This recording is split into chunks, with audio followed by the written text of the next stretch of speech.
confrontation clause or convictions of one defendant is that we give a limiting instruction, Your Honor. And so I would say that a limiting instruction and given 24-803-22 would suffice to allow us to introduce the certified conviction for Rodelius Ryan's murder. And I hope that I have not come in too fast and made no sense to the court. Now I follow you. Okay, well, when I get the limiting instruction from the state, I'll take a look at that and the one submitted by Mr. Steele, because clearly that's what needs to be correct, because it's a complicated situation here. Does anybody else want to be heard on that issue? Trying to get on my Lexus to see the statue. I'm having a little connectivity, slow internet issue. It's slow, all right.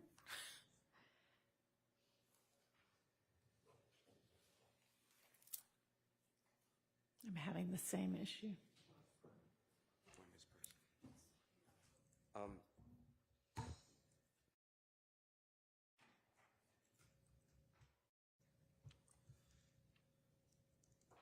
Good morning. Hey, good morning, Your Honor. Good morning, Ms. Winfrey.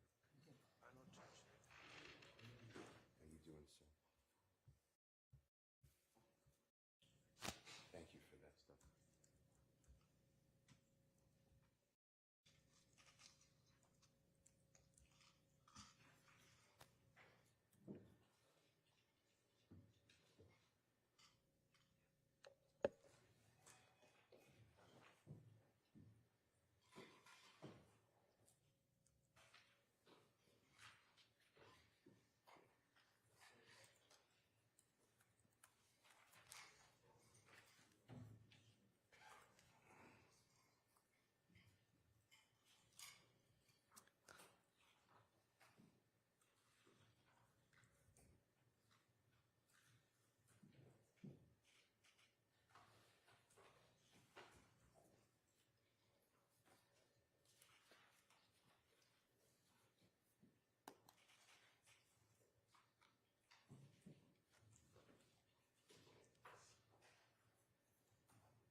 I thought I was waiting on the court.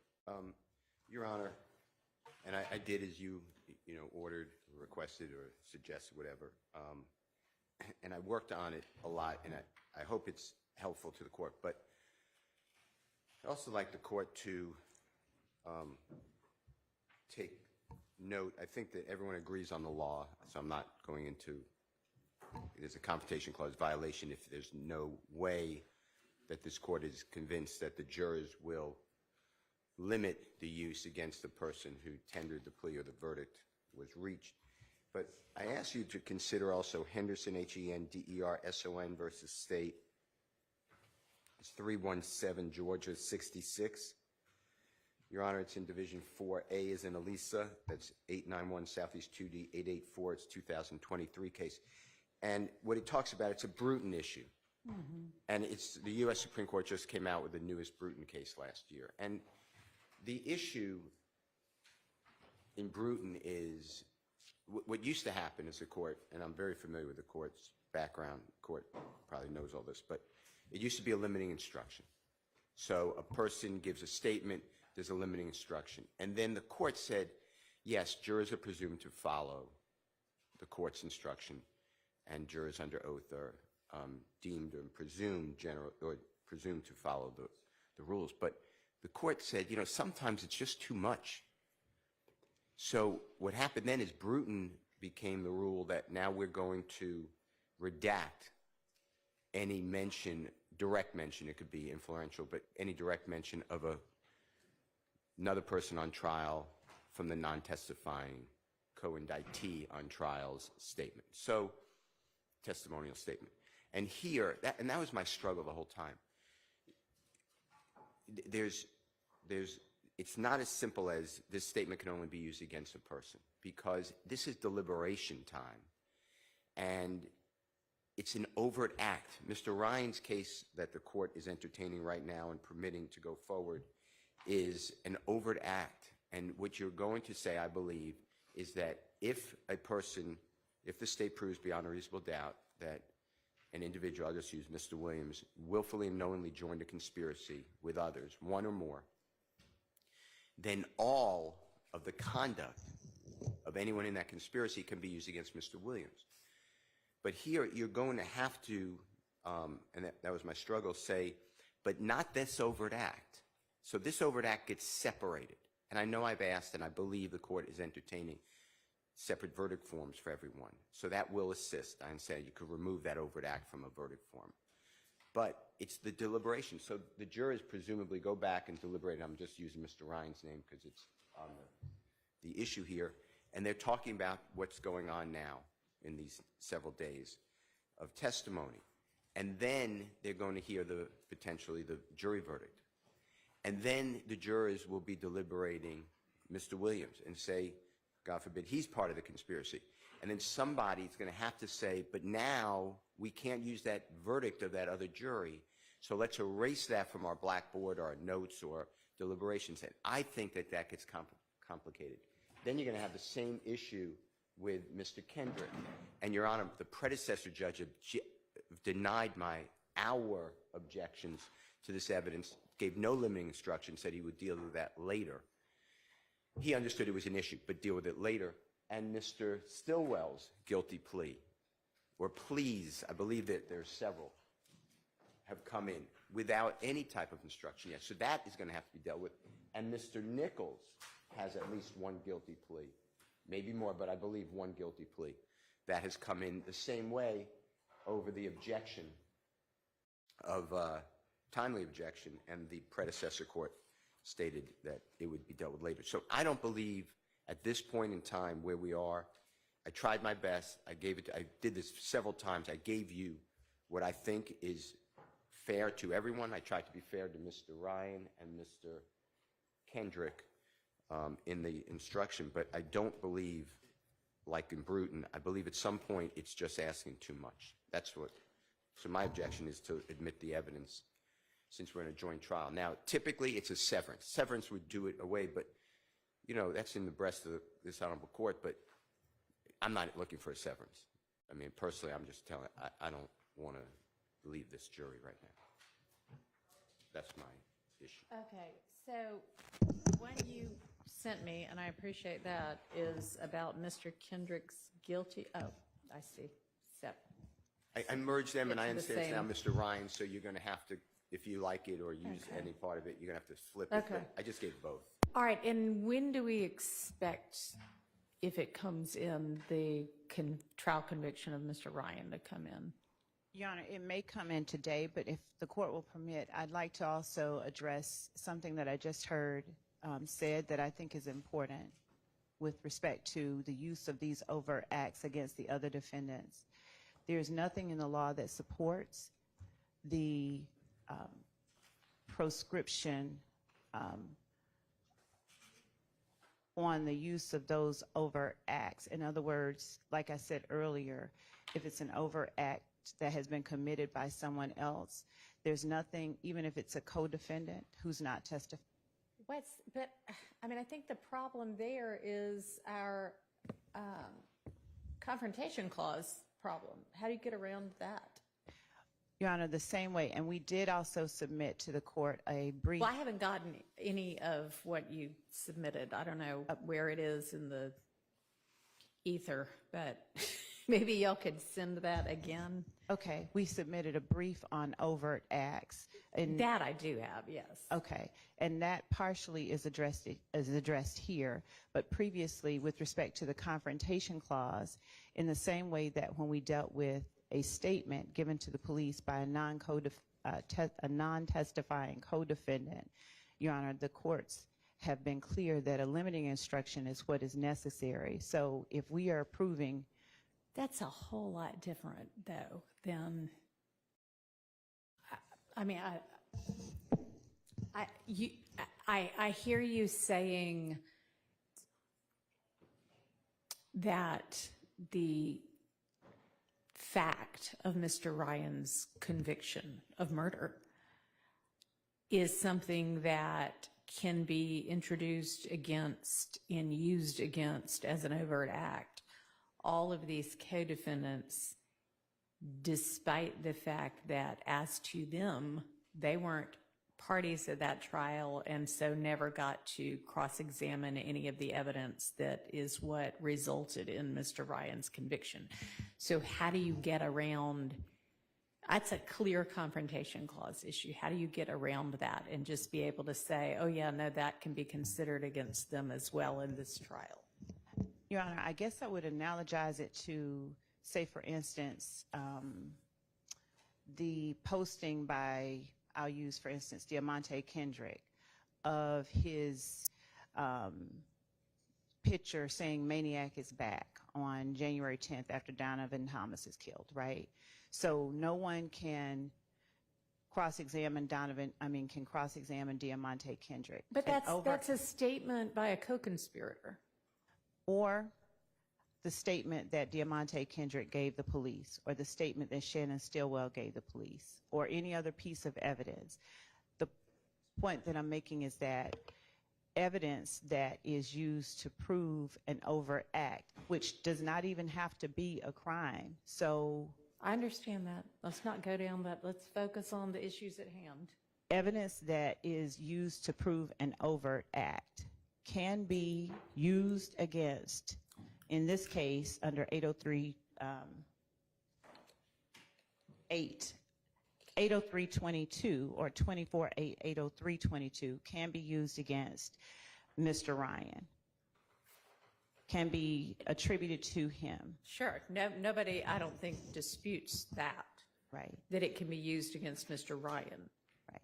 I thought you were saying you think it can be used against everybody else, despite the fact that it's a conviction.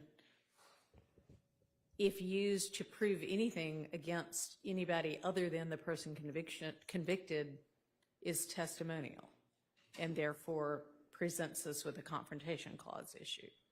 No, what I was saying was that it constitutes an overt act committed by Mr. Ryan. And an overt act does not have to be committed by... I know, but how are you getting around confrontation clause?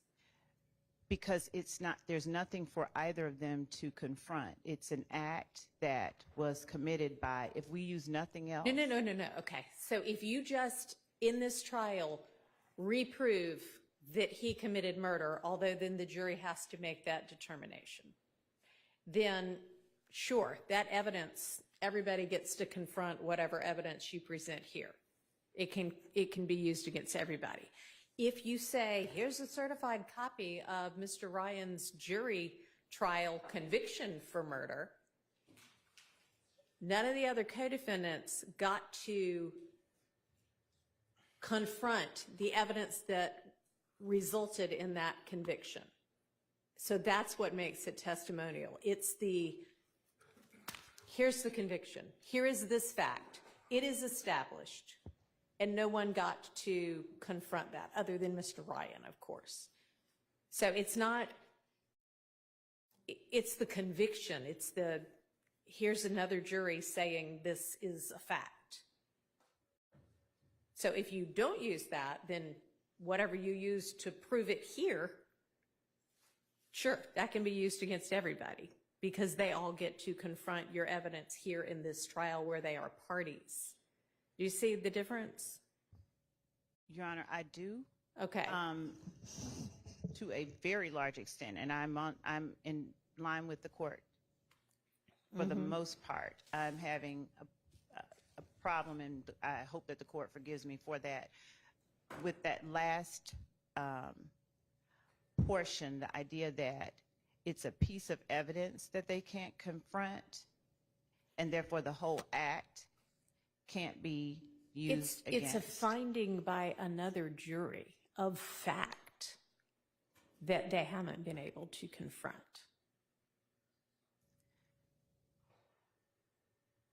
So if how do you get around the confrontation clause issue? Yes, sir. And I'm sorry. Is somebody going to send me what you proposed as a limiter? I'll send it again. Okay. And I apologize. I know I walked in. Okay, it came through. Thank you. Yep. All right. I just want Yes, to make sir. sure I'm hearing the court correctly, so we're all on the same page. So as it relates to the certified conviction, the limiting instruction would just relate to just that. But the evidence that we've presented here in court as it relates to the murder that Mr. Ryan and Mr. Blaylock were convicted of, the evidence that's been presented here in court today, we can argue that as it relates to all the defendants, correct? That would be my position. Okay. I mean, don't know that anybody can argue against that. Now's your chance.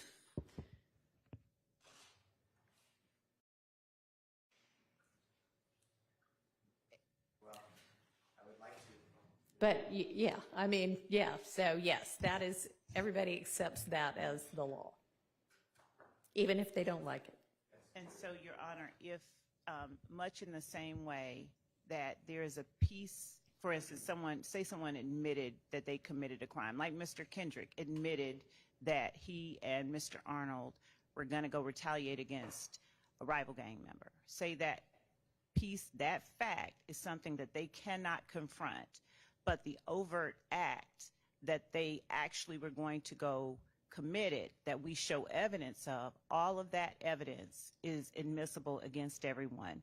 But Mr. Kendrick's statement, which they cannot confront, which is establishing a fact that goes to prove this overt act, they cannot confront it. And the courts have held that even in a conspiracy case, under those circumstances, that statement can be used with the limiting instruction. That's why I began with the fact that it's analogous. Okay, so I think we're all generally on the same page about that. It's what does the limiting instruction need to say? That's what I. All right, so yes. I'm not on the same page. Are you on the same page with what I'm saying? I am. This is a little different in my mind. I thought I was on the same page, but that last statement, I'm not on Well, the same you page. know, that's not the issue we're facing anyway, so it doesn't really matter whether we're on the same page about that. Are you on the same page? I mean, what I have said so far, do you agree that that's the law? Yes. Okay. I think the difference is, and I think Mr. Steele articulated this as well, is when you have a guilty plea that deals with an overt act, that is a little different than a statement as part of the overt act, and it makes the ability to draft a limiting instruction that is workable exponentially higher. I agree. Okay, all right. I agree. That's why I've been asking y'all basically since I took over this case to come up with something Right. so that we could have something to work on. But of course, I'm getting it the day that the evidence is coming in, which frankly, it is not going to be able to come in before lunch because I'm not going to have time to sit and try to Judge, put it that's- all together before lunch. And So, Your Honor, if I may, Yeah. we don't have to even introduce that today. We can introduce that whenever the court tells us that, you know, we've had enough time to litigate it. Okay, I appreciate that. All right, with regard to the Wooney Lee evidence, were y'all able to sort out the rest of that? I don't know if there was anything left over from last night. I think maybe there were a couple of things you were still looking at. Yes, Your Honor. So I need, and what I was going to do right now is send, there's a 10-page PDF that the state has whittled down Okay. the Instagram threads that they would be intended on using. And so I think this should be able to be emailed to all parties. So I'm going to send it to everyone right now. And if someone's email doesn't receive it, just let me know. Okay. So I'm looking now at the state's proposed limiting instruction, which is basically just like a version of our pattern limiter for things. And it's not particularly helpful because it doesn't address any of the nuances. So if if there's any way y'all could beef that up to try to address the nuances of what it is we're dealing with, I would appreciate that. Mr. Harvey. Yes, Judge. I spoke with Mr. Atkins yesterday with regard to some of the Winnie Lee Instagrams, Okay. and I don't know whether that was part of what he proposed to send everybody. Mr. Atkins? Yes, Your Honor, and Mr. Harvey's correct. This has came up before where there's a Instagram handle that is, I believe, /QUA. Okay. And so Mr. Harvey was indicating that if that portion, which it is included, that thread in the reduced Winnie Lee Instagram, if that were to get introduced to discuss, to not either a stipulation or something for the jury that, to the state's knowledge, does not believe. Well, that's fine. Do y'all have a It is in stipulation, reference. or will you have a stipulation by the time it comes in, if it's going to come in? Yes, Your Honor, I would like to, and I think I'd have time to Okay. speak with Mr. Harvey and also probably Mr. Matthews about that. All right. That's right. Great. Thank you. All right, thank you. I do have some objections to some of the Winnie Lee exhibits. Specifically, there's two. There's a picture of my client wearing a trench coat, a denim trench coat, and it's a post, presumably by, yes, OG Bull is the post is under, and it says, "Ain't none more compatible than a trench, a carbon, while in the trenches," and then some hashtags, Freequay, NSLB, 2Bs, life size, and it says booking riches on the way. You know, I get that these are allegedly my client's statements. They're statements by a party opponent to deal with the hearsay issues. However, you know, in my time trying cases, the way I've always thought of it is if there's a picture, say, and there's no picture of a gun here, but I'm just using that as an analogy. If there's a picture of a gun with my client on social media, which there's no pictures of guns with Shannon, you would have to tie it to a specific crime. Otherwise, it's just bad character evidence, would have limited probative value, and it would be excluded, presumably, or my argument would be excluded under 403. You know, this is from September 18th, 2020. My client's charged with a murder in 2015. He's charged with a murder in 2022. So this is not close in time to any acts of violence that my client's alleged to have committed. And I acknowledge that ain't none more compatible than a trench, a carbon, while in the trenches could be viewed as a reference to a firearm. I'm not denying that. But what's the purpose, and is it anything more than just bad character evidence that suggests my client's around firearms? I just don't see any connection to any of the allegations in this case. So that's the first objection. All right. And then I have one more. What's the state's response? In what item of evidence is that? It is in the Dropbox. I'm sorry. Okay.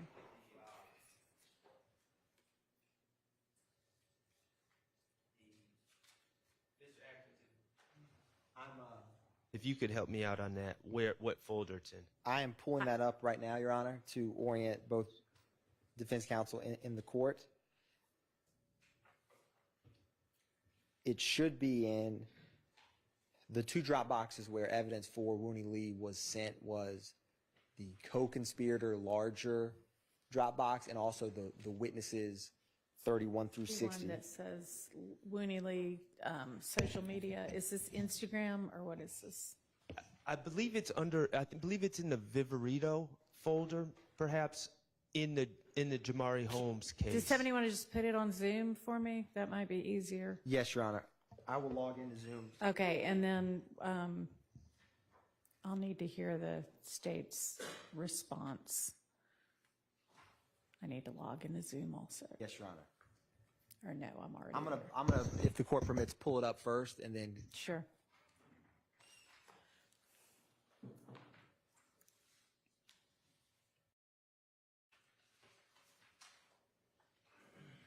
Is it Instagram or what is it? I believe it's the Instagram.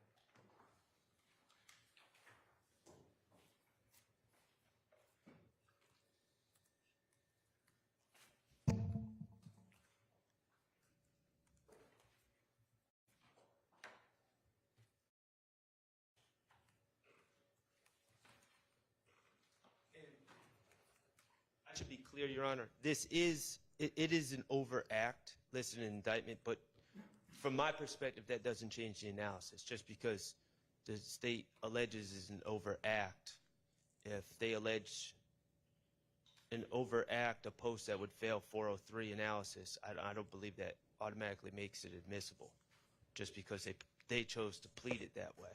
They don't get to plead their way out of the rules of evidence. Your Honor, it is Act 115. Overt acts do not have to be crimes in and of themselves. I am Betty knows that. pulling up the Zoom now, Your Honor.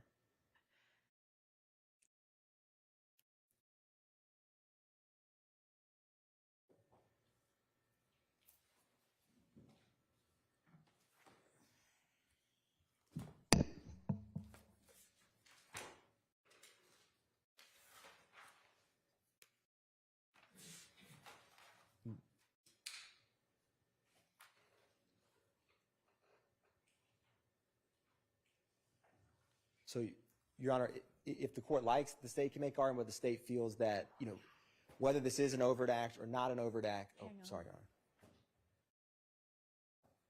Okay, go ahead. Yes, Your Honor. Whether this post furthers the conspiracy or not is what the parties respectfully will be arguing to the jury. And so when and if this Instagram post gets admitted, the state has to connect it and prove to the jury that it's an overt act in terms of the conspiracy, and defense counsel, of course, can cross and argue that it's not.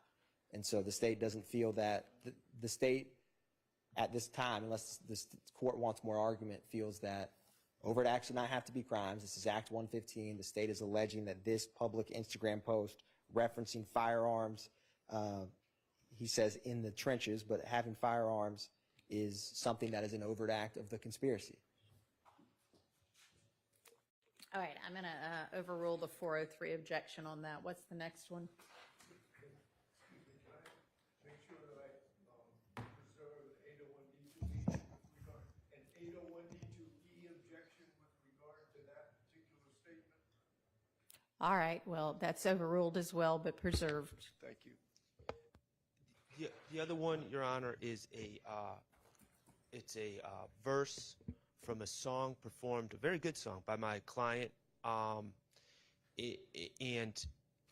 it was, and this has been litigated, full disclosure, but I just want Your Honor to understand the argument because it was litigated in front of the prior judge.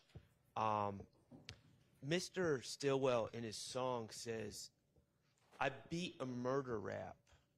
He was on bond. He had requested a speedy trial. There was all sorts of things. He ends up on bond. It's been years since he's been arrested.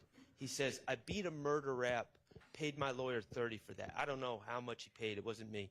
But somehow, when we litigated it before, "I beat a murder rap" was deemed an admission. Like, I don't know. I've asked a lot of people this. When you say "I beat a murder rap," and universally, I figured maybe it's just me that I'm analyzing it wrong. Universally, everyone said to me, "No, it just means you were charged and you beat it. It's not saying that you did it and Yeah, I agree you with beat that. it." I think. Well, I don't know how that's an admission. Okay, well, the jury hadn't been told it's an admission, have they? Well, why is it admissible then? If it's not an admission, it's just a song saying, I was It's arrested. an admission in evidentiary terms, like an admission by a party opponent. It is not, I would not view it necessarily as an admission that I committed murder and then got away with it. But that's not what we mean evidentially when we say it's admissible under the rules of evidence as an admission. It's an admission by a party opponent, which it is that. So, Except when we've been dealing with lyrics, and these are lyrics, we've been cognizant of First Amendment. yes, and Right. everybody gets a right to say whatever they want, within the bounds of the First Amendment.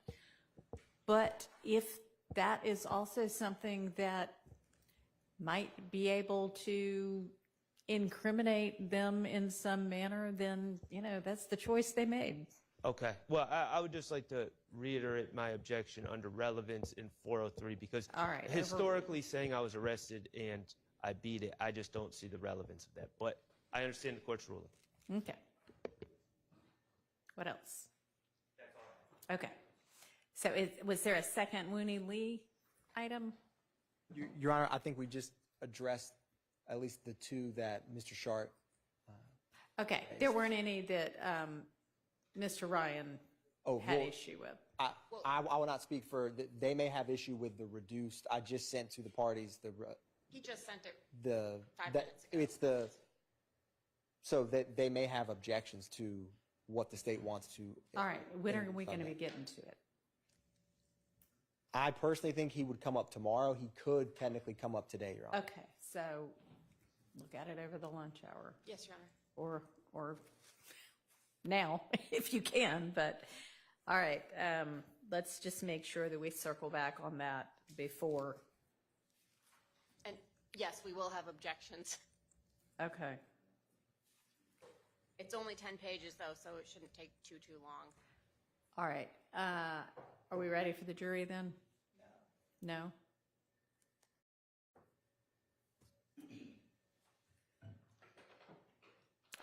We have a juror who is late but should be here very shortly. I think also, Judge, there were 2 additions to the state's. Oh, yes, thank you. So there were a couple of witnesses that y'all were asking not be shown. And those are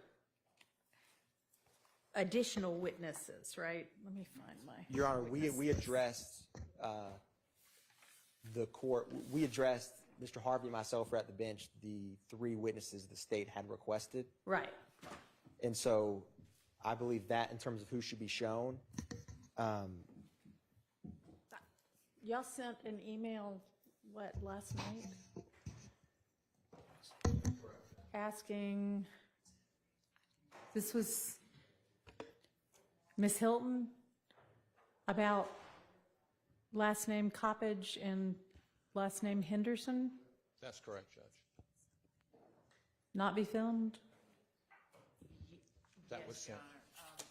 With respect. So they're both on the witness list already for this week. You're just asking consideration be given that they also not be filmed. Yes, Your Honor. And I don't believe that either of those witnesses will be, I know they won't be before lunch. They may not be before the end of today. As a matter of fact, there's a 99% chance they won't be before the end of today. Okay, and y'all all have the email, right, that provides the rationale? Yes, Your Honor, we do have the email. Anybody gonna object to them not being filmed? Well, I'm going to generally object. However, I'd like to get some clarification from the prosecution regarding the coppage from the information that was presented in the All right, why don't we do that at the bench? Okay. Y'all come on up.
All right, I have.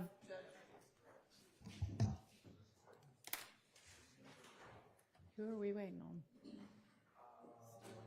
Mr. Steele. Okay. All right.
No, I was going to, but I'm not.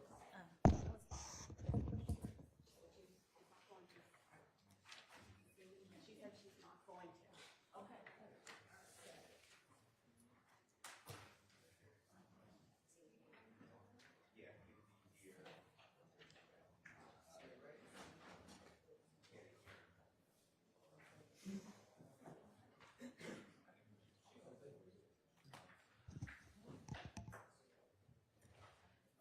Do we have everybody now? All right, I think we've got somebody for everybody now. All right, in the few minutes that we had the recess, I have been taking a very preliminary first stab at the jury instruction that Mr. Steele begrudgingly provided the court to work on. And I am going to send that to Ms. Persifield to email out to all of y'all. And I would like for anybody who wants to, including, I'm going to require the state to take a look at the jury instruction as preliminarily modified by the court from Mr. Steele, and really try to work on the nuance of what it is that the jury needs to understand. And I'm not sure that. Okay. Mr. Steele, your instruction was going to tell the jury you can't consider either the guilty plea of Mr. Kendrick or the jury conviction of Mr. Ryan in any way in determining whether anybody else is guilty, basically, of the RICO count. And so that's the difficult part that we need to parse out and be able to explain well, because this is evidence that Mr. Kendrick committed that particular overt act, and it is evidence that Mr. Ryan committed that particular overt act. That's a fact. How that can be used, if at all, in considering anybody else's RICO count is what we need to be specific and correct in explaining to the jury. And so I need y'all to take a look at, what it is right now and try to get that crystallized for me. Your Honor, when the court asked me to make it more specific and nuanced, that's what I was sitting here working on. So if the court wants me to not work individually and work from the one that the court sent, I'll send it to you. If you find it to be helpful, work on that. If you want to send yours separately as well, and that's great. And I'll just try to take the best of all of them and put it all together. But I'd really appreciate y'all's assistance on those. And believe me, this is not anywhere near in final form. It's just what I had a chance to do in the last few minutes. All right, I think we are ready for the jury, so Can I if we make want one- to, huh? Well, I Yes. apologize, Miss. No, go ahead. No. Ms. Abbasi stood up. If Your Honor will allow, I will be asking at some portion to have a few minutes just to speak with a potential witness of the state. He did not appear yesterday because he was in custody. He's brought over today, and the sheriff's office is trying to locate him, so I've not had access to him. Okay, I'll okay. only need a few minutes. Okay. What's our order going to be after Ms. Smith?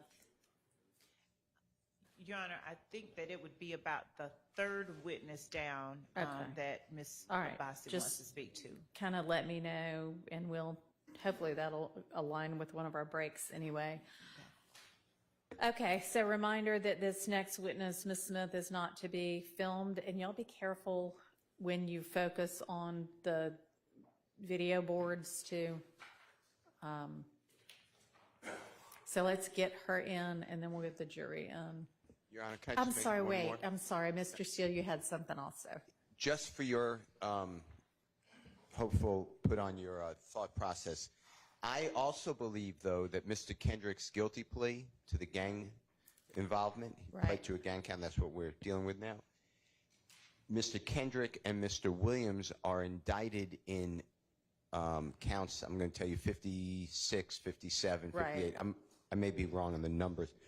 Together, and that guilty plea, it's not only for the RICO overt act, but it also goes to those counts too, because I don't want the jurors to use, well, Mr. Kendrick admitted through a guilty plea that he was part of a criminal street gang, YSL. So that has to be Did he actually incorporated. admit it was YSL? Yes, that's part of They're the going to issue. know that from what they get presented? I don't think, we did not list YSL in the indictment, on that previous indictment. Right. I think you did. No, have to I check just it. looked at the indictment. It doesn't say YSL in the indictment. Okay, well, that's better. I did not. Okay.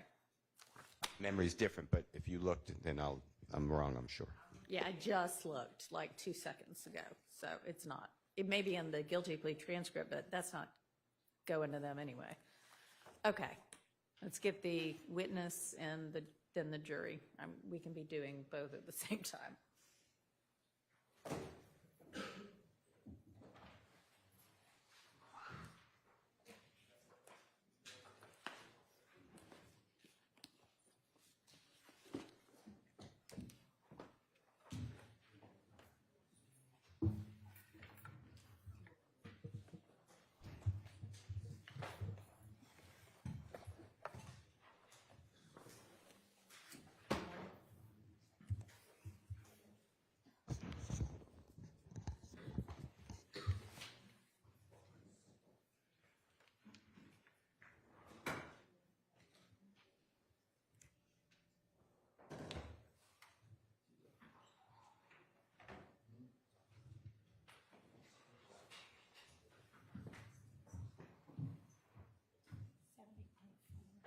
All right, from jury.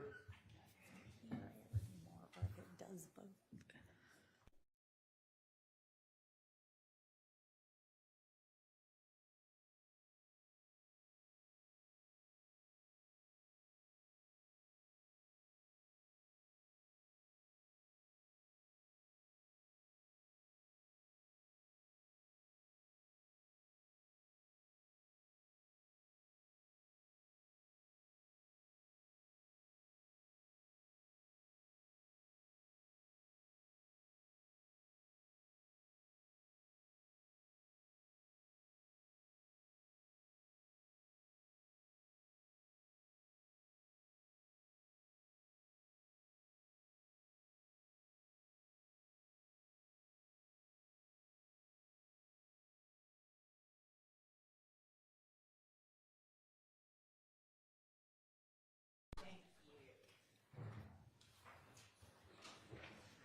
Good morning, Ms. Smith.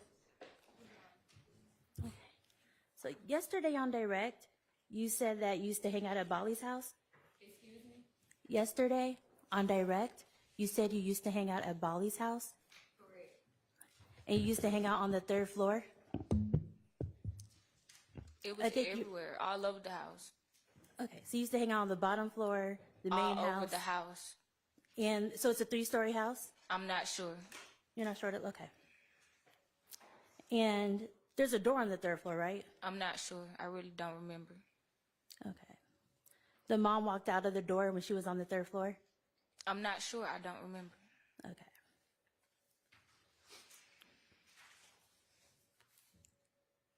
So you testified on direct that when you went outside that night, you got into BJ's car, right? Correct. And then he drove you, Tahira, Red, Jamari across the street? Yes. Because Tahira told you that there's a weed man over there? Yes.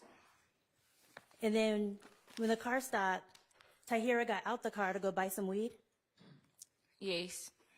And then she came back and got you and told you somebody wants to talk to you. Correct. And you're not familiar with that area. No, I'm You not. don't know anybody there. No, I don't.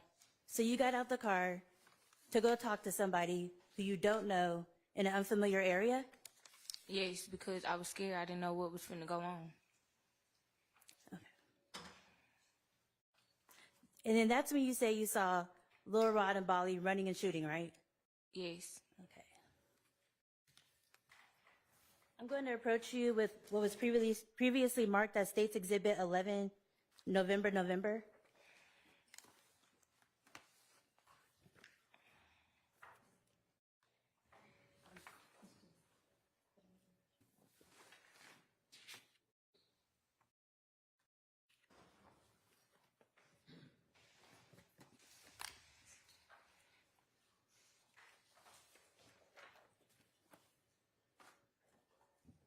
Your Honor, may I approach? You may. You recognize this exhibit? Yes. So I'm going to hand you a copy of this exhibit. Here you go. And we're going to mark it as Defense Exhibit 1RR. I'm going to leave this with you.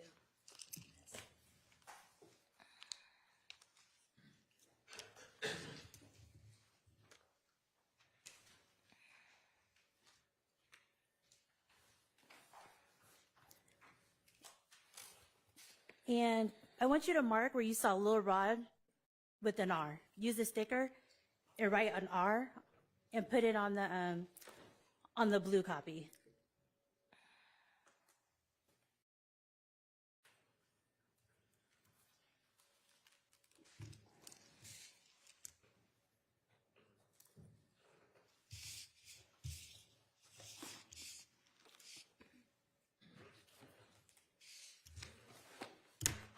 And then I want you to get another sticker and mark where you saw Bali with a B using the sticker. And then with the third sticker, I want you to mark where the charger was stopped with a C.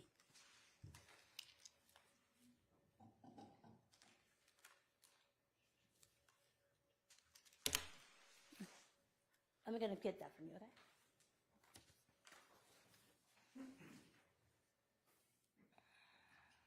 Oh, use the sticker.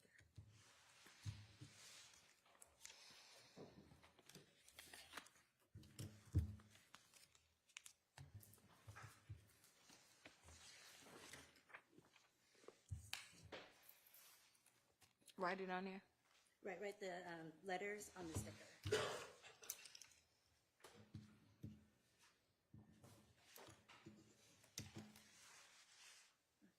And then can you also put an M where you were hiding in the bushes? The bush is right there. You can see it. Can you put the sticker on there?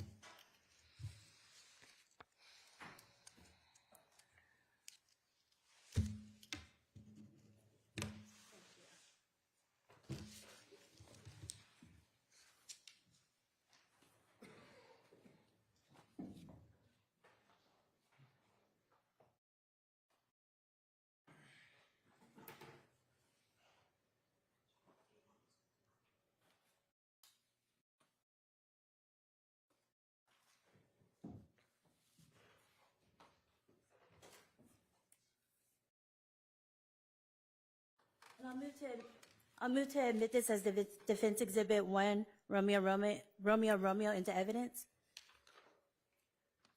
It's admitted.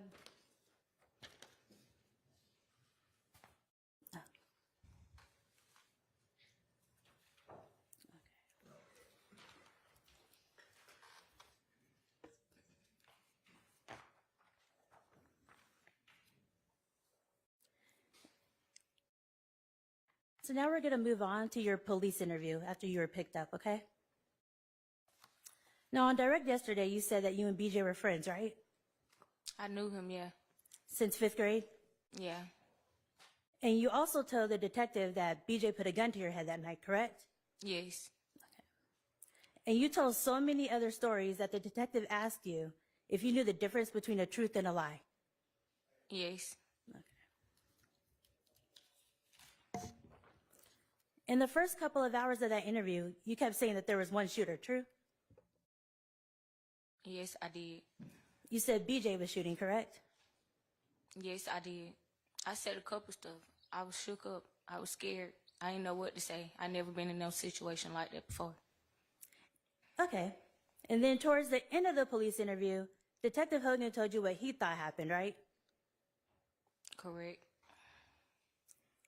And then after Detective Casey told you, this is the time for you to sing your ass off, because if not, you're going to find your ass in fucking jail with these fools, right? Correct. And that's when you started adopting Detective Hogan's version that there were two shooters. Yes. And then that's when you started saying that there was a big gun. It's never no big guy. Big gun. A big gun? Mm-hmm. I don't remember. And that's when you started putting Lil Rod in your story, correct? Yes. So let's fast forward to the previous hearing in September of 2021 when you provided testimony, okay? Mm-hmm. And that's the first time anybody ever heard about you being trapped on this bottom floor, correct? No. Who'd you tell? I told the police. You told Detective Hogan? No, I told the police when they came to get me, where I was, inside the house. So you told them on the way to the police station that you were trapped in a house? No, I told my mom over the phone. You told your mother? Yes, that's how the police knew where I was. Okay. And did Detective Hogan bring that up during your interview? I'm not sure. I don't remember. So would it refresh your memory to look at your prior testimony from your prior hearing? Mm-hmm. Okay.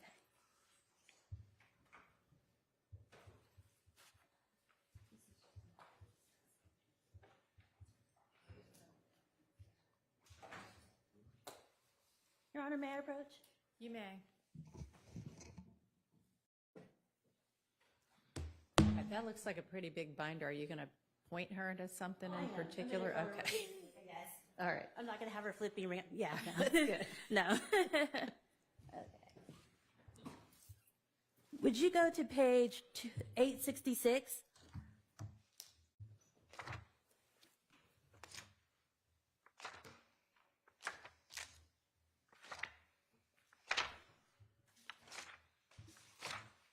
And then to yourself, read lines 6 through 13. To myself? To yourself. And when you're done reading, you could just close the book or just look up, so I know that you're done.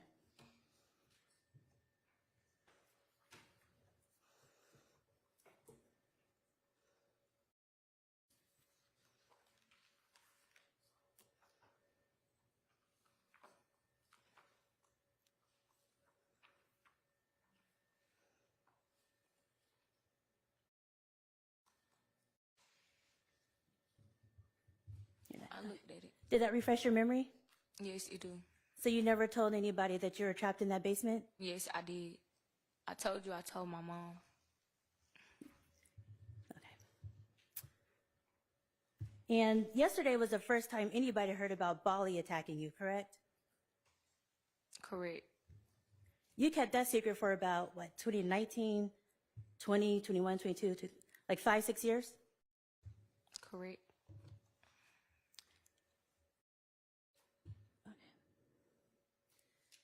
And you would agree with me that you changed your past testimony several times about who had a gun that night? No. Okay.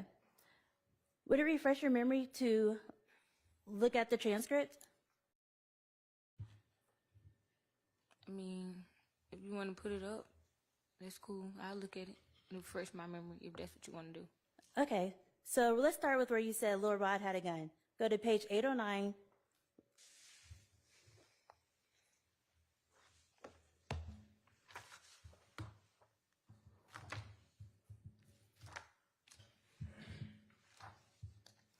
Can y'all approach for just a second?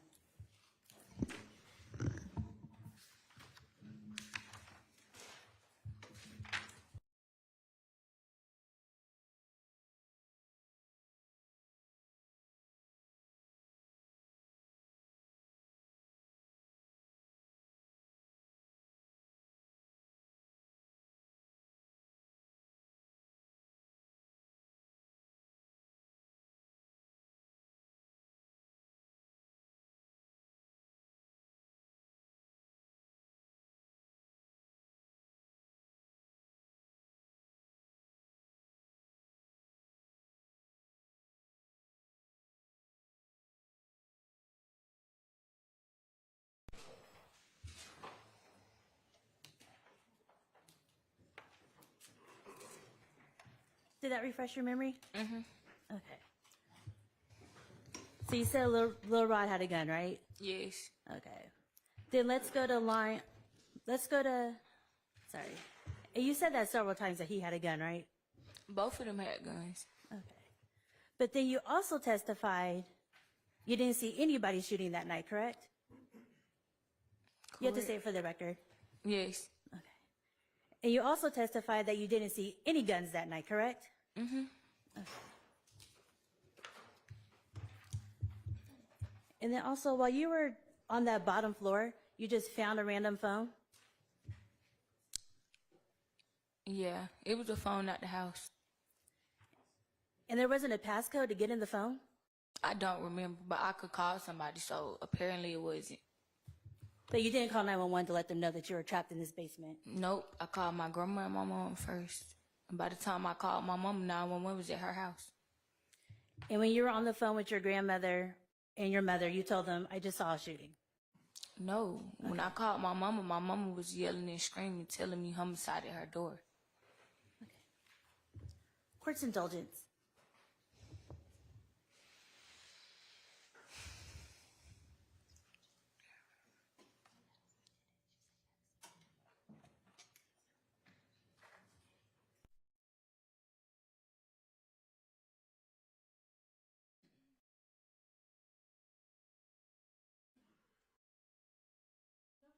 Your Honor, thank you. All right, are there other defense attorneys with questions for this witness? May I retrieve my... Yes, certainly. Thank you. You're welcome. All right, is there redirect? Very briefly, Judge. Sure.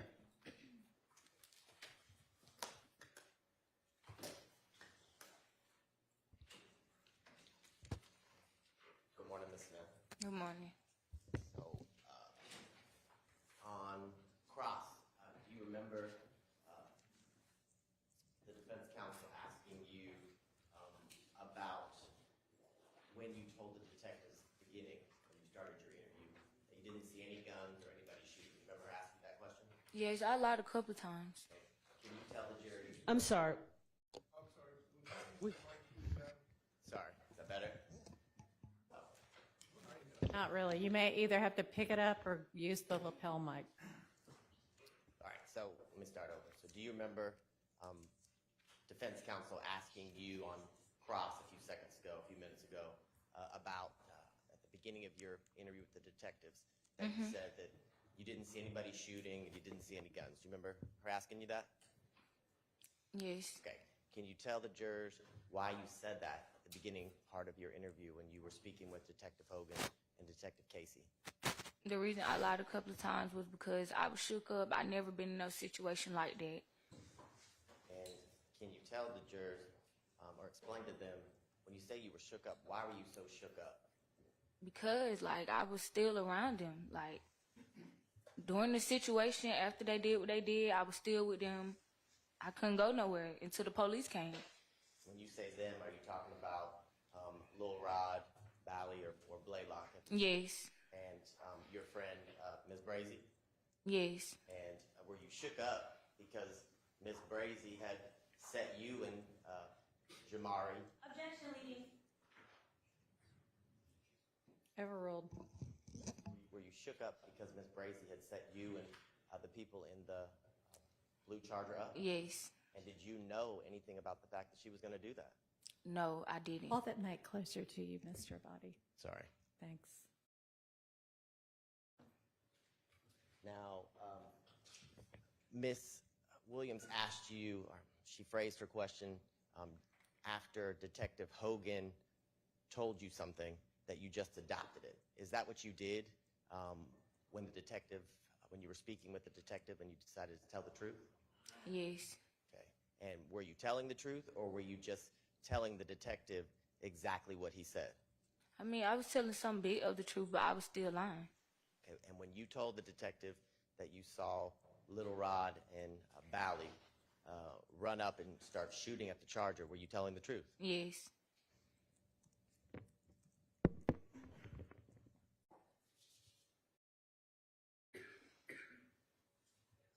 And can you tell the jury, based on, you said you had known BJ since, what, 5th grade? Mm-hmm. And in your interactions with BJ and Red and Jamari, can you tell the jurors, were they all pretty close friends? I never knew Speculation. Yesterday she said she didn't know. Overruled. I don't. I knew BJ. I didn't know the rest of them. Okay, so I'm gonna ask my question again, maybe be a little more clear. You remember, you talked about yesterday, you got into the Charger, remember that? Mm-hmm. And when you were in the Charger, did you kind of witness and talk with and interact with BJ, Jamari, and Red in the car? I can't really remember. I just know I was in the car with them. Okay, and But I know me and BJ had a conversation like about getting weed or whatever like that. okay, and during the conversation and while you were in the car, was everybody interacting with each other, in a friendly way? I mean, I really don't remember, to be honest. Okay, I just know the whole time Brazy was talking, leading him to the apartments. That's it. and that's okay.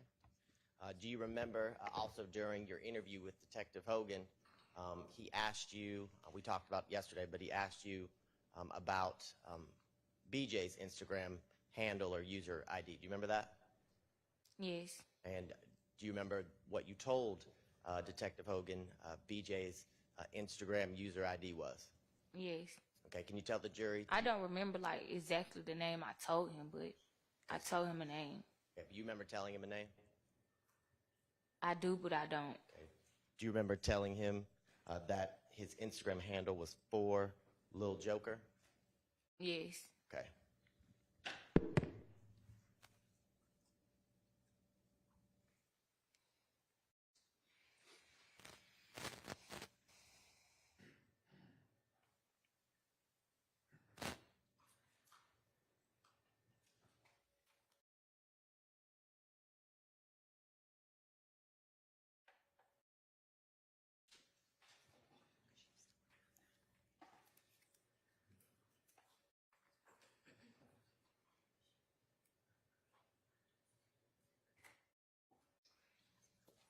All right, I just have a few more questions. So when defense counsel asked you some additional questions about, as Detective Hogan and Detective Tracy were talking to you about what happened, do you remember that? Mm-hmm. Yes? Yes. Okay, and Ms. Williams asked you about whether you were just saying things because they had said it to you. Do you remember her asking you that? Could you say it another way? Let me ask you this. When you told Detective Hogan and Detective Tracy that you saw Little Rod and Bally shooting, was that because you saw it, or is that because they gave you some impression that they knew that they... Objection, leading. Overruled. I actually saw it because for one, they never got in the car with us to know where we was going. For two, when we ran through the breezeway, I saw them shooting their guns at the car, literally. And my last question is, back when this occurred, back in February of 2019, can you tell the jurors, how old were you back then? I don't remember. How old are you now again? 23. Okay, and this was roughly 5 years ago? Yes? Mm-hmm. Your Honor, I have no further questions. All right, any recross? Just one, Your Honor. Go ahead. Did Lil Rod have the big gun? I don't remember. I just know they both had guns. That's it, thank you. All right. Can I go use the restroom, please? It's not going to be much longer. Hang on just Okay. a second. I mean, no, is it something that came up in the redirect or recross? Came up in the cross. And it also came up in direct. Well, if it came up in direct, then you should have asked to cross. Go ahead. I have just one or two questions for you. Okay. So BJ, that's the gentleman that you'd known for 5th grade or whatever, right? Okay. Is that a yes? Yes. Okay. BJ threatened you, right? BJ, and then after that threat was made, then your house was shot up. Is that right? Afterwards. I really can't remember. Okay. So you don't remember the threat, then the house getting shot? Yes. Thank you. That's all I have. All right. Does the state have anything based on that? No, Judge. All right. Thank you. You are excused. You can go ahead and you're free to go. Call your next witness.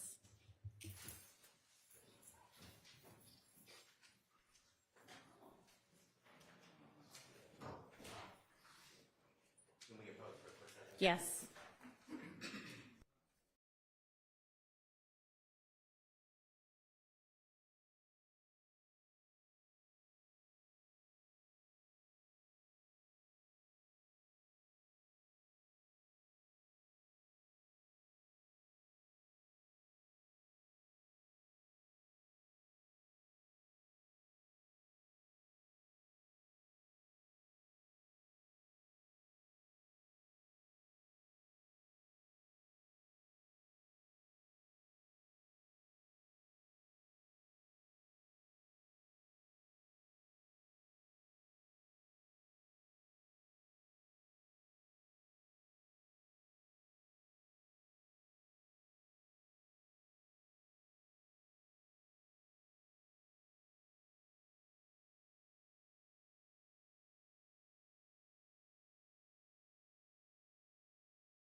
and which witness is going to take which amount of time, et cetera, who can get here when. So I think we're going to take our morning break right now. And then I know we hadn't been here very long today, but we're going to go ahead and take our morning break, and then we'll get back with some more witness testimony.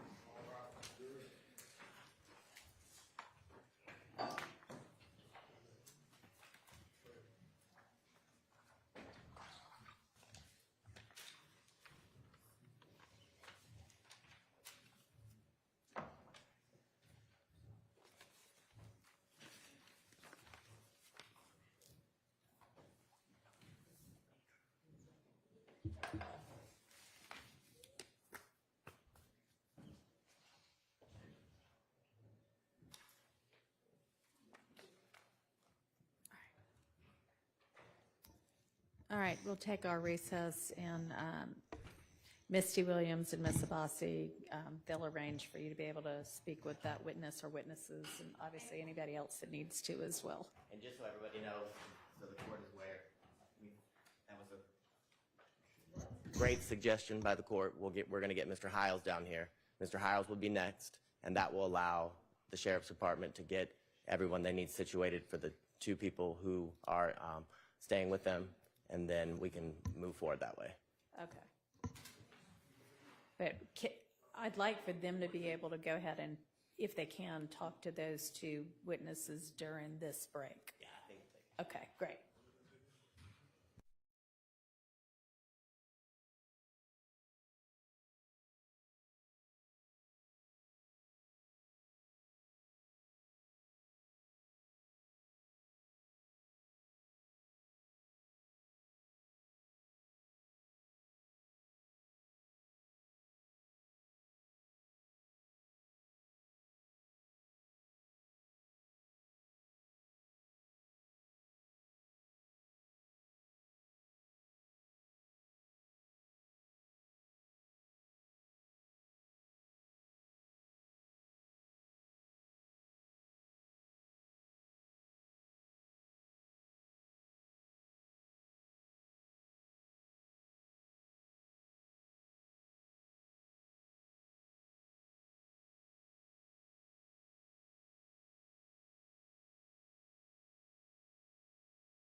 Mr. Hiles is ready to walk in? Yes, Your Honor. Okay.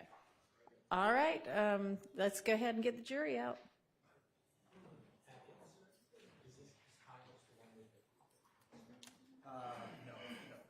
That's going to be, And your witness can be making his way in as well. yes, Your Honor.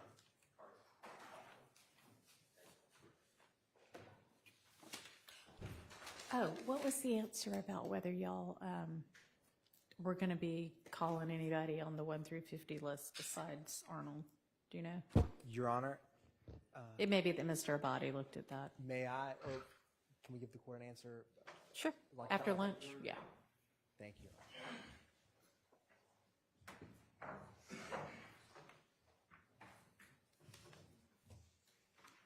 Yeah.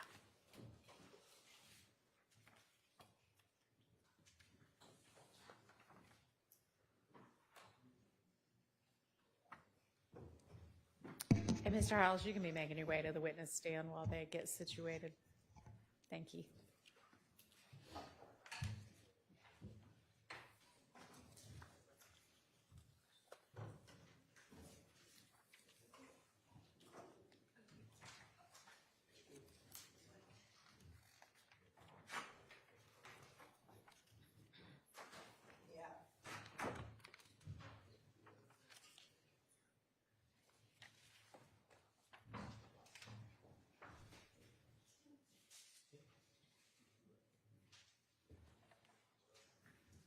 All jury present, come forward.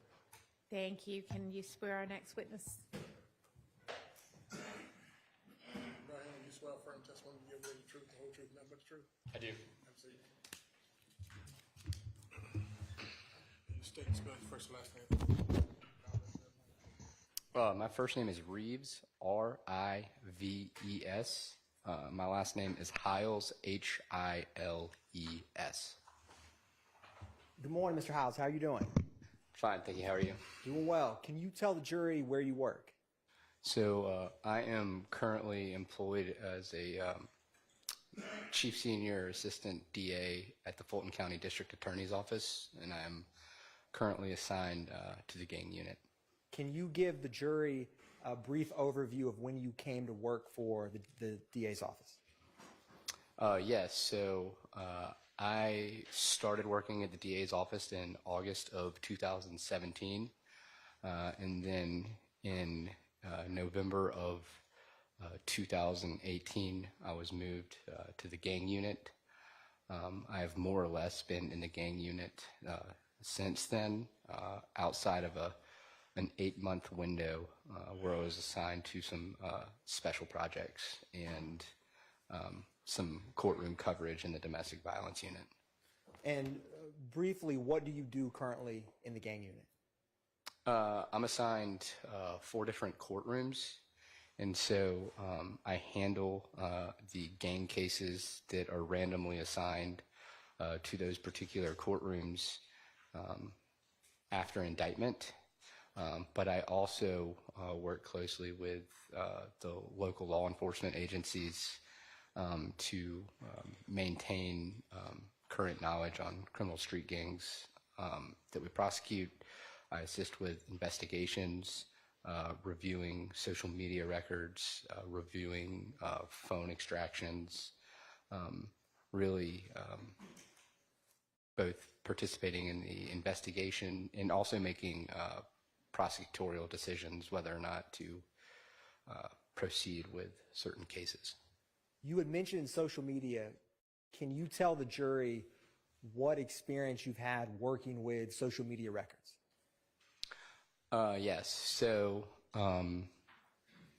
especially ever since I got to the gang unit, the social media has been an invaluable tool, especially when it comes to gang prosecution, as far as evidentiary value, because of both the Sustained. Can you describe for the jury what experience you have reviewing social media records? So my experience is oftentimes social media records are obtained as part of the investigation, and these records are oftentimes voluminous, and so I would navigate through all of the media that is obtained in those social media returns, and it's kept in a very different order than it would be displayed to a user interface for the social media platforms, whether it be Instagram, Facebook, Snapchat, or any of the others. And specifically with reviewing social media records, in your experience, have you ever had to request additional social media records once you have been reviewing a case or working on a case, after law enforcement gave it to the DA's office? Yes, so it's very common for our office to request additional information. Oftentimes, the Instagram original returns are a very small window around the dates of a crime. And when we review those Instagram records, oftentimes we find evidence of other crimes or patterns of crimes, and so we expand. Sustained. Yes, Your Honor. I was not. So, Mr. Howes, can you tell the jury? It's very common to find probable cause to get. All right, that's irrelevant, frankly. Your Honor, let's get to the point. Yes, Your Honor. I was not trying to elicit that. I know you weren't. Yes, but Your Honor. Mr. Howes, can you describe for the jury? I want to talk specifically about Instagram. Do you have familiarity with Instagram? Yes. And ballpark, how many Instagram records have you reviewed in your time working in the district attorney's office on any type of case? I would say over 300 returns plus. It's hard to put a ballpark on it, but it's very common. Now, in general, and did I cut you off? No. In general, in case there's any jurors who may not know, can you describe in general Instagram and what kind of applications are on it for users of that social media? Just a brief overview of Instagram itself. Okay. So yes, so Instagram is obviously a social media app. You can post pictures, you can direct message for communications, you can post different stories. So everything that's posted on Instagram is kept by, I guess now it would be Meta, the parent company, and is digitally stored. And it will be stored until it is either deleted or if it is set to expire. Some of the stories that are posted on Instagram are only visible for about a 24-hour period, and if those stories expire before the records are obtained, then that data is not kept. And you had mentioned Meta, is that what used to be called Facebook? Yes. And when you request record, can you describe for the jury what's the process to get records from Instagram? Sure. So in order to get the records from Instagram, there is a law enforcement portal for which law enforcement can request a preservation of an account. So that means that any data that is currently active or posted on that account will be preserved by the parent company Meta, and even if it is deleted off of the page of that user, if there is a preservation request in place, that data will be kept. It might not be present on the user's interface if it's deleted for others to see, but the company keeps it. And so a preservation request lasts for 90 days. So anything that was posted during that preservation request or posted before so that had not been deleted will be preserved by Meta at that time. And you have a 90-day window at that point that everything's preserved, and you have the option to extend it one time for an additional 90 days. Now, after a preservation request has been made, then a law enforcement officer would have to craft a search warrant outlining the probable cause needed to get that information, and they would have to specifically request the types of files and information that they would like to receive. Meta is only going to respond to what is requested for. So if you leave out that you want messages, direct messages between certain parties, then if that's not in the search warrant, then it won't be provided over. So you have to detail every piece of information that you would like. Now, I want to unpack something. If you're working a case, you request Instagram records of John Doe. Is John Doe going to know that a preservation request was put on their Instagram account? They will not. And if records get sent, will they know that law enforcement has obtained their records? Objection, Your Honor, cautious speculation. Overruled. So it depends. And the reason it depends is that you have, if there is a sealing order, so there's a packet that has to be reviewed and signed by the judge. So if a sealing order is included with that request and the judge reviews and signs the sealing order, or a non-disclosure order, that means that Meta or Facebook, Instagram, those will not notify. However, if that is not included, you will get a notification from Meta that those records are going to be turned over and the party will be notified. Okay.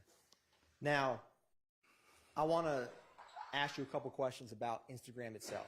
So, how does Instagram retain records? Is it by your name, your email, your address?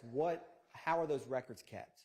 I think it might be easier to explain if you have the records. That sounds like a perfect idea. And Your Honor, before asking that, I wanted to introduce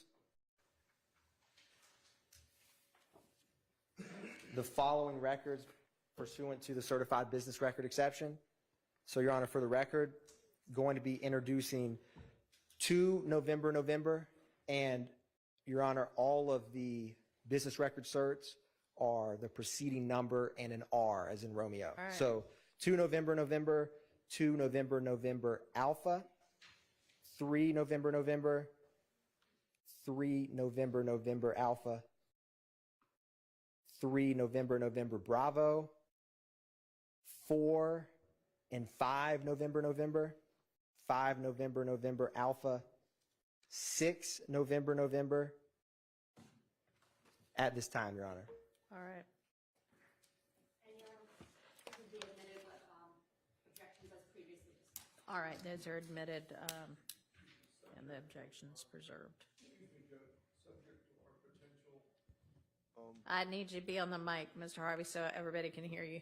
Subject to our potential announcement earlier, Mr. Atkins and I, is that right?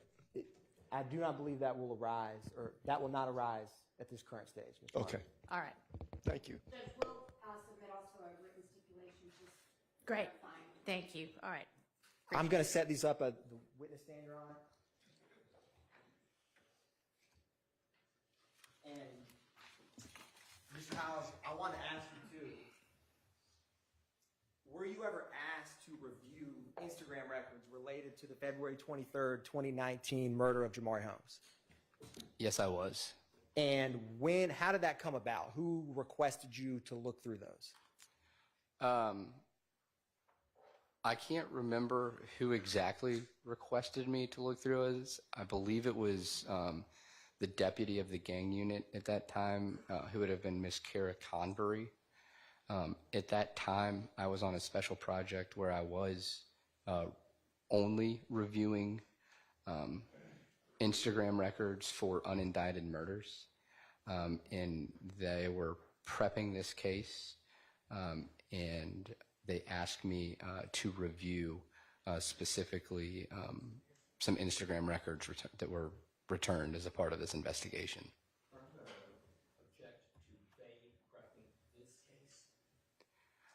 I don't think that really is here nor there. Overruled. And what was the year that you began reviewing these records? It would have been, I believe, end of summer, fall of 2021. Okay. Now, I'm going to publish and ask you some questions to get back to what we were just discussing in what has been admitted as 2 November. It's going to populate. If you want, we have that Mondo board to your far right. That may be the easiest.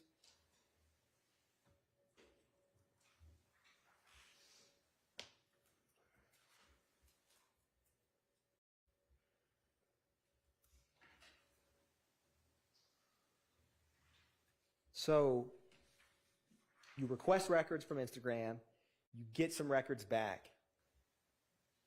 Can you describe for the jury what is this target number at the top left? What does that pertain to? Can you make it bigger on the screen? I most certainly can. Oh, I don't know if I will keep asking questions, Your Honor. I don't know if the Mondo board is able to expand the window. Can I expand it? If you know how, most certainly.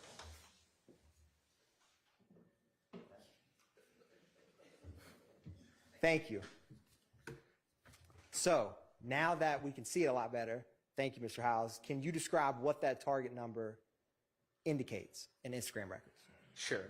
So if you see up top, it says service, which is because there's multiple companies underneath the Facebook. At this time, it was owned by Facebook. Instagram is the social media service that was requested. The target number right there, that is the specific account number that was associated with a vanity name or user ID. And the account number is going to be the account number assigned to that particular user. So when an Instagram account is created, Instagram automatically assigns a specific number to that account. And that number never changes, no matter how many times the username or vanity name may be changed. So that way, everything underneath a particular account is saved.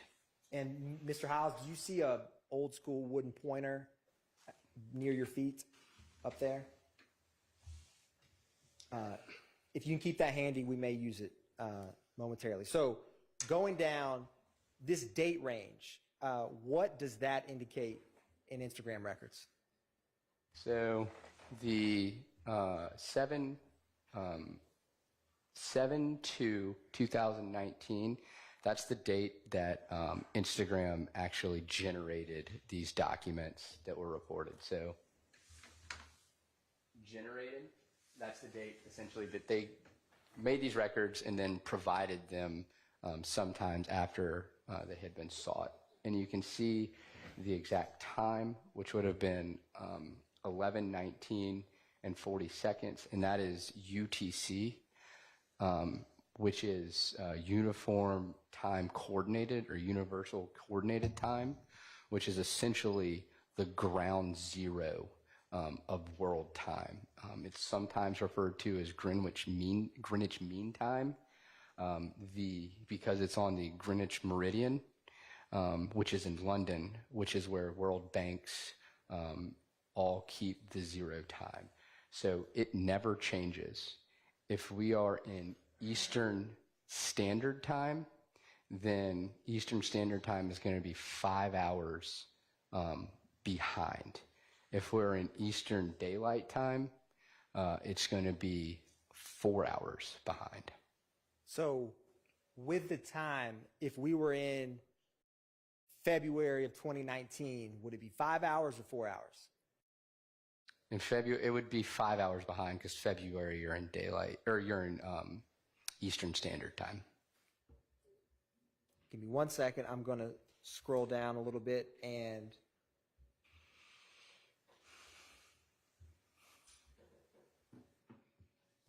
publish to November. What is this when you have name and the name provided?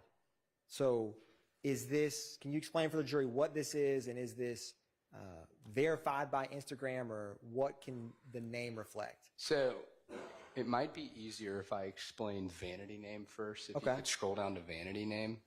Let's scroll down to the vanity name. So the vanity name for this account, what is the vanity name for this account? Okay, so vanity name is going to be Slime Business Rod. What the vanity name is, that is the larger name that appears on the front of the user face of the Instagram profile. So that would also be known as, in Instagram, it would say they're at. If you were trying to tag them in an account, it would be at Slime Business Rod. Now, also, the way Instagram is set up, when it has name, so if you scroll back to where the name was. Yes. So right here, it says Cleveland Ave. So that is what would appear below the profile picture. The way I could describe it is if I was looking at Instagram this morning myself. I happened to be looking at the Barstool Sports page, and the president of Barstool Sports is Dave Portnoy. His vanity name is Stool Presidente, which you see above his picture, the big letters of his account. Just below his picture on that on the app, it's going to say Dave Portnoy.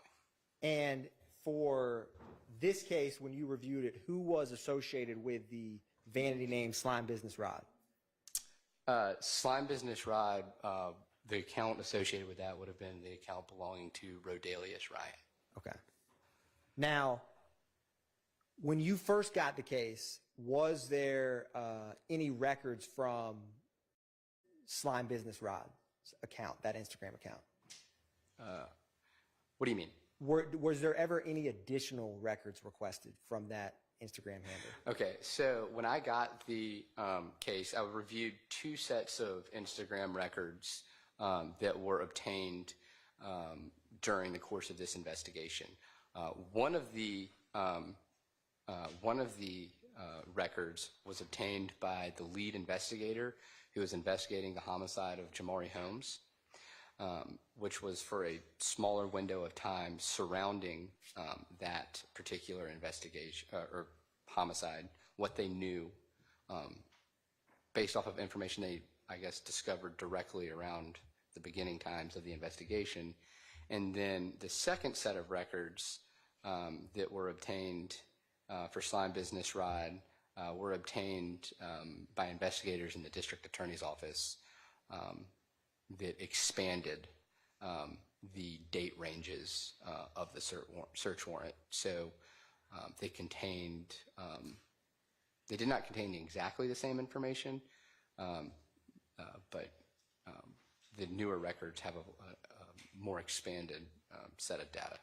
So getting back to Instagram and how the records come back, with that target number that we had, if someone were to change their vanity name or change the name that they have and you requested records, would Instagram be able to keep track of the account you're requesting? Yes, will you pull that back? Yes. Republishing to November.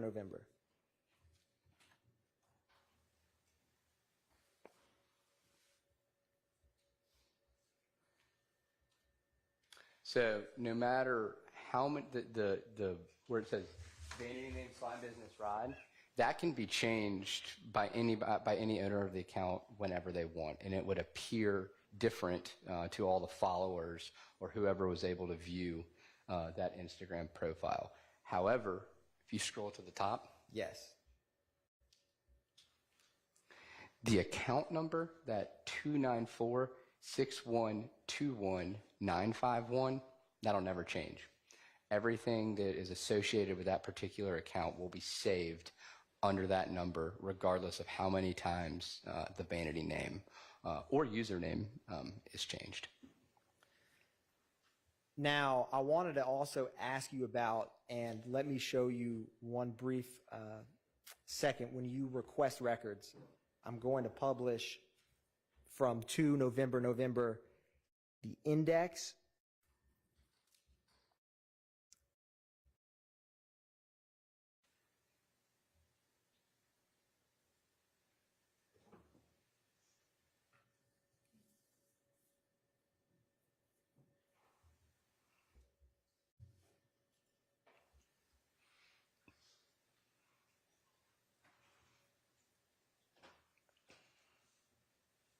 So do you see this in the bottom? And I'm making it bigger. If you open up Instagram records and you go to the index, what do all of these blue highlighted, can you kind of walk through the jury of these? I can, but will you go back to the business records first? Yes. It'll be much easier for them to follow if I.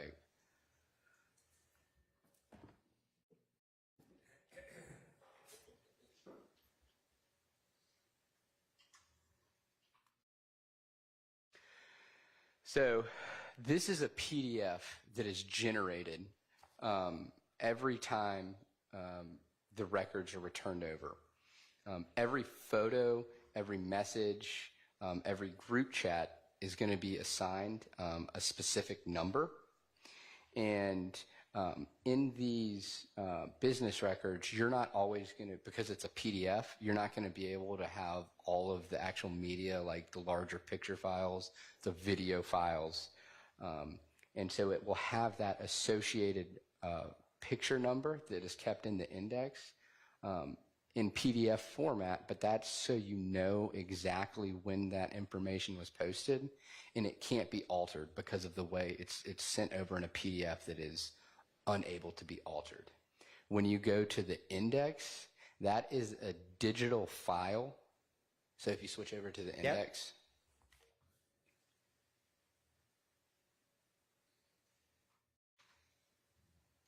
Publishing the index. So that is going to be the actual digital file where the contents that were posted, where you can view them and they're stored. So like I said, you have to request specific information that you want returned from an account. And these are the areas that Instagram stores it. Direct shares, which would be like communications directly through the messaging between individuals. Direct stories, which are direct responses between individuals from the stories that are posted, messaging between those. It'll be a digital thing of their followers, the post they liked. If there was any live videos that went up during the time, this is where all of the digital media is stored. But that, again, like I said, that PDF is a document that will correlate with the numbers assigned to the digital media, so you will know when and where, or really when and what time every video was posted.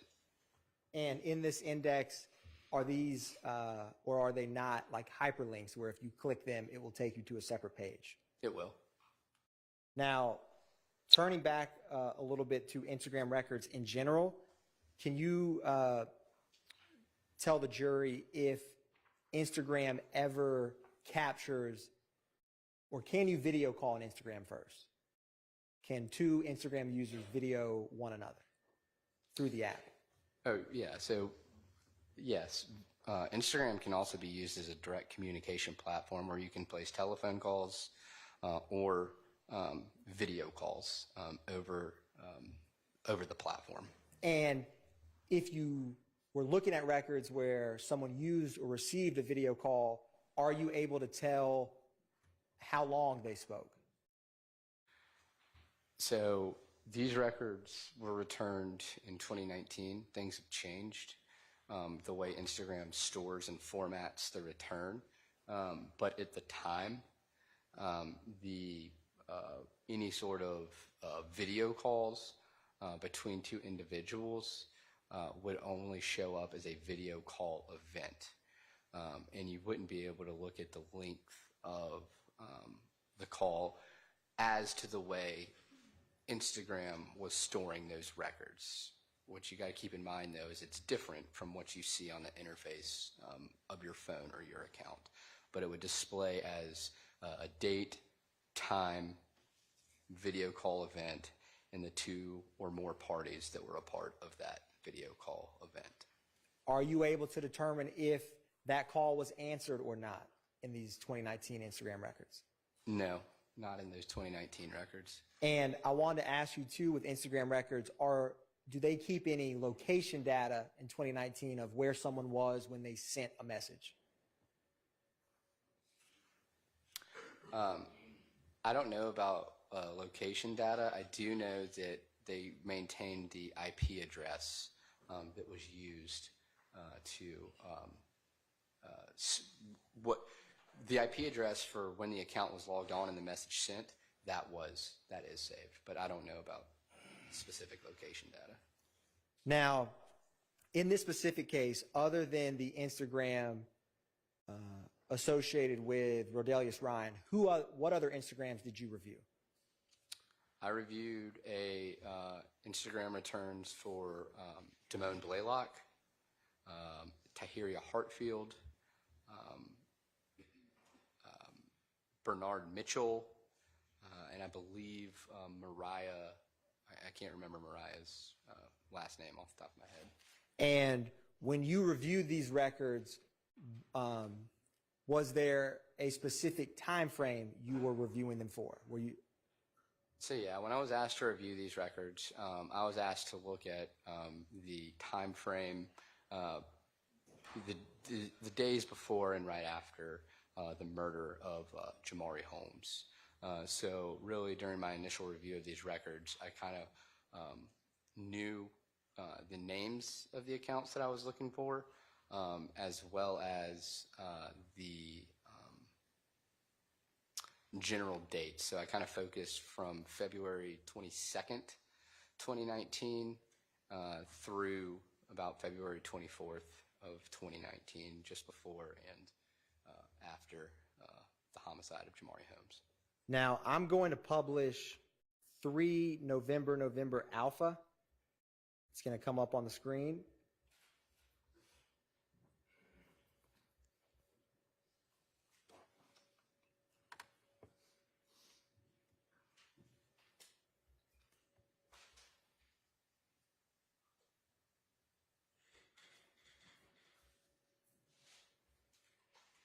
Now, what is the account for this Instagram?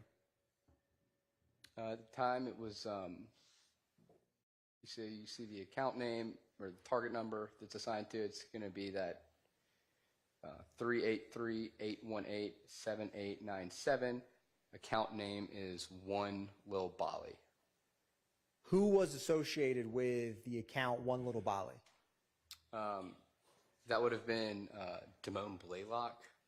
Did that name ever change, that vanity name in the records you reviewed? Yeah, I believe it did. The vanity name, the vanity name associated with that changed to, I believe, a One King Doe. Now, what was this Instagram we're looking at, the date range for this One Little Bali on 3 November Alpha? This particular date range would have been for February 22nd, 2019 at 0 UTC. So that would start at 7 p.m.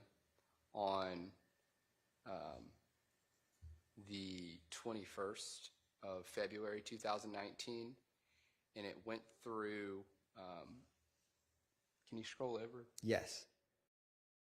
It went through February 25th, 2019 at 23:59:59 UTC. So that would have been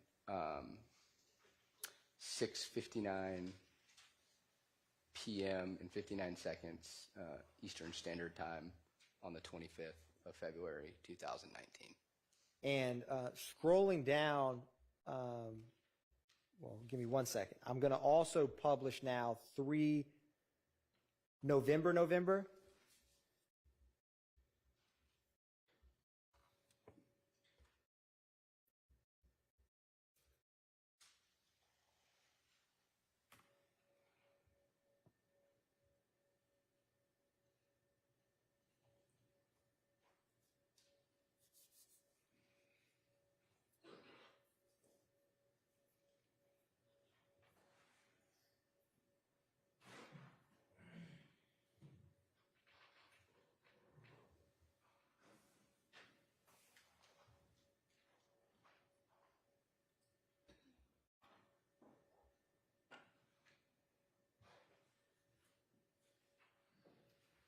There we go. Little technical difficulties. What was the... Can you make that a little larger, Yes, please? I most certainly can. What was the date range for this account?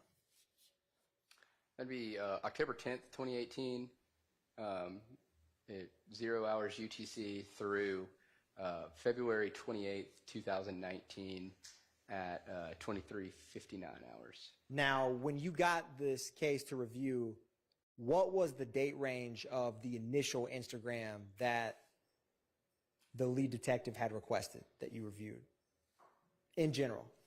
I think it was just the 2 days surrounding, 2 to 3 days surrounding the homicide of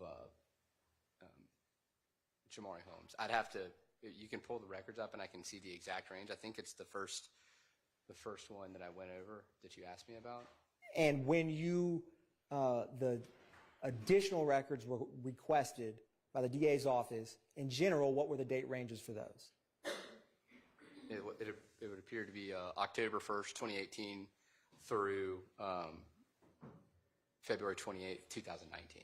So it was a wider time frame? Yeah.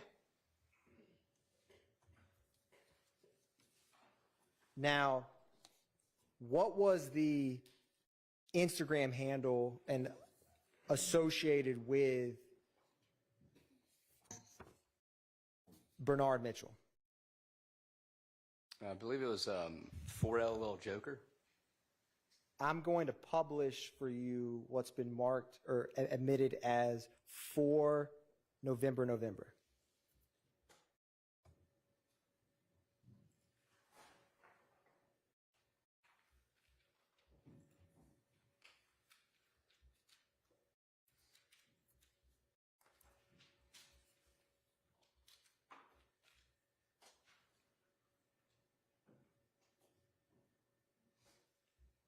And I'm going to scroll down to the vanity name. What's the vanity name? And I'm going to zoom this in that you see for this Instagram. It is 4L dot Lil Joker. And what is the name associated with this account? The name associated with this account is Paper Drugs Extortion. And what is the date range for this account? This is going to be October 1st, 2018 through February 28th, 2019. Now, when you were reviewing these records, did you have some initial records from Ms. Hartsfield? So there was an account name that was given by Ms. Hartsfield that was Yo95Brazy. And then it was determined through other Instagram posts that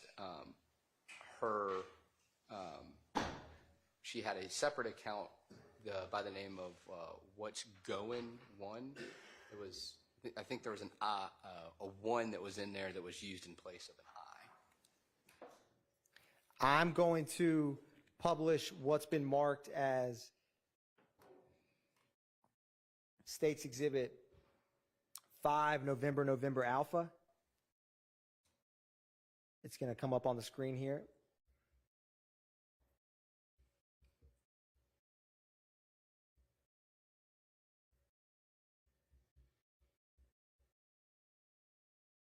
What's the vanity name with this account?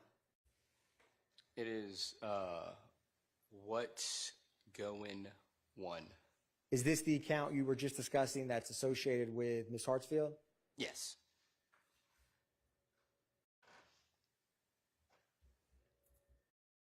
Now, what I wanted to do was, and I'm going to publish State's Exhibit 3, November Alpha. When you want to find, can you describe for the jury how you go about finding or looking through if different Instagram handles are communicating with one another in these records? So, okay, are you going to? I'm pulling it up now. Okay, well, I'll start explaining. So, what I'll do is, once we've obtained those records and we know who they are, the target number or account number that is associated with each account, I will start looking at communications between those two account numbers. And what I do is, I will, let's say, for this particular case, I opened, I think I started with Mr. Blaylock's records. That's just where I started. I had to start somewhere. And I took the account number that was associated with Miss Hartsfield, and I just did Control F, search inside of the PDF of Mr. Blaylock's records, and it populated, and I was able to see all of the communications that were contained between those two parties inside of Mr. Blaylock's records. Because every time there's a communication between the two parties, that unique identifying number is stored next to it. So I would search it, and then I could just hit next throughout the search and go from message to message to message and read all of the communications between those two parties. After I do that, I would then do the reverse. I would go to Miss Hartsfield's records, and I would search Mr. Blaylock's information. And what you find doing that is that oftentimes one party may have deleted more of a conversation than the other party before a preservation request was put in place. So sometimes you can fill gaps and holes in conversations by searching each party's records for the other individual. So let's walk through that using 3 November. So I'm going to publish 3 November now. And Mr. Howes, what is the vanity name with this Instagram we're going to be talking about? It is One King Doe 1. And is this the account that's associated with Mr. Blaylock? It is. So do you see at the top, typed in or searched, put what's going on? Do you see that? So can you describe that for the jury? Well, I can see that. You need to switch to the other Instagram records from the original ones. Okay, so I will open up what is marked as State's Exhibit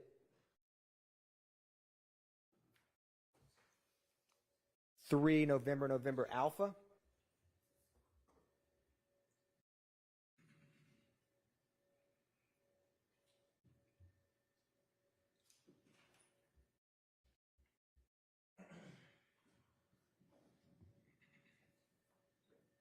And what is the vanity name associated with this? One Will Bali. So if I were, and follow along here, type in what's going on. Do you see that 8-5? 8-5. What's going on? Yes. Yeah, I see that. So, Okay. So that is going to be Miss Hartsfield's account. And if you see that number that is 9647422004, that is going to be the target ID that is associated with her account, and it's going to appear next to every communication that she has. can you point that out for the jury where that would be? Now, if what's going on, so for the Instagram account for what's going on, would that number appear in the records? What do you mean? Would the Instagram return for what's going on have that same 2004? Yeah. And if these records appeared in Rodelius Ryan's records, Blaylock's records, whoever's, would that number follow it? For this account? Whoever this account has communications with, it's that target number, that 96474220004, associated with Ms. Hartsfield's account, that's always going to show up in any communication she has in whoever's records it appears in.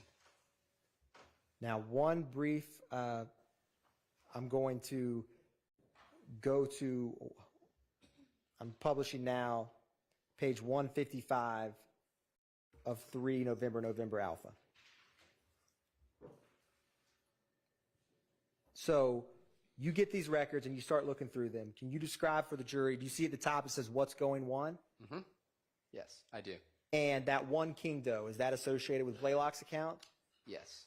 And this number next to him, is that the same as you just described for Ms. Hartsfield? So what you're going to see here is that at the top of the account where it said the vanity name associated with it was One Lil Bali, after the Instagram records were requested, he changed his name to What's Going One. Or I'm sorry, changed his name to One King Doe One. And that 383-818-7897, that number did not change. That's the same number at the top of these records. So I know that Mr. Blaylock had changed his vanity name, but I still know it's the same account because of the number that's next to it. And what you have here is you see a text, and you see the author of that text is What's Going One, and the recipients are going to be both What's Going One and One King Doe One, Mr. Blaylock and Ms. Hartsfield. Those are the only two people on this particular text thread. The time this text was sent was on 2/22/2019 at 2:05 UTC, and then what you see next is What's Poppin', WP. Another thing that is unique that Instagram does, and when I'm going through these messages, so every conversation thread, Instagram maintains a unique number called a thread ID. So the thread ID is this incredibly long number, and in this case, it ends in 171. So once I get to the message thread that I'm looking for, I was looking for conversations between Damone Blaylock and Ms. Hartsfield in this case. Now I have found it. So what I will do afterwards is I will copy that thread ID and I will paste that thread ID in the search bar, and I can see every message included in that conversation. And the reason I did that in this case was because back in 2019, Instagram or Facebook would maintain messages in ascending order as to when they were sent and or received in that particular account. So what that meant was, if you were having a conversation with another individual, any messages sent by different parties would show up in between. And so if you scrolled all the way down, sometimes there would be gaps in the conversation between Ms. Hartsfield and Mr. Blaylock because he sent or received messages from other parties.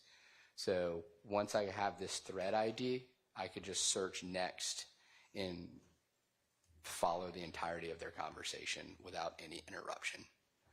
So I wanted to unpack a little bit of that. So you see how I have highlighted this thread ID?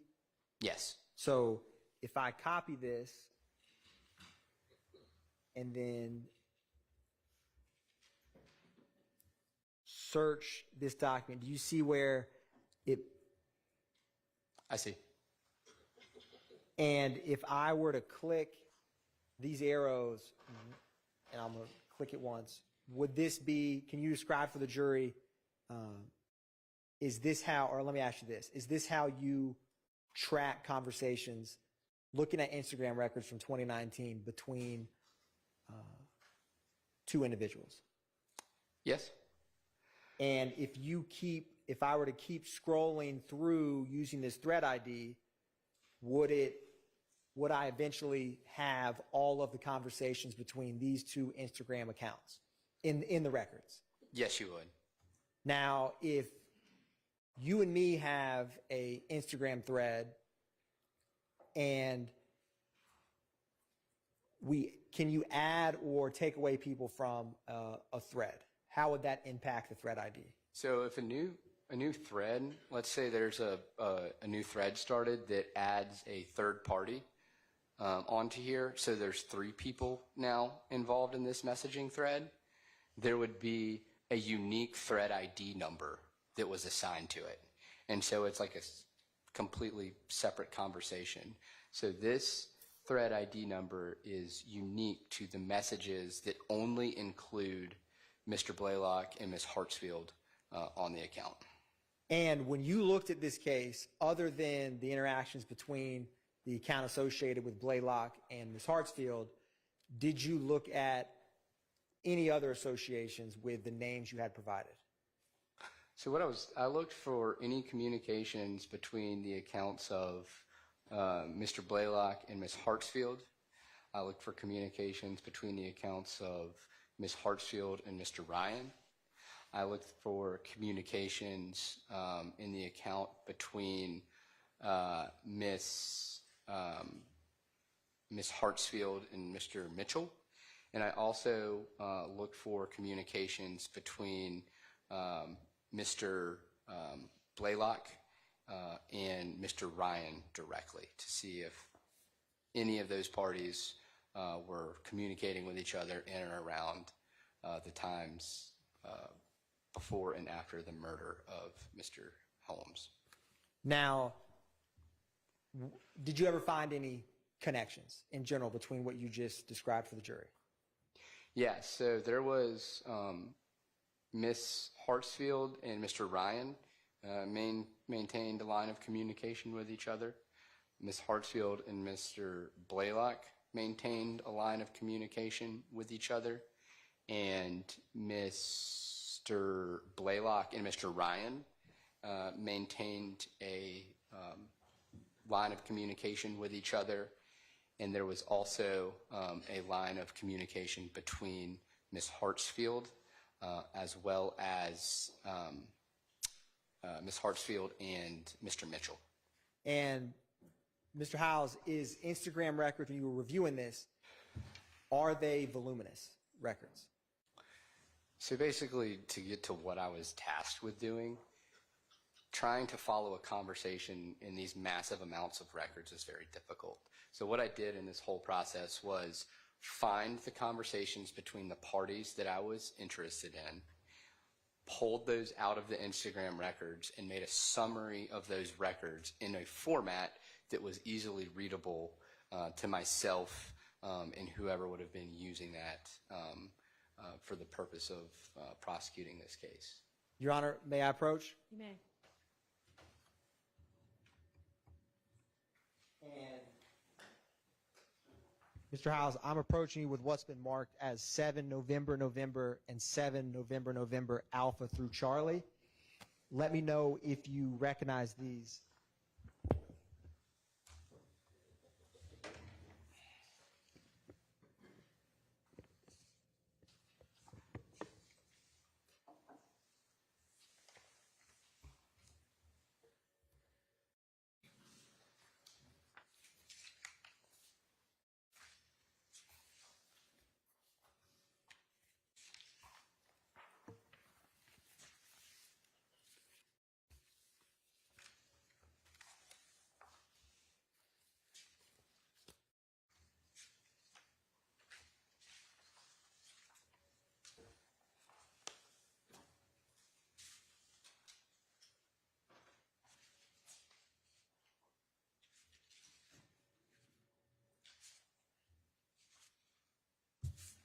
Now, what are those, Mr. Howes? Well, yes, I recognize all of those. Okay. And what are they? So 7 November, November would have been conversations between Bernard Mitchell and Rodelius Ryan, dating from February 22nd, 2019 through February 23rd, 2019, and they were just extracted out of their Instagram records and put into a format, like a summarization that's easy to read in a recognizable format. Is that 7 November, November, Charlie, or 7 November, November? This is 7 November, November. Okay. And what is the next record? Yep. Yes, you may.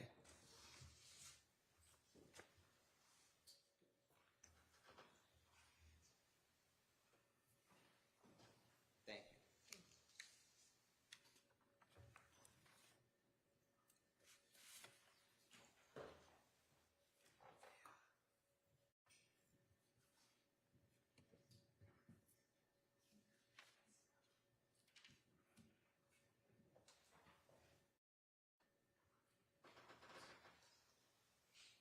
Now, Mr. Howes, can you let me ask you a question. What are the two Instagram handles on 7 November, November? One, King Doe 1 is in yellow. That denotes Mr. Blaylock's records. And in the purplish color is Slime Business Rod, notating the records of and communications with Rodelius Ryan. Okay, so just a moment ago when you said Mr. Mitchell, did you mean Mr. Ryan? Oh, I'm sorry, I did. No. And for the other records, do you recognize them as summaries you created in this case? For 7 November, November, Alpha, Bravo, and Charlie? Yeah, 7 November, November Alpha is the records between Ms. Hartsfield and Rodelius Ryan. 7 November, November Bravo are the records between Ms. Hartsfield and Mr. Blaylock. And then 7 November, November Charlie are the records between Ms. Hartsfield and Bernard Mitchell. And are they a fair and accurate depiction of the summaries you created from reviewing the Instagram records in this case? Yes, they're the exact conversation. The texts and times are the exact conversations as they appeared between the time frames listed from start to end as they appeared in the records. Your Honor, at this time, the state moves to tender into evidence 7 November, November, and 7 November, November, Alpha through Charlie. All right, those are admitted. Judge, these would be with the same objections previously discussed. Understood. Now, when you created these summaries, Mr. Howes, did you have to, with the steps we just walked through with the jury, is that how you created these? Yeah, so if you pull the records back up real quick. Yes. Republishing 3 November Alpha.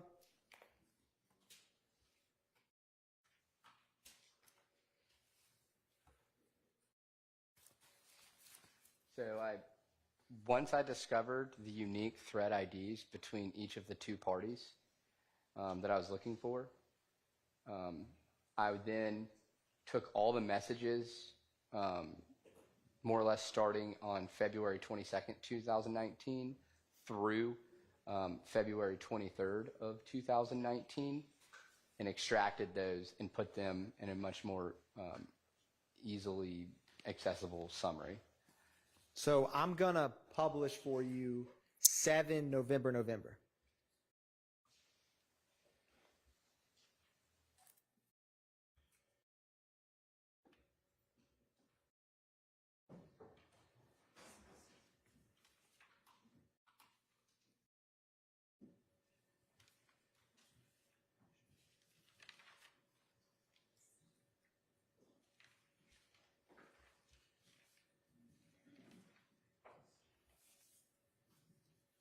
One brief second.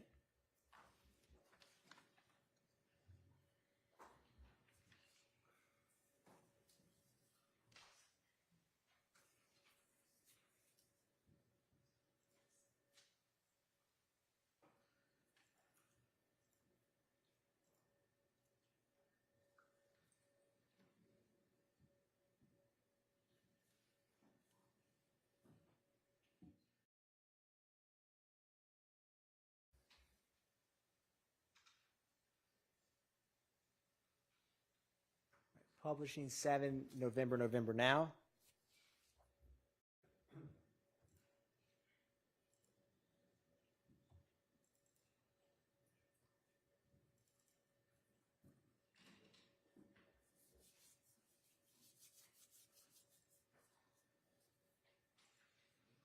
Can you make it bigger too by hitting the little square box on the top right? Yes.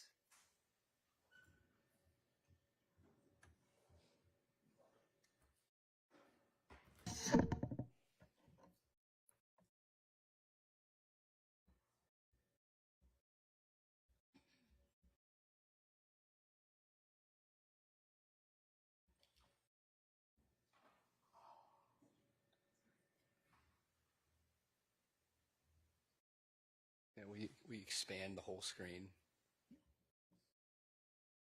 With that will make it smaller.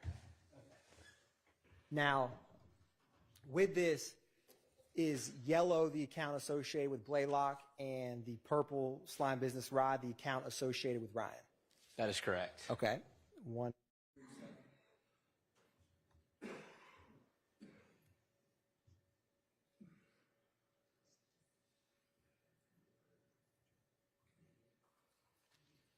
And do you have the times listed here in Eastern Standard Time or UTC time?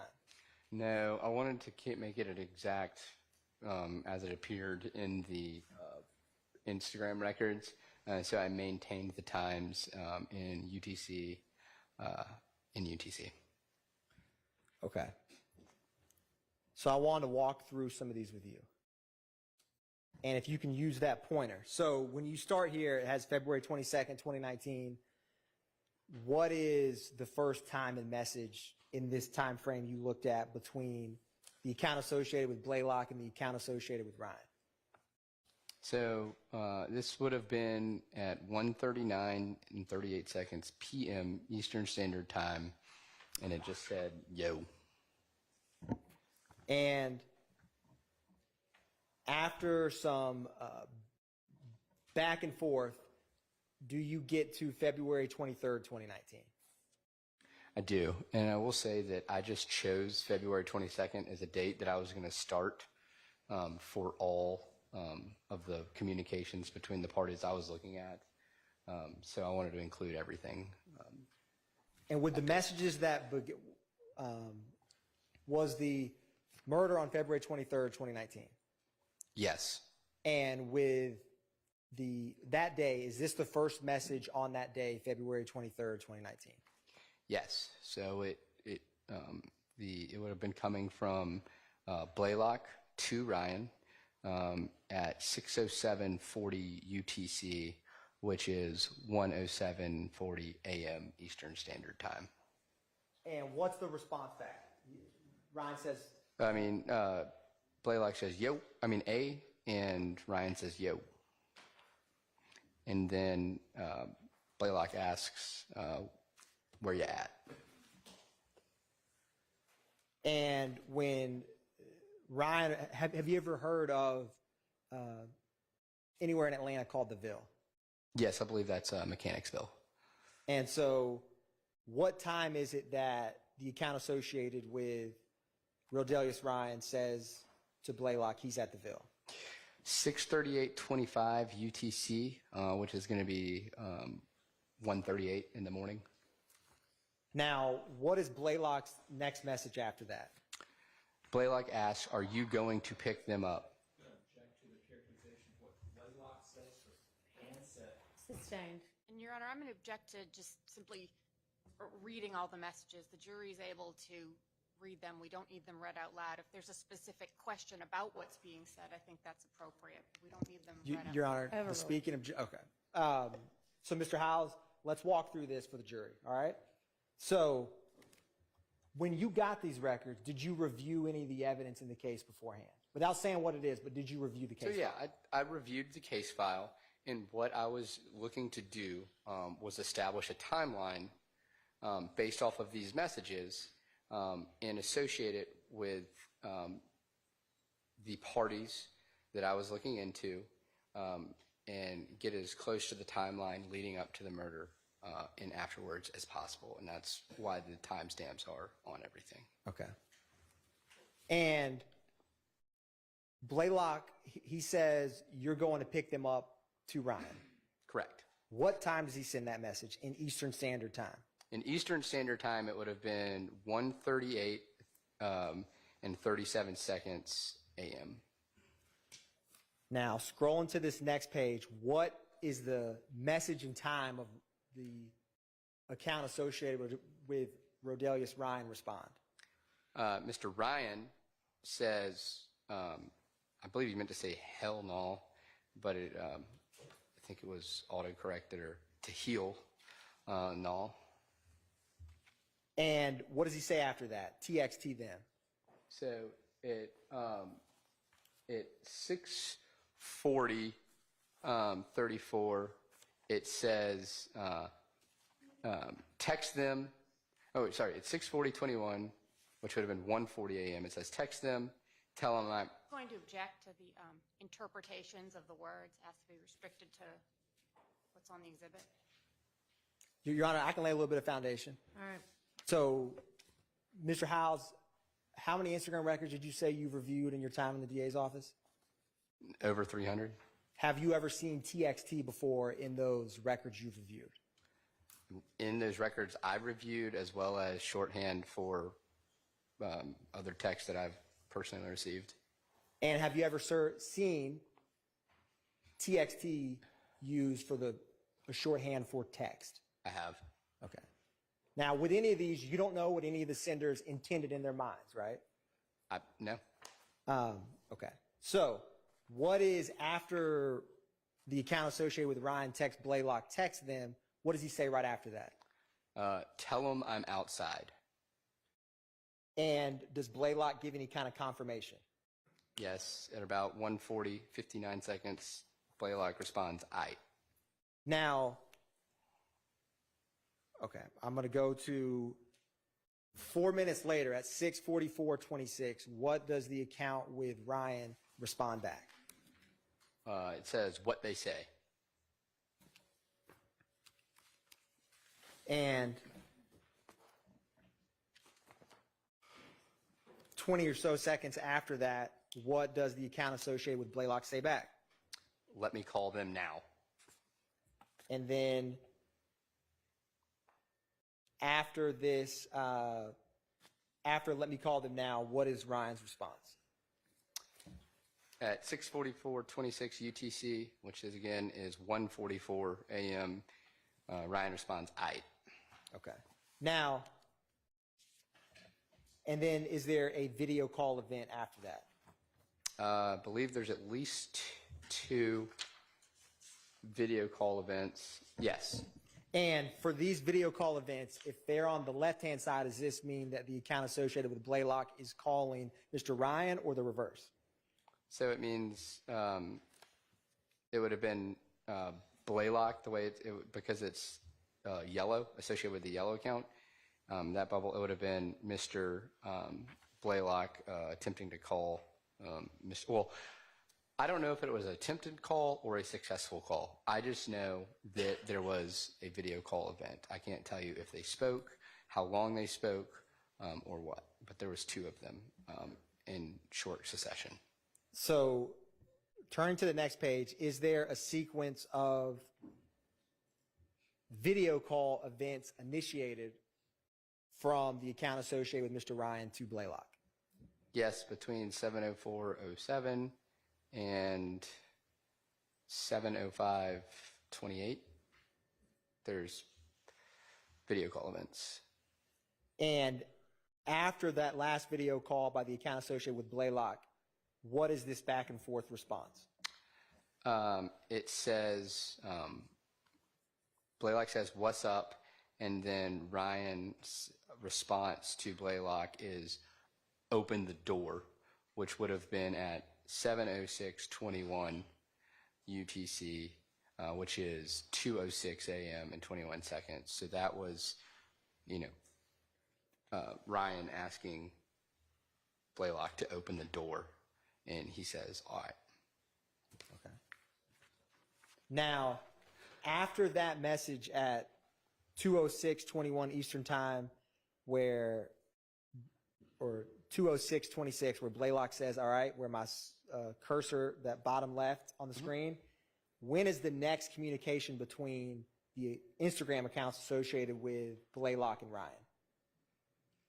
It would have been a video call event at 10:11:06 UTC, which would have been 5:11:06 a.m. Eastern Standard Time.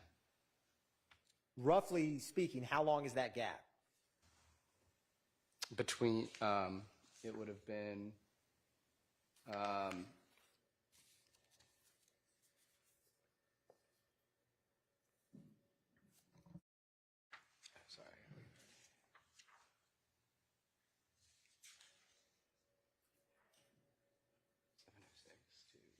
Oh, it would have been just over 3 hours. Just over 3 hours? Yes. Okay. And I'm going to, Ms. Knight's going to assist me. I wanted to publish what's already been admitted as State's Exhibit 1, November. And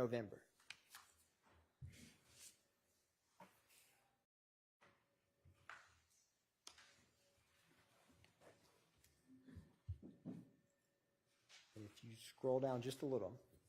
No. Thank you, Ms. Knight.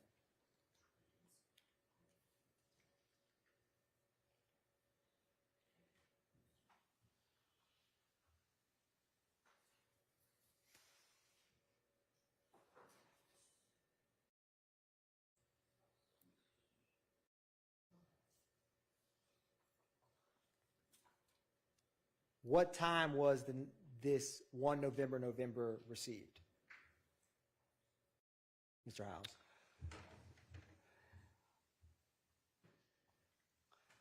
The E911 call was received at 4:36 a.m.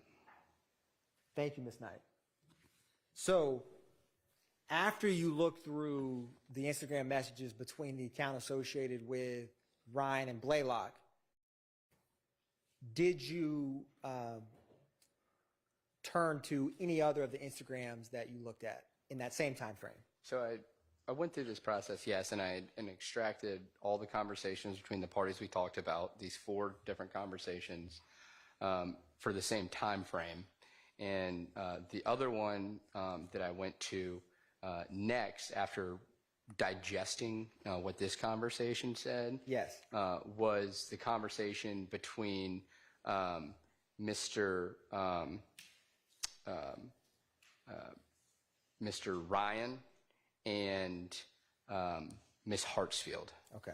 I'm going to publish for you and the jury 7 November Alpha.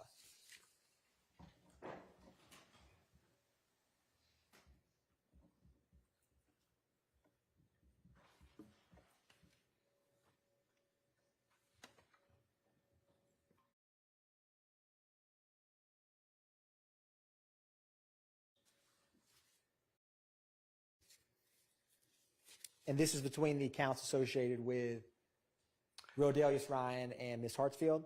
That is correct.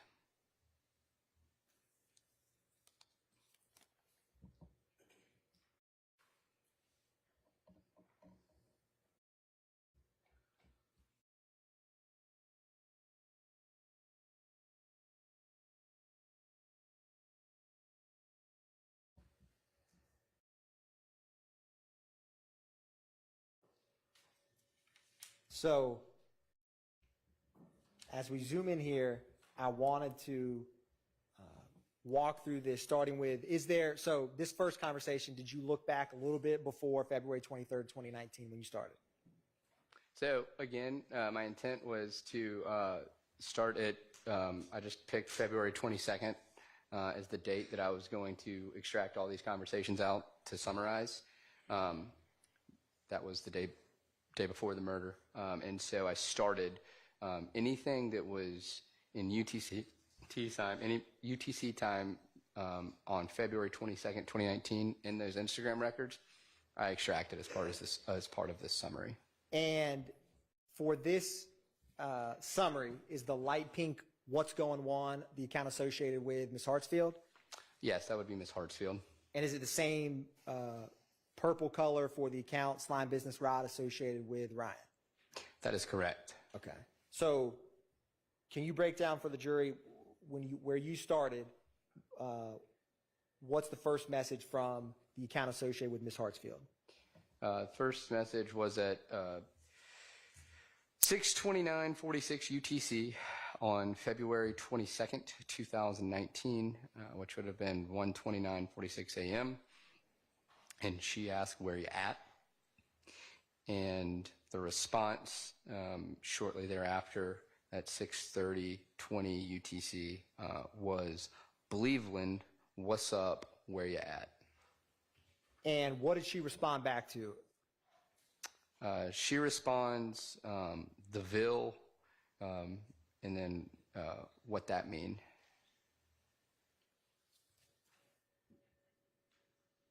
I'm going to pick this. Sure.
one brief second, Your Honor.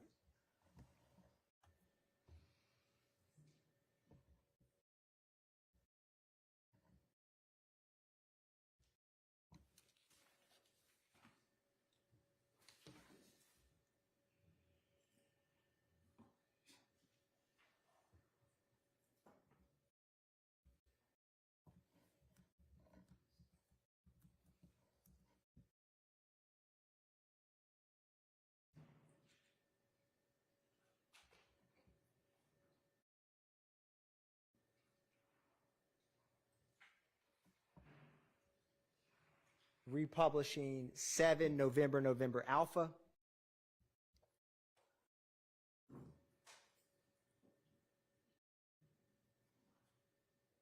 And this is all on February 22nd, 2019? Correct? And what is the time frame for this on the 22nd of February? The original messaging started at 6:29:46 UTC, which is 1:29 a.m. Eastern Standard Time. Okay. And then Going to February 22nd, 2019, is this the early morning hours of the day before? no, that would have been the early morning hours of February 22nd, 2019. Yeah. Okay. And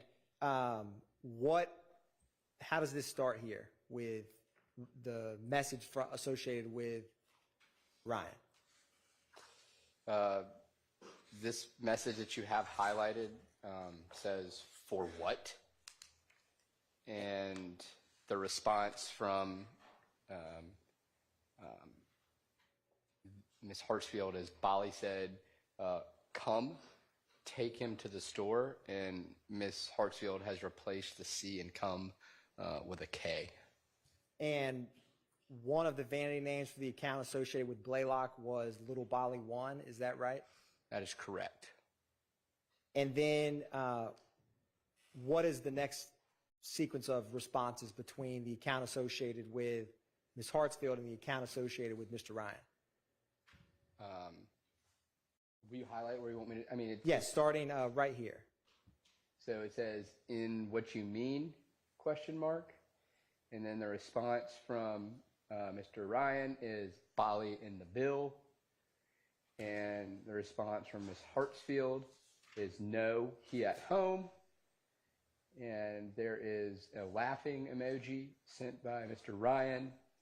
And then during this exchange at 6:41:07 UTC, there is a video call event. And then a message from Ms. Hartsfield that states, "Why that face?" And the C again has been replaced with an X. And then going a little bit further, is there a series of video calls from the account associated with Ryan to the account associated with Ms. Hartsfield? yes, there are. And can you describe for the jury, so you have this message at 7:55:08. Is that still February 22nd? That is. And Ryan says, what's the address? That's correct. And then on this summary, is this now in Eastern Standard Time switching over to February 23rd? Yes. Okay. So what is the first message on February 23rd between the account associated with Blaylock and Hartsfield? So Blaylock says to Hartsfield at 5:41:19, which would be 12:40, or that's UTC, the 5:41. It's going to be 12:41 a.m. He says, "Yo, where you at?" And Ms. Hartsfield's response is the Ville, which is the Mechanicsville neighborhood.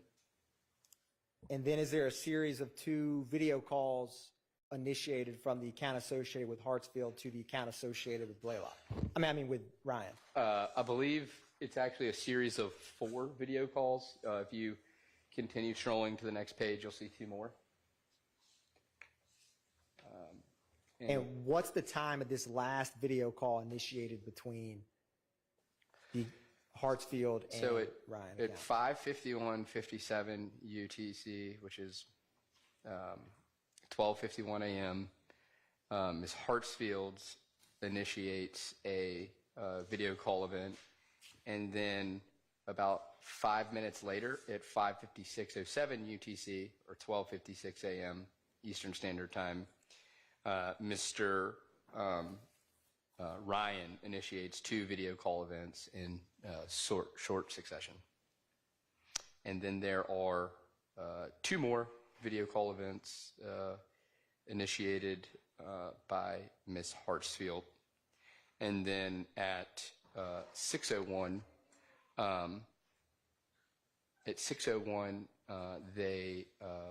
Ms. Hartsfield initiates a video call. That's going to be 1 a.m. Eastern Standard Time is the last video call event. And then at 1:01:28 a.m. Eastern Standard Time, Ms. Hartsfield sends an address to Mr. Ryan that says 709 Windsor Street, which is actually an address inside the Mechanicsville community. Now, she sends that address at 1:01:28 Eastern Standard Time? Yes. And then what is this next message from the account with Ryan? So it says, it says open the door, which would have been at 1:34 a.m. and 45 seconds, or 6:34:45. And so when I was reviewing these text messages, trying to get a timeline of events, that's when I realized that at the same time, Rodelius Ryan is telling Ms. Hartsfield to open the door. Rodelius Ryan was simultaneously texting Damone Blaylock saying, call the girls or tell them to open the door. When, Mr. House, so leaving 1:34 p.m., open the door text, I'm going to... AM. I'm going to go back to 7 November, and go to...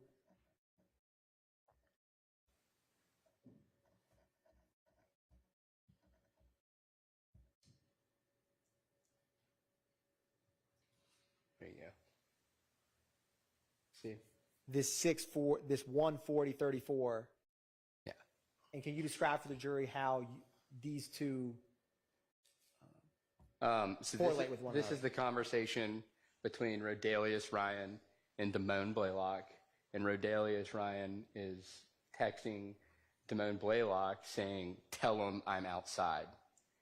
Now, during the more or less within a minute of that text, he is also texting Tyria Hartfield saying, open the door. And then picking back up on 7 November Alpha, after this open the door, is there a sequence of video call events from the account associated with Ryan to Hartsfield? So between the open the door text was sent at 6:34:45 UTC, which would have been 1:34:45 a.m. So between 6:35:22 UTC, which is 1:35 a.m., and 6:39:47, which is 1:39:47 a.m., there are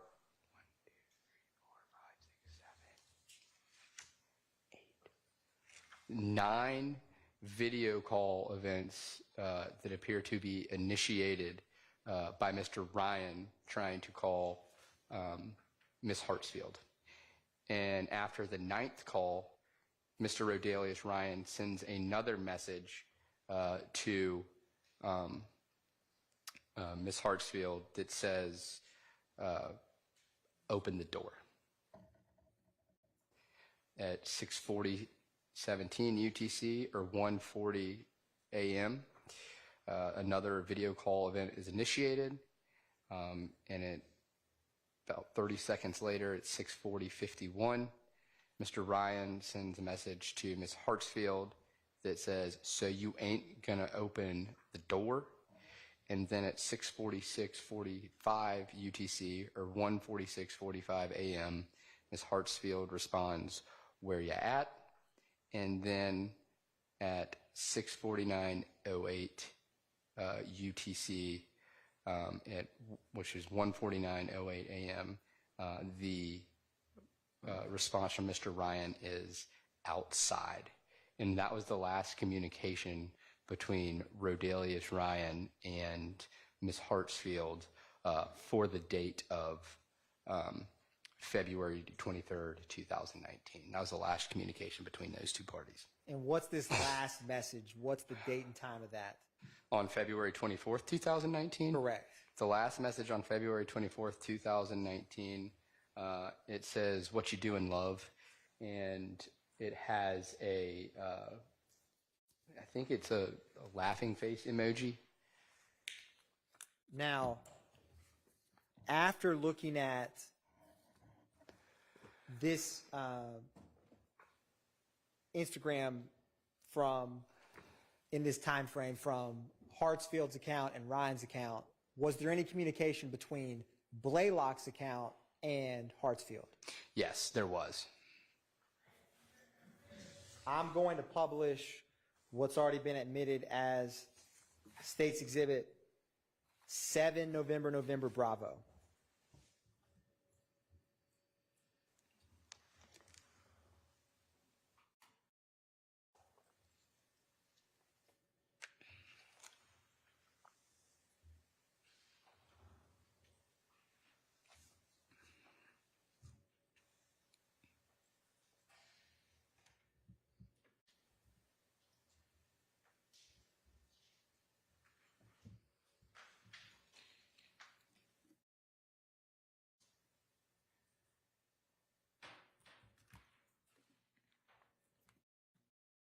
And for this is Ms. Hartsfield's account in light pink and 1 King Doe 1 in yellow.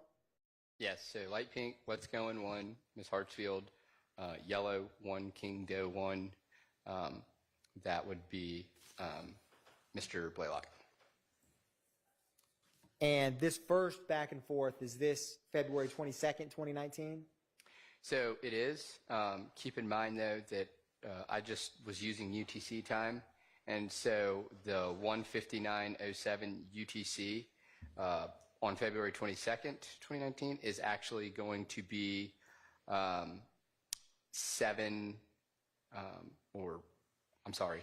8 p.m., just before the 9 o'clock hour Eastern Standard Time. Okay.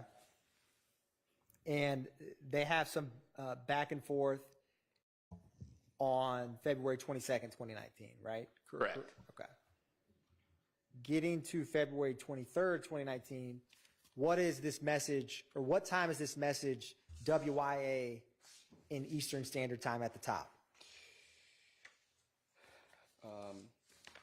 of page 2?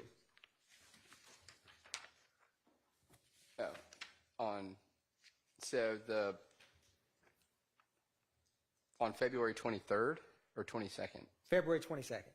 February 22nd, it is, that last where you at is 23:27:01. That's going to be, now I'm going to have to do, It's going to be 11 minus 5 hours? yes. Okay. So about 6:27:01. Okay. Now, turning to February 23, 2019, what is this? Is there a series of video call events? What's the timeline of these?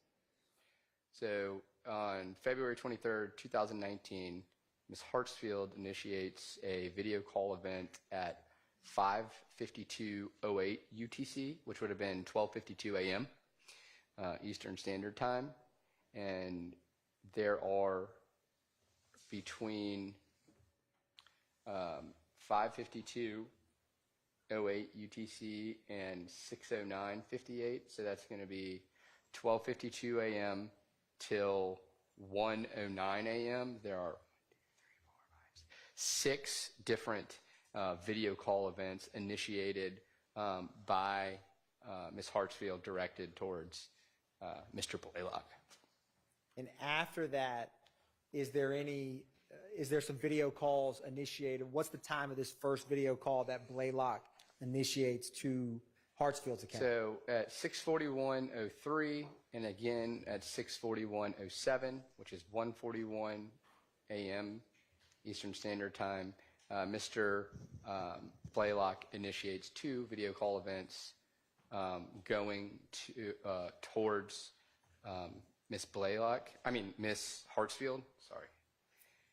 And what is this text after that? So at 6:41:15 UTC, Blaylock texts Miss Hartsfield and states, "Lil Rod says he outside." So when looking at the messages that Hartsfield's having with Ryan and Blaylock and Ryan and Blaylock's own conversation, do you see any kind of pattern between those three? Yeah, they were all having conversations with each other independently of the others around the same time. So when Mr. Ryan was trying to get Ms. Hartsfield to answer, he was also texting Mr. Blaylock to have Ms. Hartsfield do the same thing. I'm going to object to testimony about what someone was doing. Sustained. So, Mr. Howes, when you're speaking, you can say, correct me if I'm wrong, but if you say Mr. Atkins' account texted Mr. Howes' account, is this the account associated with you or I? Or in this example, What you Blaylock? can see from these records is that in the messages between Mr. Ryan and Ms. Hartsfield, Mr. Ryan then that account texts Ms. Hartsfield and states, "I'm outside." And then if you go to the next message thread at the same time, you can see that Mr. Ryan texts Mr. Blaylock and says, "Tell them I'm outside." And then if you go to the conversation between Mr. Blaylock and Ms. Hartsfield, you can see Mr. Blaylock telling Ms. Hartsfield in an independent conversation that Lil Rod say he outside. Now, after Little Rod says he's outside, the message from the account associated with Blaylock to Hartsfield, when is the next communication between Blaylock's Instagram and Hartsfield's Instagram? The next Instagram communication is at 10:11:37 UTC, which would have been 5:11 a.m. And there are at 10:11:37 a.m. and 10:11:55. I'm crossing myself up. 10:11:37 UTC and 10:11:55 UTC. There are 2 Instagram video call initiations from Blaylock to Ms. Hartsfield. So from 1:41 a.m. with this text, there's a gap until these video calls at 5:11 a.m. on February 23rd? That's correct. Okay. And then is there some additional video call events a few minutes later from the Instagram account associated with Ms. Hartsfield to Blaylock? Yeah, Ms. Hartsfield says initiates at 10:14:35 UTC and 10:15:04 UTC video call events directed towards Mr. Blaylock. And in reviewing Instagram records, have you ever seen a short phrase of DF? Yeah, it's an acronym for defuck. And so this last message, what's the time of this? At 10:15:05 UTC, which is 5:15:05 a.m., Miss Hartsfield says to Mr. Blaylock, "Where the fuck you at?" And does he have any response to that message? Yes, Mr. Blaylock liked the message "Where the fuck you at?" that was sent by Miss Hartsfield. And then is there a series of video calls from, how many video calls are there after that from the Instagram account associated with Hartsfield to Blaylock? Between 10:15:13 UTC and 10:16:37 UTC, there are a series of 4 Instagram video call events initiated by Miss Hartsfield towards Mr. Blaylock. So that would be 5:15:13 a.m. to 5:16:37 a.m. Now, once you reviewed and looked at the communication between the Instagram accounts of Blaylock, Ryan, and Ms. Hartsfield, did you ever look at this same time frame with any Instagram messages associated with Bernard Mitchell's Instagram account? Yes. And did Bernard Mitchell have any communication with anyone in this window of the records you were looking at? So of the records that I look at, I did find communications between Bernard Mitchell as well as Miss Hartsfield. Publishing what's been admitted as State's Exhibit 7, November, Charlie.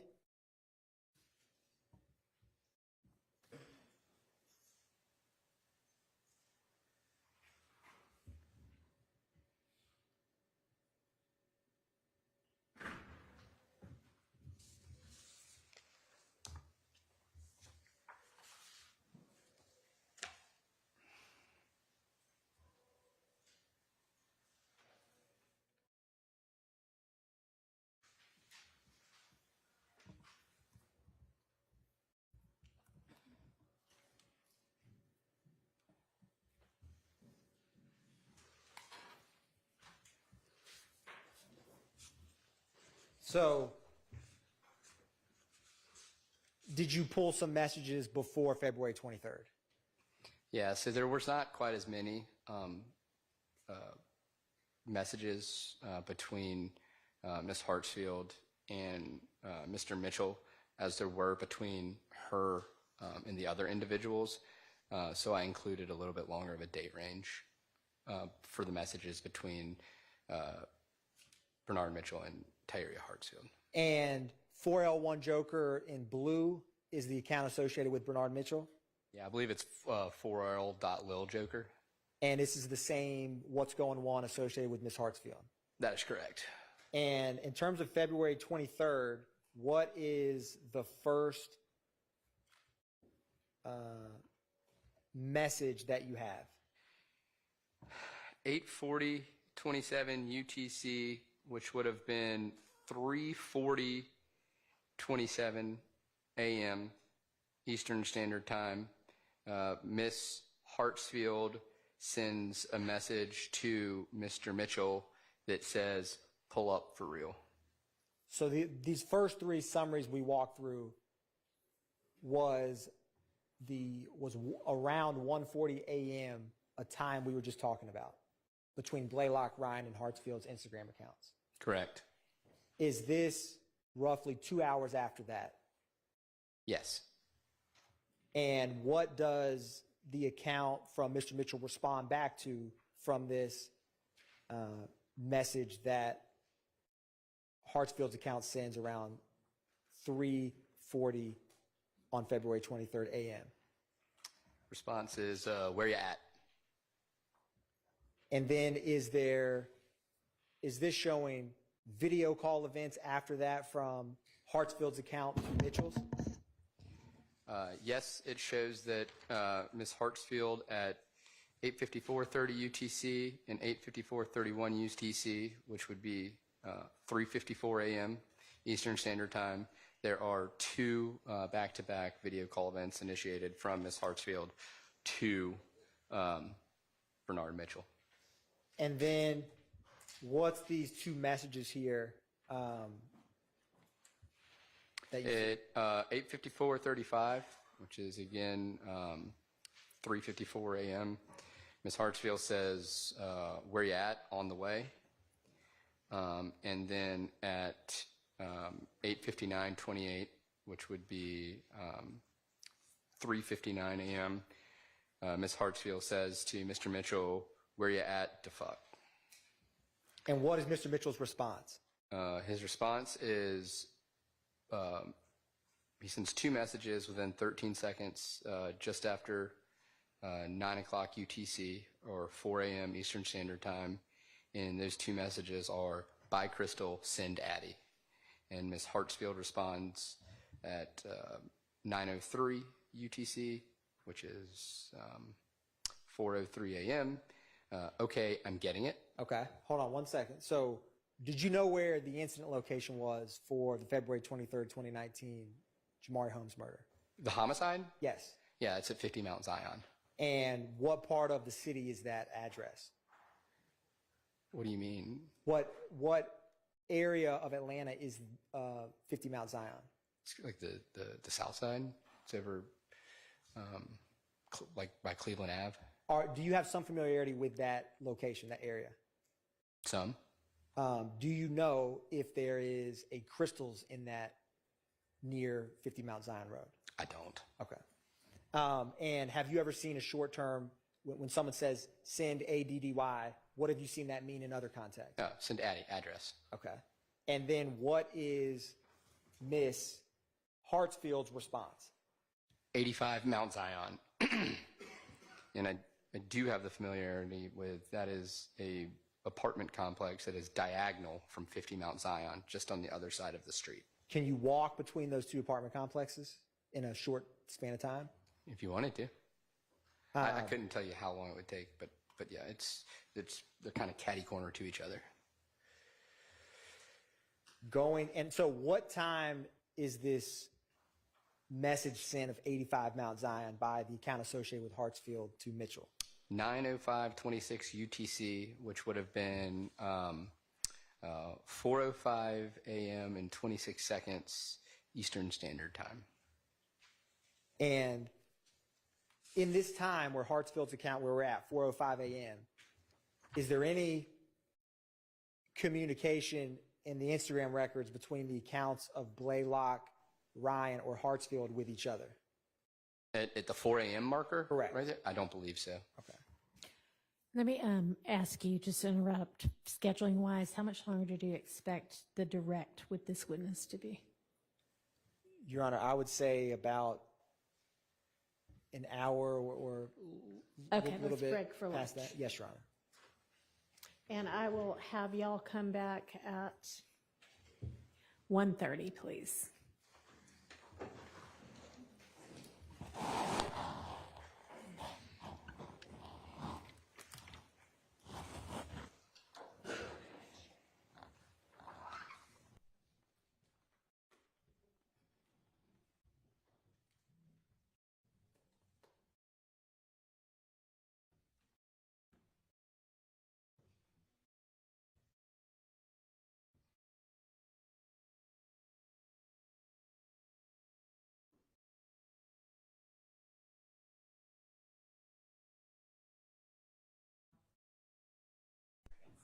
All right, thank you.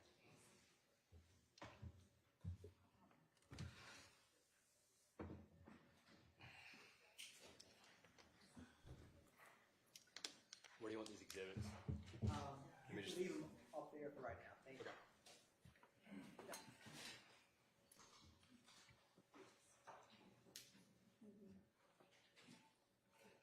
All right, I just forwarded through Ms. Persifield. I think you may have gotten a second attempt at a limiter, but I just sent to her, and she'll send to you a third one. So use that one, and then I'd love for us to discuss that before we return with the jury. So you anticipate it'll be this witness, and then do you think we'll get to, I guess, Mitchell and Otten or Uten today? Yes, Your Honor. Do you think we'll get past those two? If we do, Your Honor, I don't believe we would get past Detective Hogan. Okay, Which would mean we would not need that instruction. until tomorrow. Correct, Your Honor. Okay. Well, considering that some of the people have some other things to do. They're on the lunch break. Why don't we just be back at 1:25, and then maybe in the morning or in the evening, this evening, we'll deal with the limiter. Okay, see y'all at 1:25.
All right, is there anything we need to put on the record before we get the jury out?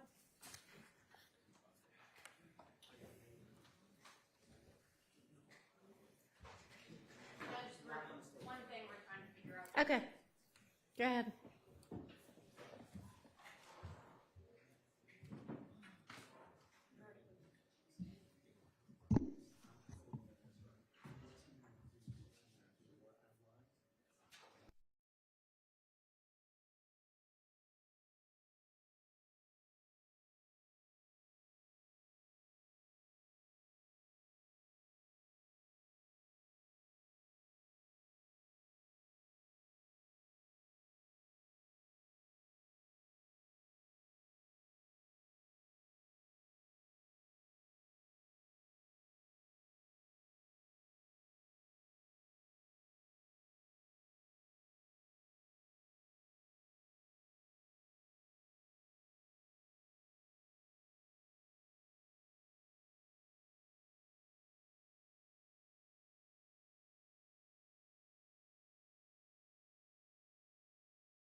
True.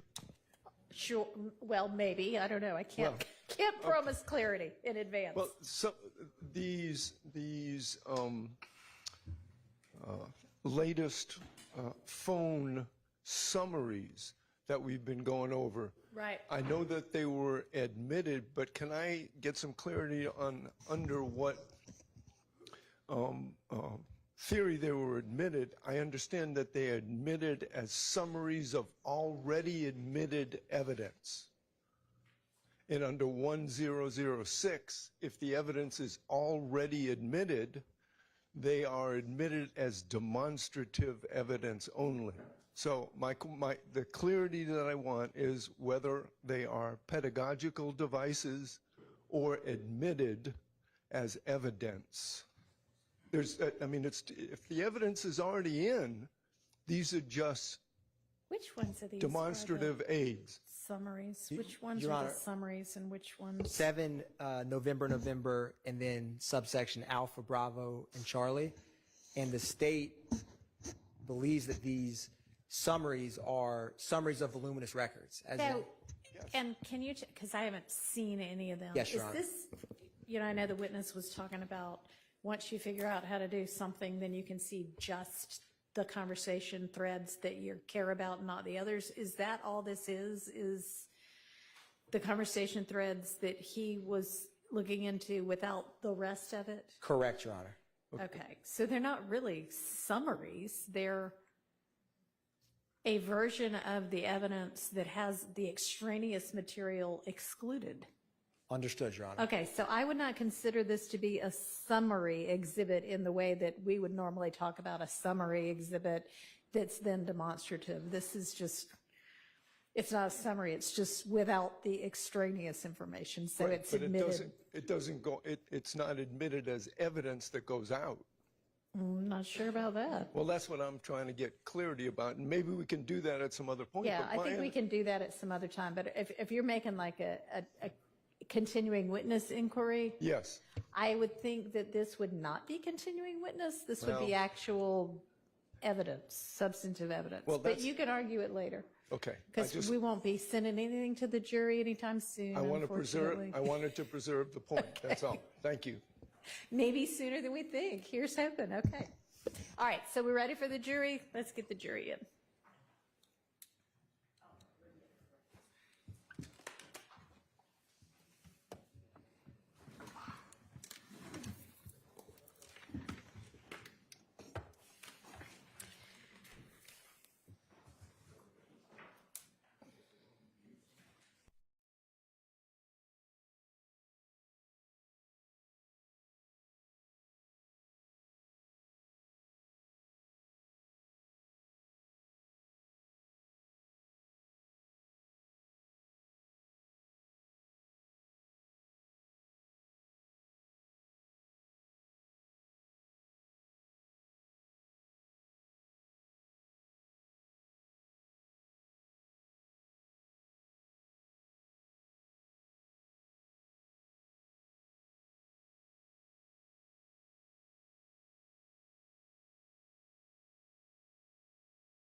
You going to proceed, Mr. Atkins?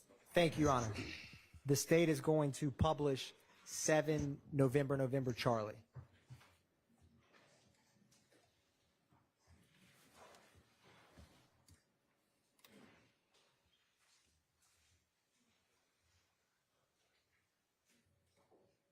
So, Mr. Howes, when we broke for lunch, I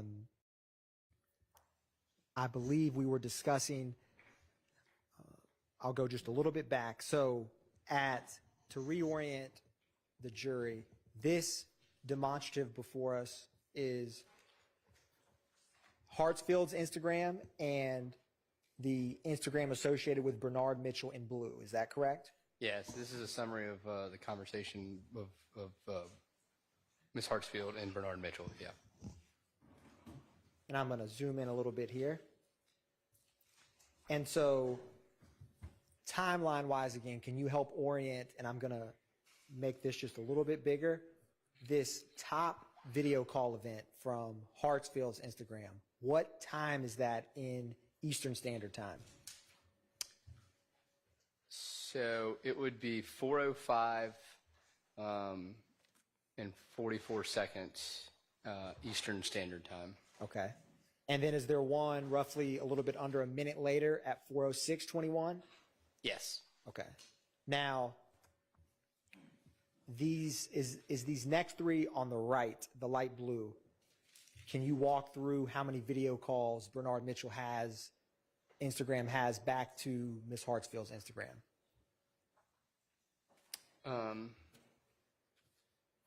Will you go back? I think I'm a little confused. Can we just start? Can you go back? Yes. I will go back to 9 o'clock UTC. Yes. So do you see this message by the Crystal at 9:05 UTC? This. And that was sent from Bernard Mitchell to Ms. Hartsfield. And then can you walk the jury through, when you were reviewing this next sequence of events between Hartsfield's and Mitchell's Instagram?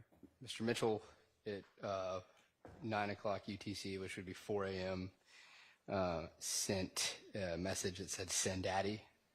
3 minutes later, Ms. Hartfield responded, "Okay, I'm getting it," and then followed up the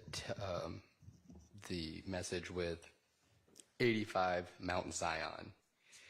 And that was at 9:05, so 4:05 a.m.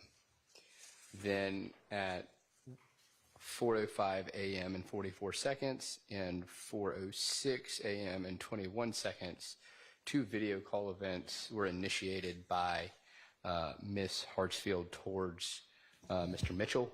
And then again, the way Instagram stores the records, I don't know if they actually communicated or if it was a missed call or what, but as the records are stored in 2019, it doesn't indicate whether a conversation was had. And then at 9:08:49 UTC, so at 4:08 a.m. 49 seconds and 4:09 a.m. and 18 seconds, there was 2 video calls initiated from Mr. Mitchell to Ms. Hartsfield.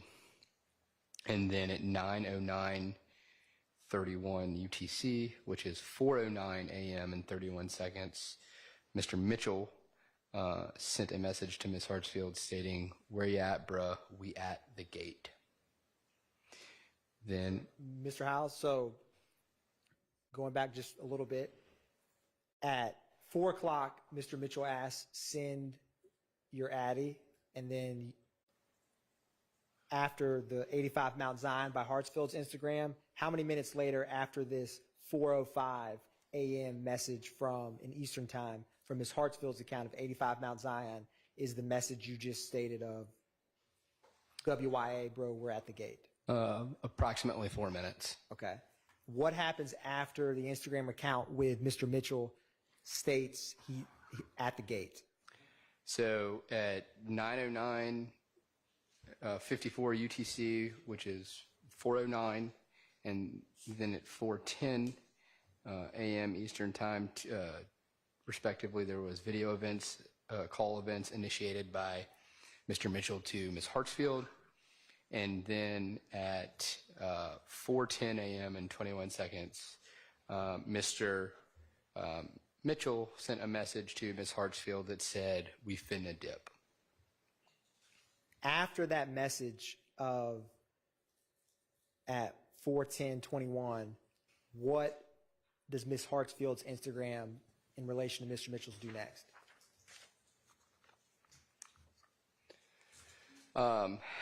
At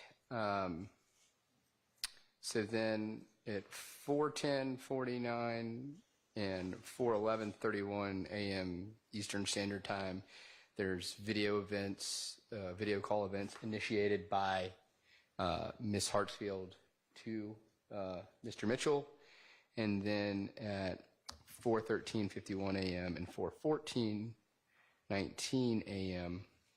there's 2 video calls initiated from Mr. Mitchell towards Ms. Hartsfield. And after that 4:13 Eastern Time video call event, is there another sequence of video events between the two of them?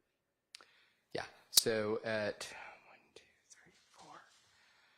So there's 4 video calls initiated by Ms. Hartsfield to Mr.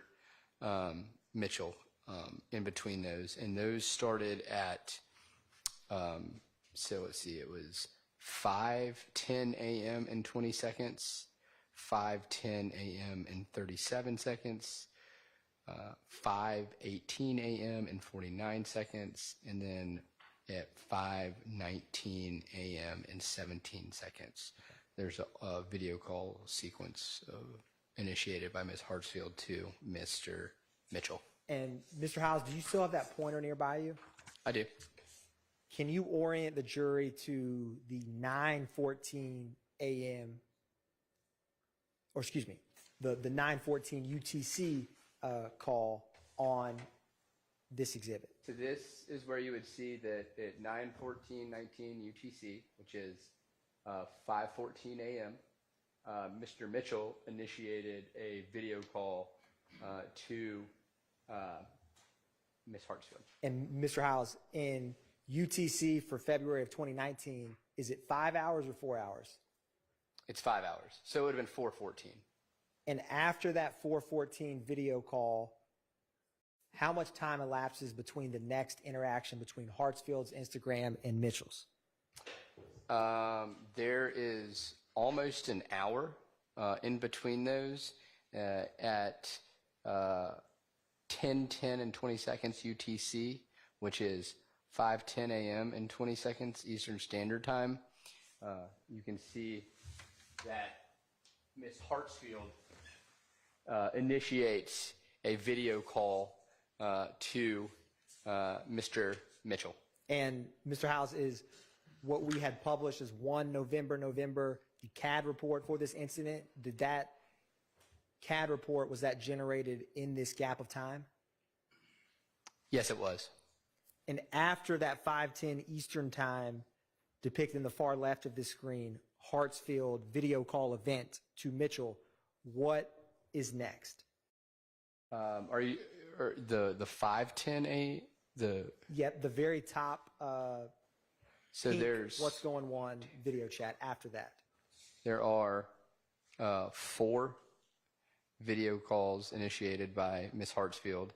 It would be, I'll stick to Eastern Time, so 5:10 and 20 seconds Eastern Standard Time, 5:10 and 37 seconds Eastern Standard Time, 5:18 and 49 seconds Eastern Standard Time, and 5:19 and 17 seconds Eastern Standard Time are all of the video call events initiated by Ms. Hartsfield to Mr. Mitchell. Is that 4 video call events from Ms. Hartsfield's Instagram to Mr. Mitchell's in a span of about 10 minutes? Yes, it is. And again, I don't know if they spoke. I don't know if it was completed. I just know that it was initiated from her account to him. And scrolling down, can you orient the jury to the time of these video call events depicted on page 5 of 7 November, Charlie? Yes. So again, there are 4 video call events initiated by Mr. Mitchell to Ms. Hartsfield, and those times are 5:22 a.m. and 36 seconds, 5:23 a.m. and 12 seconds, 5:23 a.m. and 35 seconds, and 5:26 a.m. and 2 seconds. And those are Mr. Mitchell's video call events to the Instagram of Ms. Hartsfield? Yes. And then what is the last, or what does this next message state? Ms. Hartsfield sends a message to Mr. Mitchell at 5:26 a.m. and 5:26 and 45 seconds a.m. and she sends the message to Mr. Mitchell that says, "On my auntie, we ain't set you up." And what's the, after that 5:26 a.m., when's the next interaction time-wise between Mitchell's associated Instagram and Hartsfield's? So at 14:09 and 08 and 14:09:20, which would be, I think, about 4 p.m. Eastern Standard Time. There's 2 video calls here and here initiated from Ms. Hartsfield to Mr. Mitchell. And then at 14:09:27 UTC, Miss Hartsfield sends a text, "Bro, y'all good." And Mr. Howes, with that 1400, would that be 2 o'clock p.m. Eastern Time? So I mean UTC time? yes, it would be. So it would be 2 p.m. UTC -5, so about 9 a.m. And then what is the last message, the time and message from Hartsfield's Instagram to Mitchell's? Miss Hartsfield sends the message that says, "Text, bruh, y'all good," phrased as a question. Now, when you were looking through these records, Mr. Howes, did you ever locate any shared direct stories between the parties' Instagrams that we've just walked through? Yes, I did. So just from reviewing so many different Instagram messages, there's different modes of direct communication through the Instagram app. And Instagram, when you message somebody directly through their stories, it stores those communications in a different spot inside of the index and as well as the PDF. And so I then looked at Mr. Mitchell's Instagram records under his direct stories tab in that index to see if there was any other communications between the parties that we had been or that I had been investigating. And did you ever see a direct story between Hartsfield's Instagram, Blaylock, and Ryan's? Yes, I did. There was a message sent via direct story from Tahiria Hartsfield to both Rodelius Ryan and Damone Blaylock. Your Honor, I'm going to publish what's been marked, or not marked, admitted as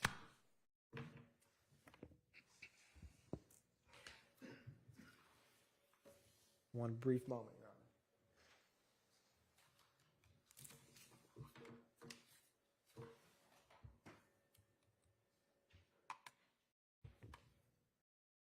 Honor. As 3 November Alpha.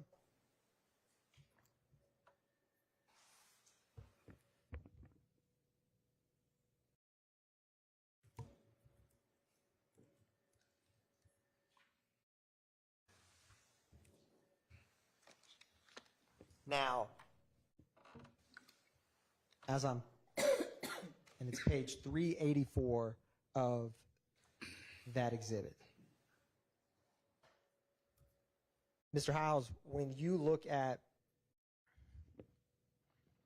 so, is the author and recipients in this direct stories when they're captured on Instagram, do they come first and then the photo or message beneath them? So yes, so what you're going to see is that this particular message would have been sent at the author, which is the author here is 96474220004. What that indicates is that that author correlates to Tahiria Hartsfield. That is the same number associated, the target number associated with her account. So that's how I knew that she was the sender. And then the recipients, if the Rudy and Big Boo, and then the Cleveland Avenue, those respectively would have been Damone Blaylock and Rodelius Ryan. And when I talked about earlier, how you had the vanity name and then the actual account name that shows up under the picture, in the direct stories, the way Instagram saves it, it will be the account name associated with it. Now, scrolling to 386. So the way it's stored is you'll have the sender information, and then you will have the actual image that was sent via the direct story. And what was the message that the Instagram associated with Hartsfield sent to the Instagrams associated with Blaylock and Ryan? The message says, I just left the investigation room. They grabbed me and locked me up, and they grabbed Mariah. On Richie, she's snitching inward. They know about you, but not Lil Rod. I told his ass I don't know what the fuck happened. On Richie, I stayed solid. You can, with the C replaced with a K, ask my mama. I told the deactivate, I believe detective, I don't know what the fuck happened. I don't even know how my name came up. Again, the C is replaced with a K. I don't know how my name came up, but he said people telling him I set Mari up, and Mariah told them my name and told them to grab me. That message was sent from Tahiria Hartsfield to Damone Blaylock and Rodelius Ryan, I believe the day of the homicide. And scrolling back to 384, what was the time of this post in Eastern Standard Time? This post was sent on 2/24, 2019 UTC 2:37. So it would have been 5 hours before that. So approximately 10:37 p.m. on November 23rd, 2019. So if it was For 02... 9:37 p.m. Eastern Standard Time on February 23rd, 2019 is when it was sent. And one brief And so, second, Mr. Hiles, when you, after that message, let me ask you something. In direct stories, is it in descending or ascending order? so I believe I mentioned it earlier, but I'll state it again. So the messaging, the way messages are stored in the return of the records, they're in ascending order. So you get the top of the list is the original message that was sent. The way that the records were returned in 2019, for direct stories, they're stored in descending order. So the first message saved in the direct stories on these Instagram returns is going to be the last message sent or received. So, Mr. Hiles, with that said, this is the message we just discussed on the screen, is that correct? Correct. And then scrolling up, do we see, is that the time and names that you just described? So, so above it this is the same message that we sent. And then if you scroll up, this next message is the reply. What does it state? The reply says, I knew that hoe was a rat, and what she say about me. And who, scrolling up again, would that help you understand who sent that? Yeah. It is Rudy Big Boo. That was the name. So if you go to the way I cross-referenced this to confirm, I opened up the records of Damone Blaylock that our office obtained. So if you could, I'm going to open those right now.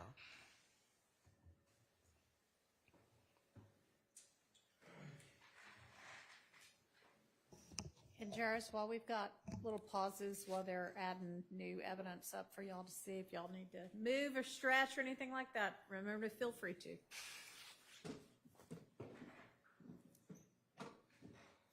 So, publishing for you and the jury,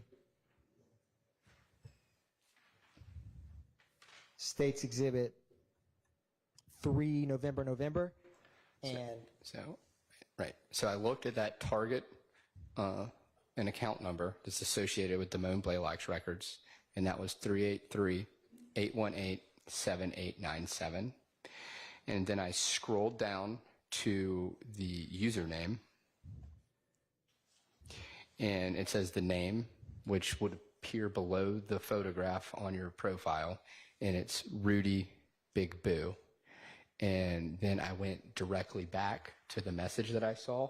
So if you can see that now, is this, did you toggle back to the message? correct. I toggled back to the post we were just describing. So if you could see that the post saying, I knew that hoe was a rat, was sent by the author, Rudy Big Boo. This is the name, and then the account number associated with it right here. So, Is it end in 7897? yes, it does. And going back to 3 November for Blaylock's Instagram returns, what is the last four? Is it 7897? Yes, it is. So the account number and then the name was still the same. So that's how I was able to confirm the accounts that were sending and receiving those particular messages. And Mr. Howes, I'm publishing what has been marked as 2 November Alpha.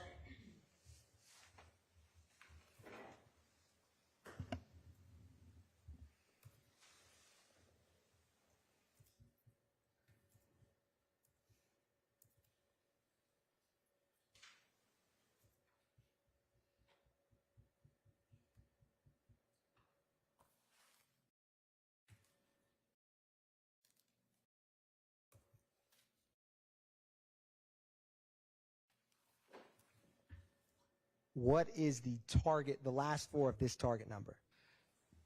The last four of that target number is 1951. And if I scroll down, what is the first name displayed? It takes us a slight lag. The first name displayed is Cleveland Ave. And what's the vanity name for this account? So you can see that, we scroll up a little bit. Yes. So there's two things that are of note here.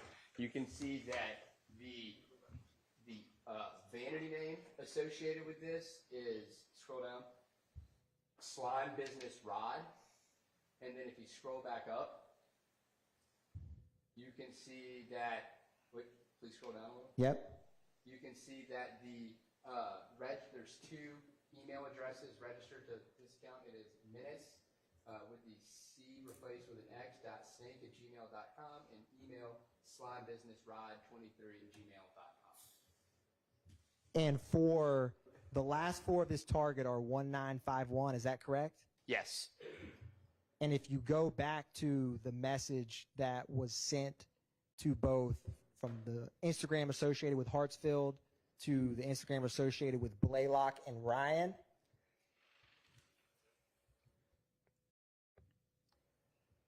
is this 1951 with the username Cleveland Ave?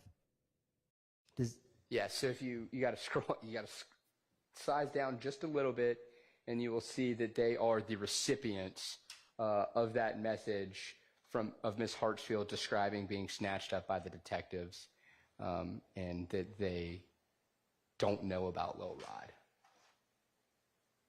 And so using these identifying numbers for the Instagram, is that how you're able to associate who's receiving or sending, whose Instagram account associated with is sending or receiving messages? Exactly, and I did the same thing. So I did the same thing with where it says author. Right there, there was no username associated. It was deleted on that account's front. So this is only showing in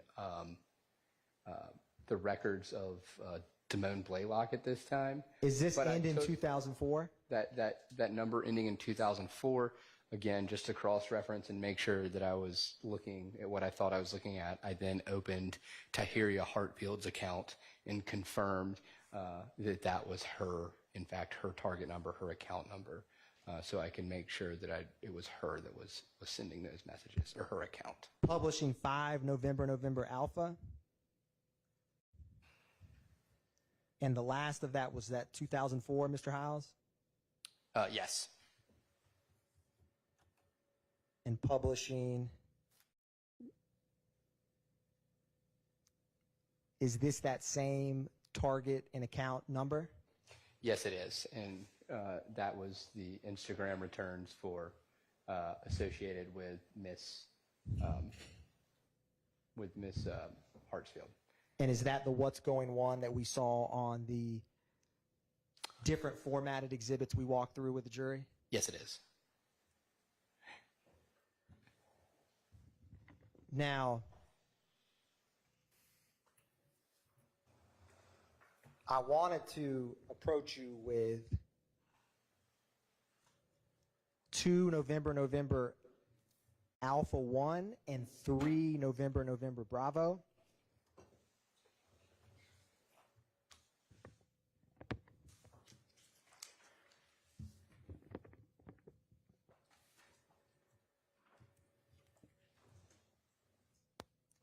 And, Your Honor, these exhibits, for the record, are items parties in the court have discussed that are from the,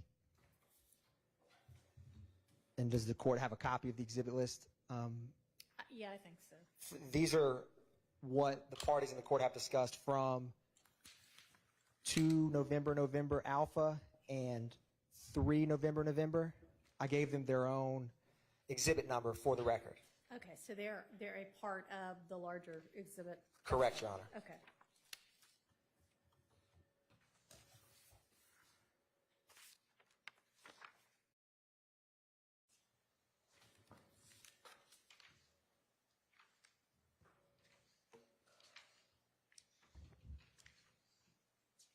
I'm going to start with, well, so, Your Honor, these items are admitted, but for purposes of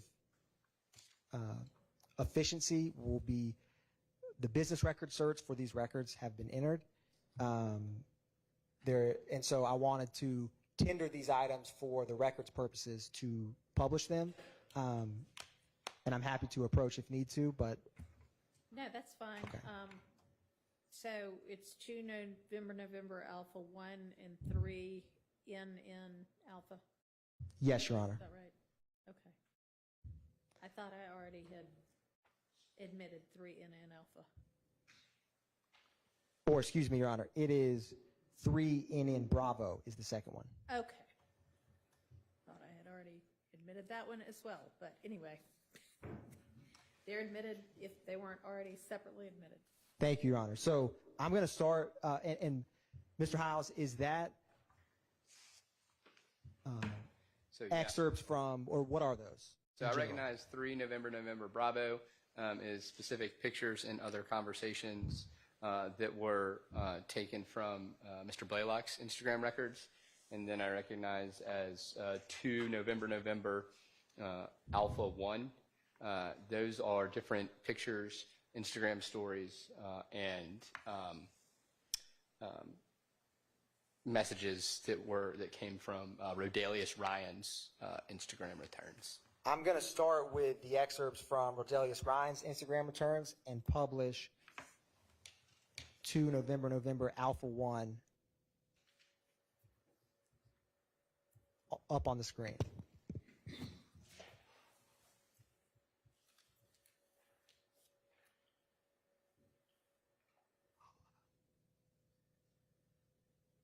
One brief moment, Your Honor.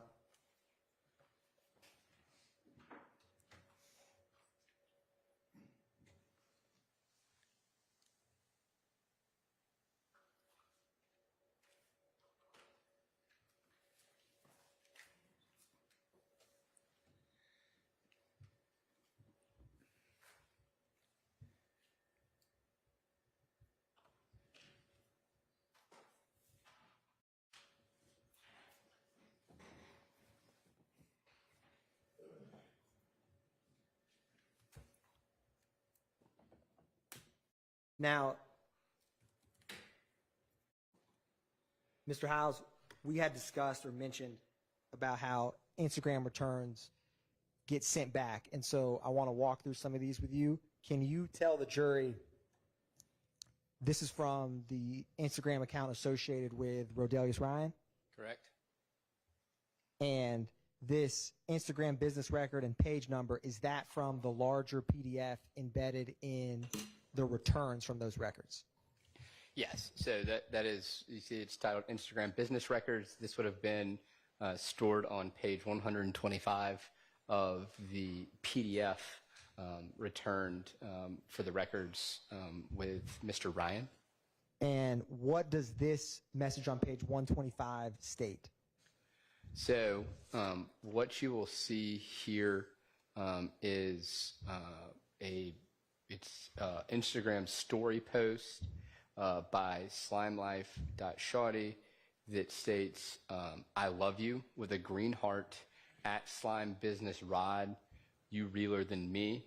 And then in smaller print at the bottom of the page, it would say, it says, full throttle about you, with a red heart emoji. What was the scrolling down? Will Instagram, after a post such as that in the records, is this date and time? Can you kind of explain this for the jury? Well, this is actually, so this is the photo ID. You would have to scroll up to know the date and time of the post for this particular post. It would be on page 124 whenever this particular post was sent. Okay. So if you wanted to figure that out, you could also copy the photo ID and then search it in the larger records, and it would take you to the post if you have the full records. But I'm not exactly sure when this would have been posted without Understood. that.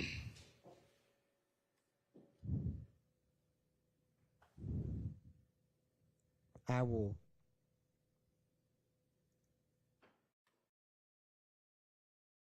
publish 2 November Alpha.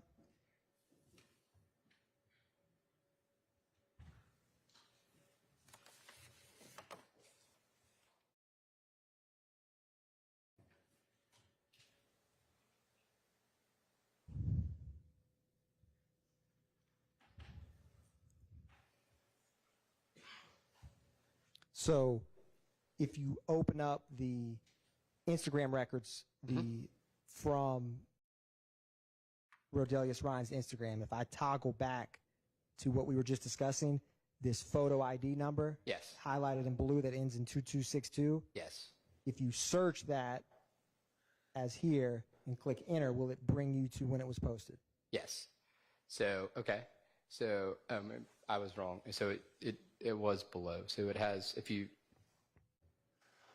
scroll up, oh, all right, you see the post, keep scrolling up.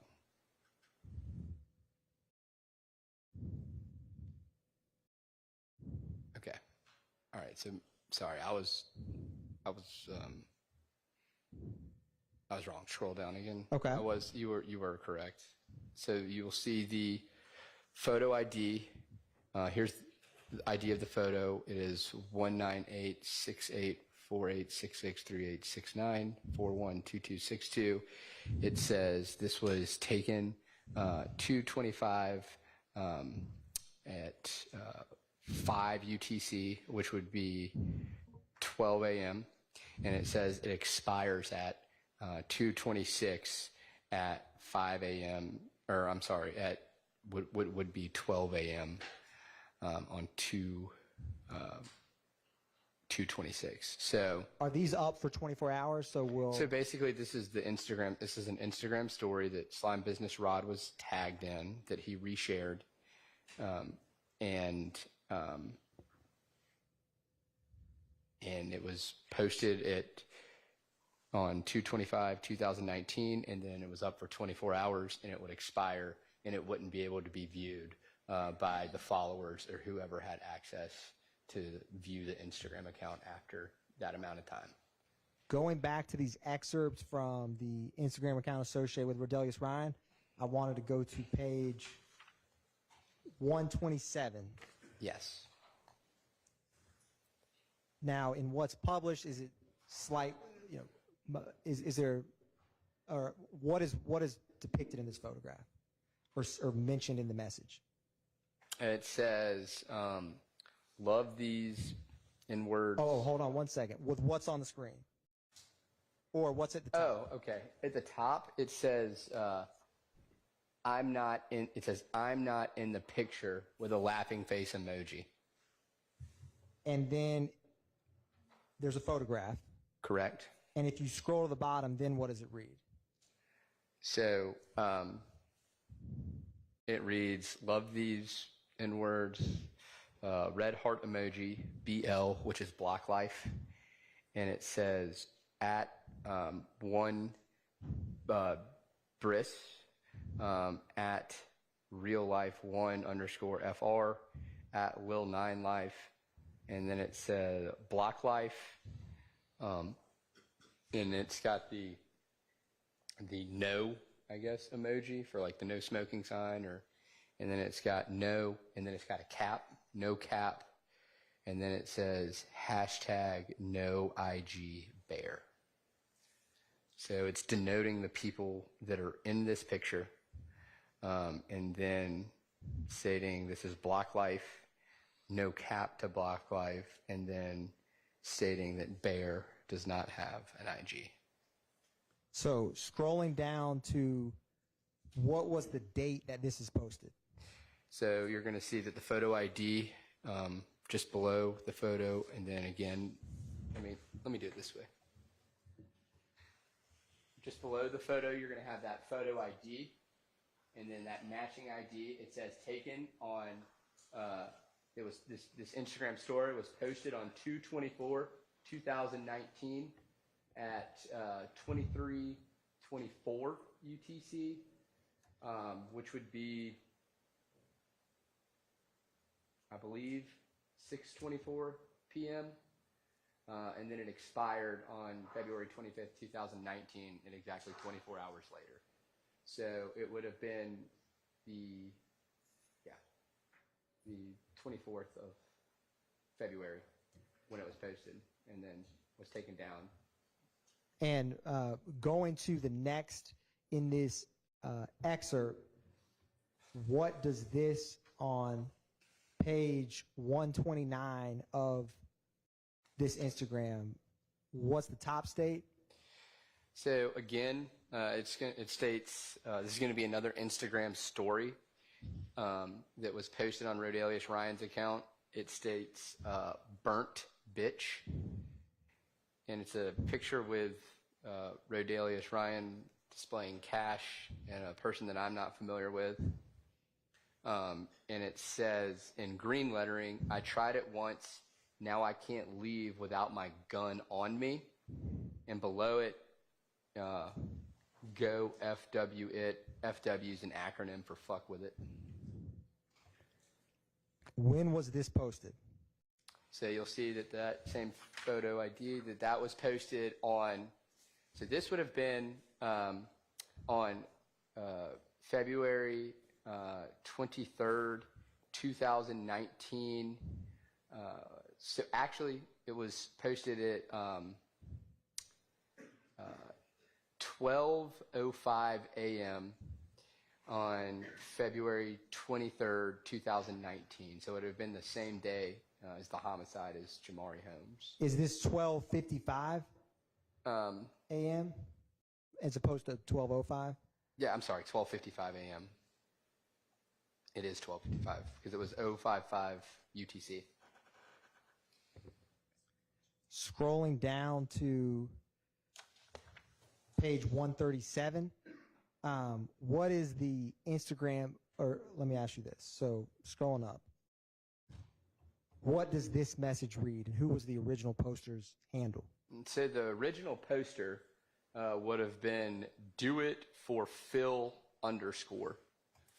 And what is the message that is in this post? It states, so-called is the top. When them so-called OGs don't feed them young N-words, it boosts up the crime rate. And are you able on Instagram, if someone shares a story, if this is the Instagram associated with Rodelius Ryan, to repost or reshare? Yes, this would have been a repost of "Do It for Phil's" story by Rodelius Ryan. And what was the date and time, or what was the date without the time? The date was February 18th of 2019. And it was, just like all stories, posted for 24 hours, and it expired on February 19th, 2019. Now, going to page 143. Yes. What is this, the same Instagram handle that we discussed with the very first post at Slime Life, SHAWTY?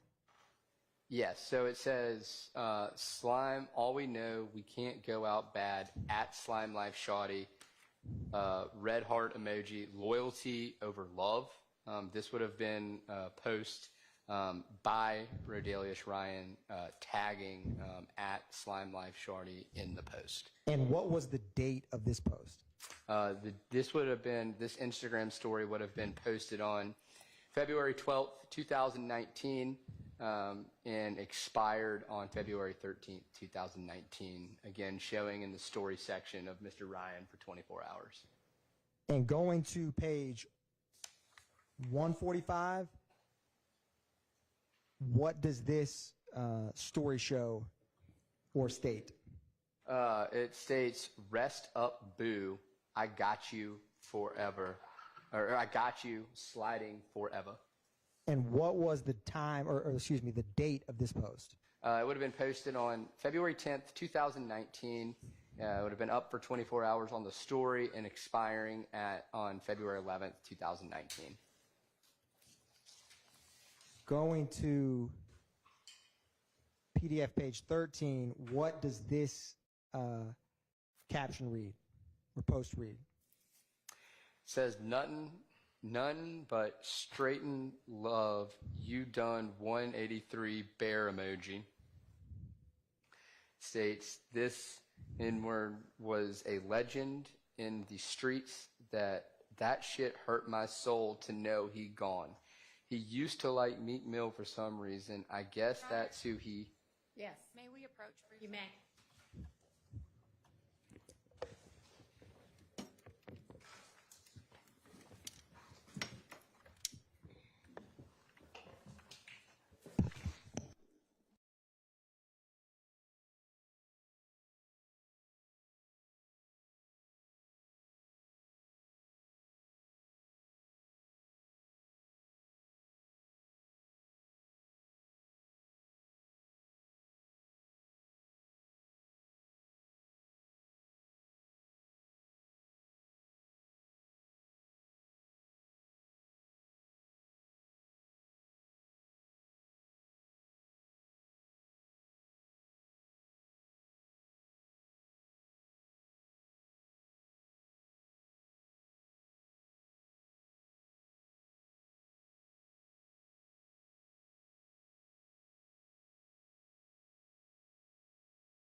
What does the remainder of this post state?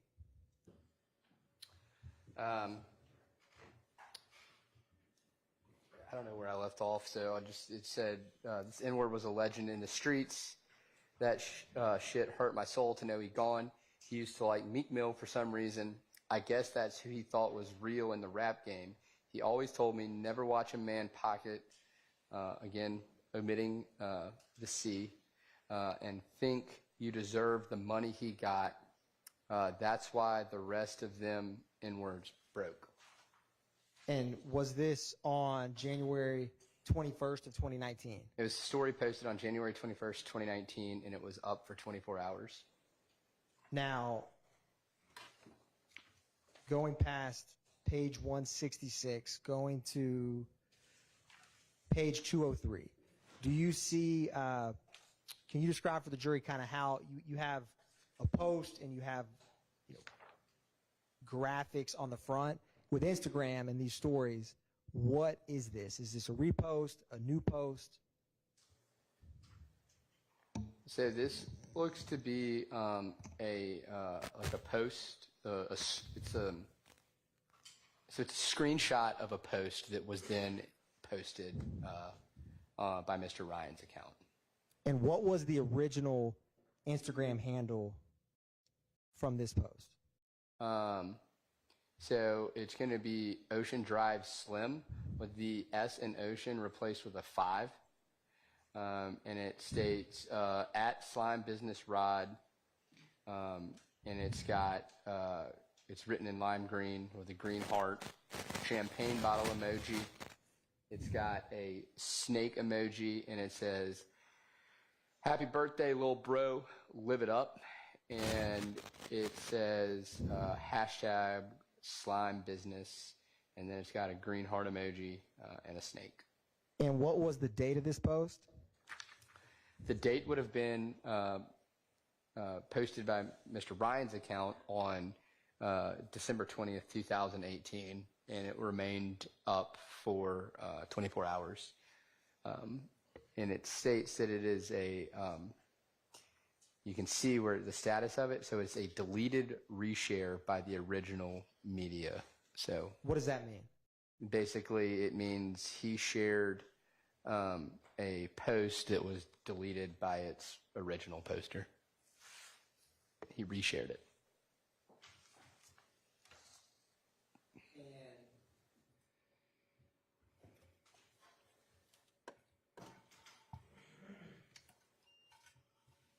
Publishing what's been already admitted as 426 Yankee.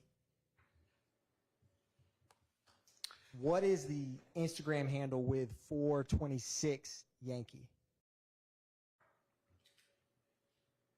What page did you go to? It's going to be on the screen only. Okay. Yes.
So, Mr. Howes, can you do me a favor and look at the screen to 426 Yankee? And I wanted to ask you. Just would renew any previous objection. All right, thank you. I wanted to ask you, what is the Instagram handle from 426 Yankee? It is the Ocean Drive Slim. Again, with the S in Ocean replaced with a 5. And then it says, yeah, is that all you wanted? Yeah, I just wanted to ask you about the handle. Okay. Going back to, is that the same handle in the post that we were just discussing?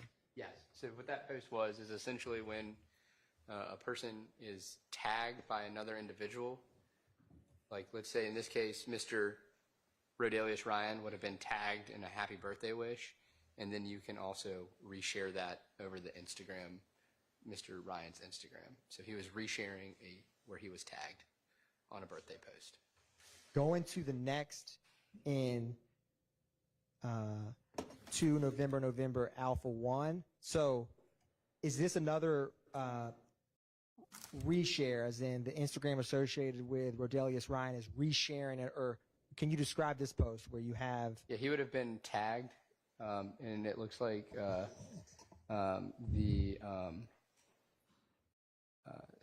he's resharing a post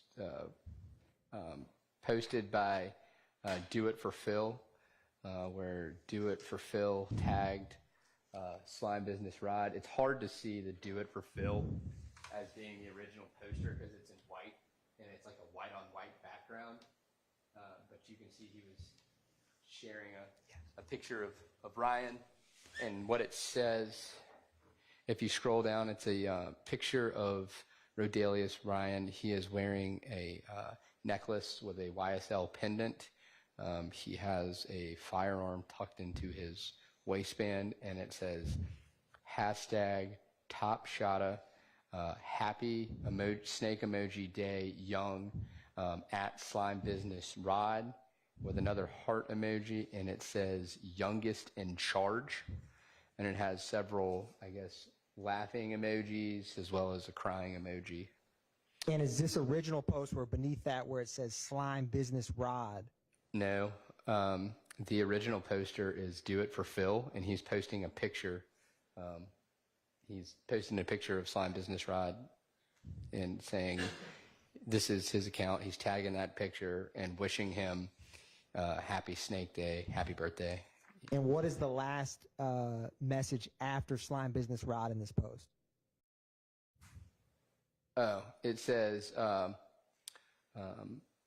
Believeland is the jungle. Most of you inwards wouldn't survive. #Glocks and Choppas. So that was the original tag posted by Slime Business Rod. And is that, what kind of emoji is that afterwards? A demon. What about the very end, the bottom? It's got a picture of a smiley face with its mouth shut with a zipper, zipped shut. And was this posted on December 20th of 2018? Yes, it was posted December 20th, and it expired 24 hours later on December 21st. So you can again see that it says deleted. It expired. It was a story, and it was a reshare of the media posted by Do It for Phil. Scrolling down further, this is another post in the Instagram associated with Rodelius Ryan. Yes.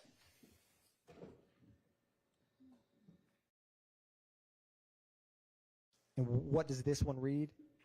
It reads, shoot the ops, make them catch on fire emoji. The catch as a spelled with a K with replacing the C. And it says #Opsville with the emoji of someone's head exploding. And what is this posted on December 6th of 2018? Yes, and it was a story post, and it was up for 24 hours. Expired on, no, it was posted on December 6th and then expired on December 7th. going down further, are you able to, with Instagram stories, have like a graphic or photograph posted from your Instagram? Yeah, you can.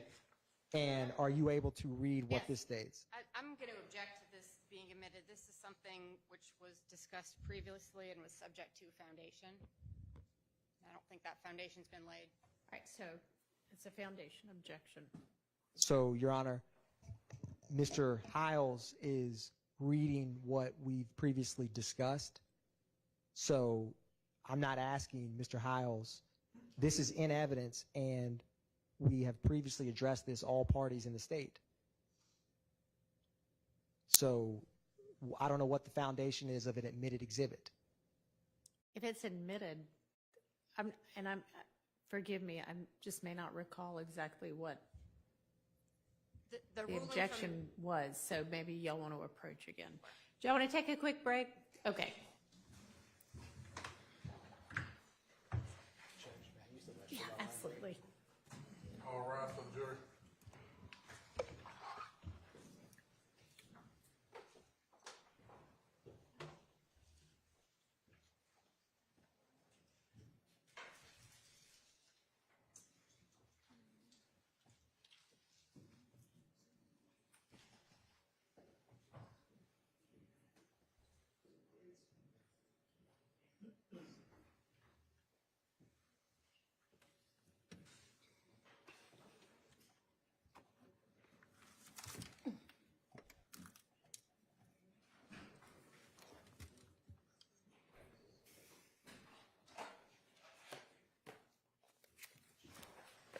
All right, I'm sorry, Ms. Abbasi, you may just have to remind me.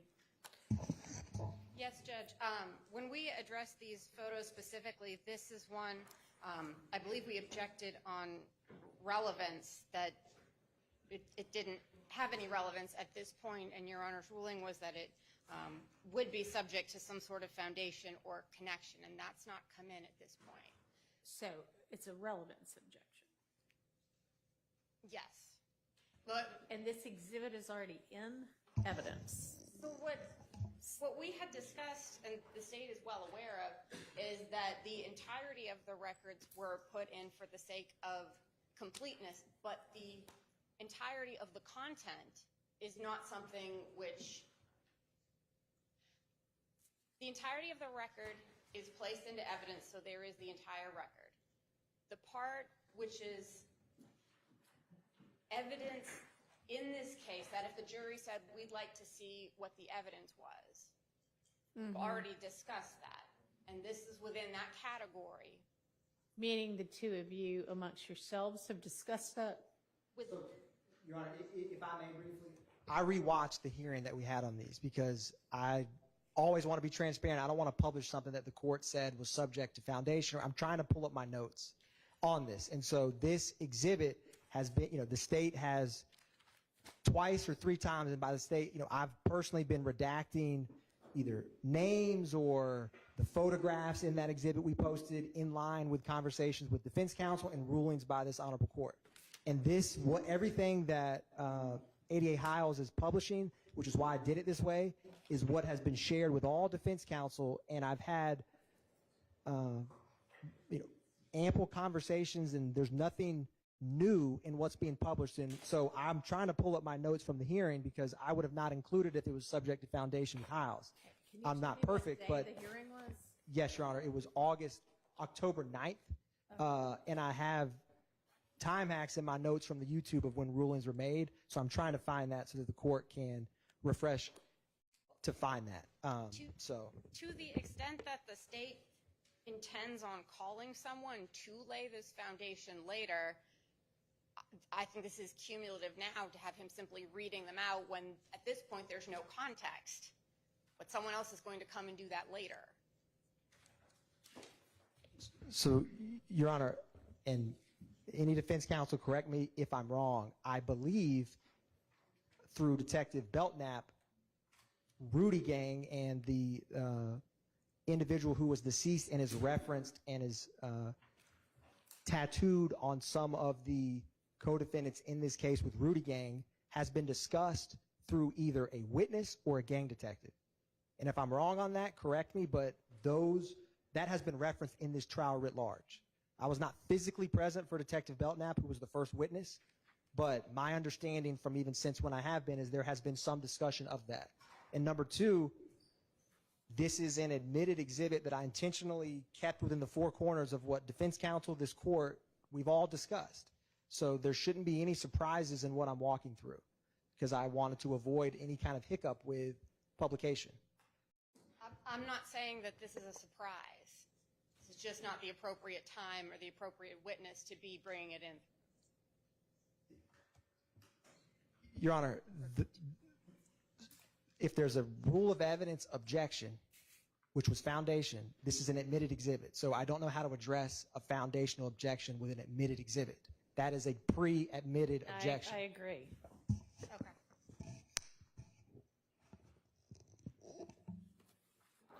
All right, I'm going to take a break as well, and if any of y'all need to take a break while the jury is out, do that quickly, because I'm sure it'll take the jury a few minutes.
all the attorneys back and the defendants, please.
Do we know whether the jury's ready when we get everybody out? Because we'll need them in maybe 2 minutes.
All right, I think we have everybody, so let's get the jury out. Ready?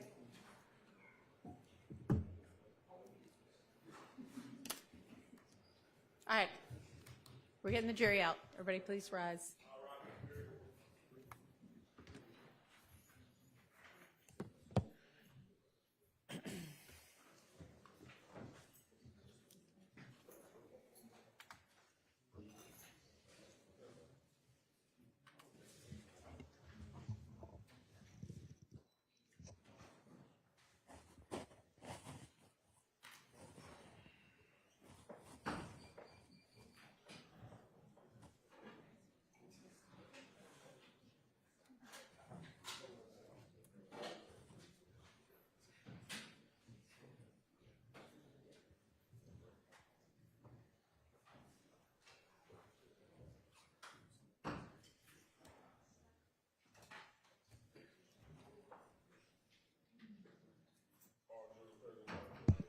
Thank you. Go ahead, Mr. Atkins. So, Mr. Howes, I'm publishing what's marked as page 240 of States Exhibit 2, November Alpha 1. It should be coming up here in just 1 second.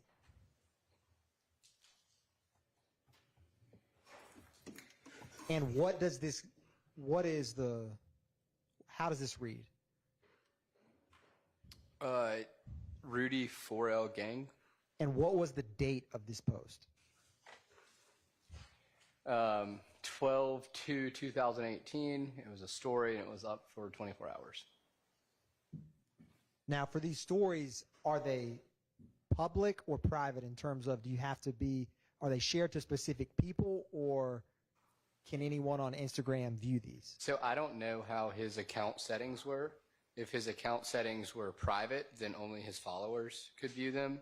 If his account settings were open to the public, then whoever looked up Slime Business Ride could view those postings. Going to page 244, in this slide, how does this read, or what does this say? It says, love all my snake emojis, and then it's tagged several Instagram names, those names being Slime Life Shawty, lilslime.vert, at Lil Got It, at Lil Keed, at Playa_nut, at BlockLife OKKY, at BlockLife.Burna, at ESPN_Pokey, at 1BSlime, and at 1.JDog. And that post, was that November 28th of 2018? Yes, it was. It was up for 24 hours. Moving to page 258, what does this post depict? Appears to be several handguns, one of them having, or a couple of them having some extended magazines, and it says Guns and Roses. And that was posted, is it November 22nd of 2018? That's correct.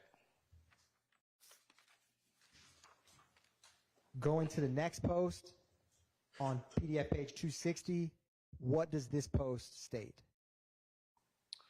So,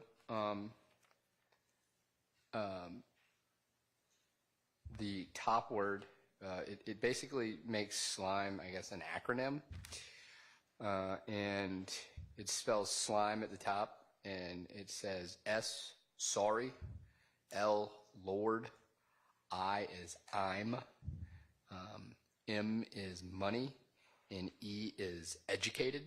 So, sorry, Lord, I'm money educated, and then it's surrounded by snake emojis. And was that posted on November 22nd of 2018? Yes, it was posted on that date and up for 24 hours on his story. Going to page 315, is this another story from Rodelius Ryan's Instagram? I would have to see to confirm it was a story. I'd have to see the photo description below it. And what was the date of this? So if you can you enlarge it, please? So yes, it is a story that was posted on 10/20/2018 and expired on October 21st of 2018.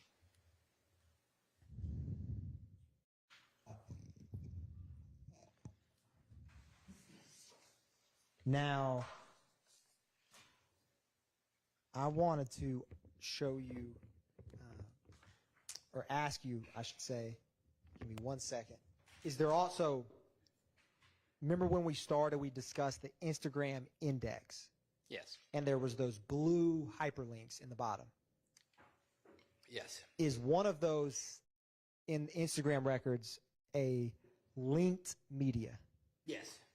Can you explain for the jury how that linked media works when you get Instagram returns back, like the records in the case we're discussing? Sure. You want to pull it up and Yes. I can explain?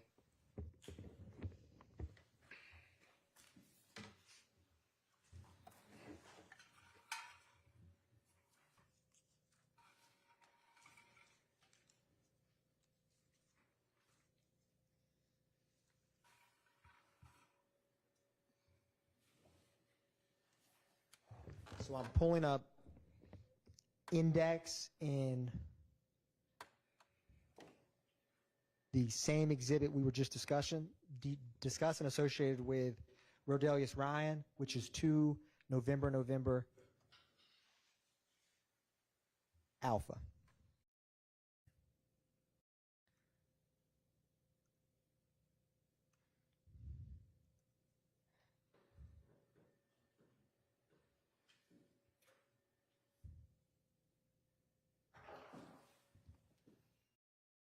Mr. Howes, can you show with the jury on that screen So for linked media, it's not going to be here. You need to go to the actual folder. Got it. Give me one quick second.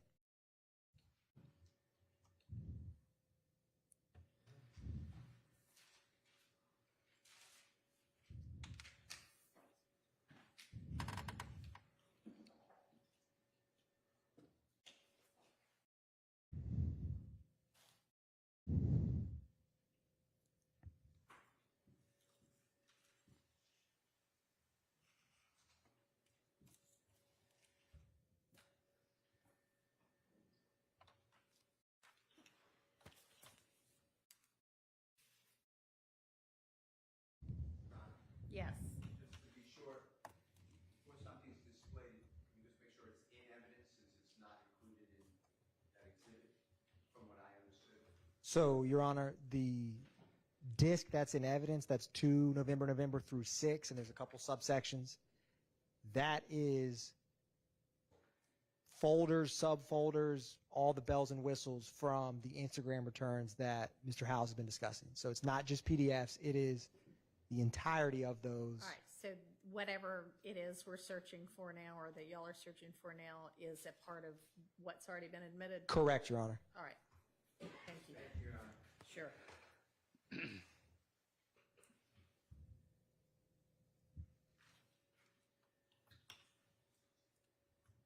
And Your Honor, just for the record, to make it clear, the disk that operates on, it's faster to save that to my desktop. So I am opening that same folder from that exhibit on my desktop. Thank you. Now, Mr. Howes, Okay, so this is what you were going to see from. Can you make it bigger? yes.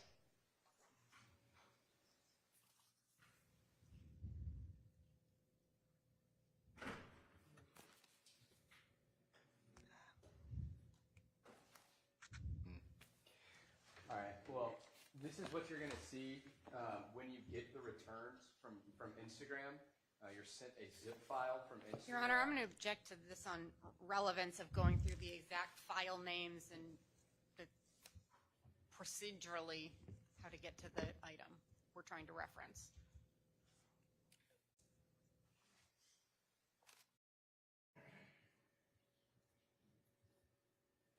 Trying to see if there's going to be a response or.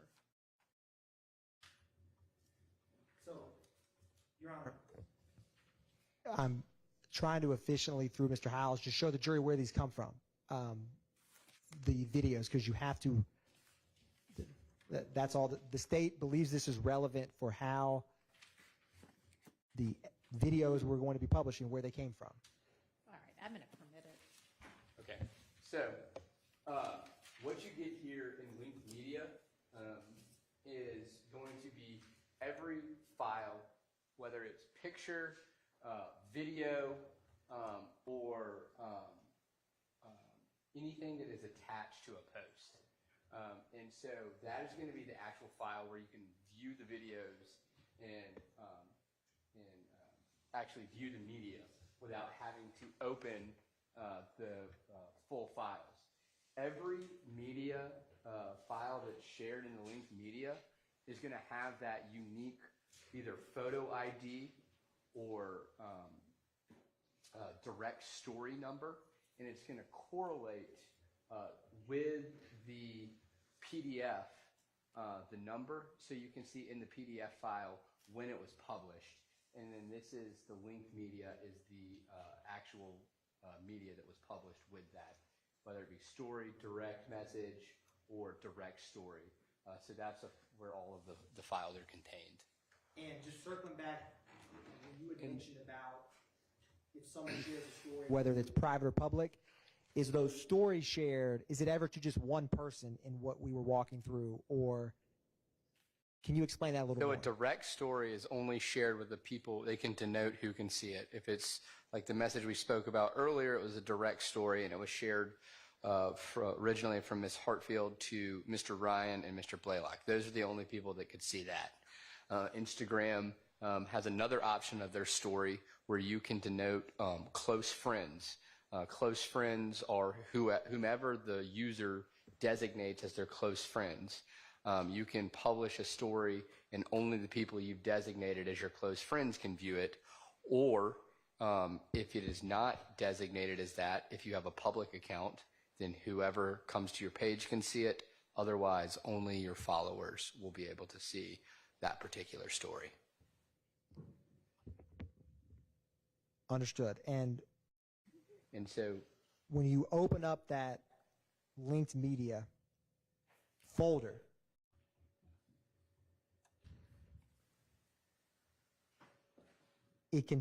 does it contain all of the, you see how it has direct stories, media, and numbers after them? So, yes. So it's going to tell you what type of file it is, the size of it.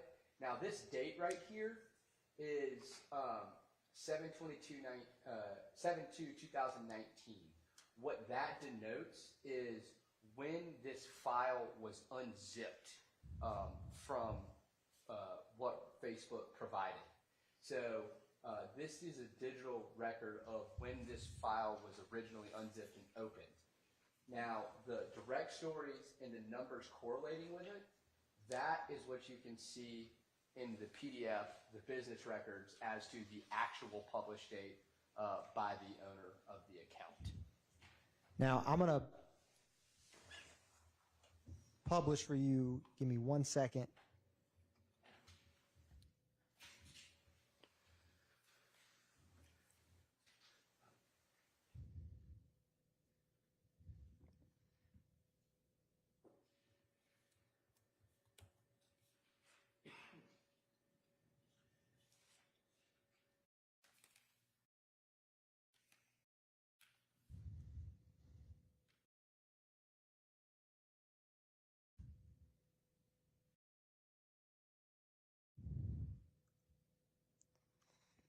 So that number that the file is saved as, if you were to search that in the larger PDF, would you be able to tell the date it was posted?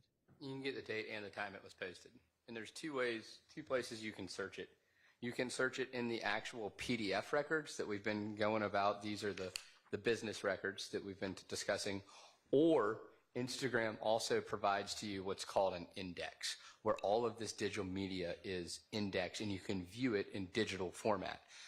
They provide it in both ways. The linked media, you don't need to be connected to the internet to be able to figure out the time and date. You just have to have the business records downloaded and be able to correlate the number of the associated with the linked media to the numbers in the business records. Or if you go to the index, you have to be connected to the internet and you can view it in a different digital format. I'm going to publish. Thank you, Mr. House. I'm going to publish for you a video that ends in 4719. Okay. It's going to come up momentarily.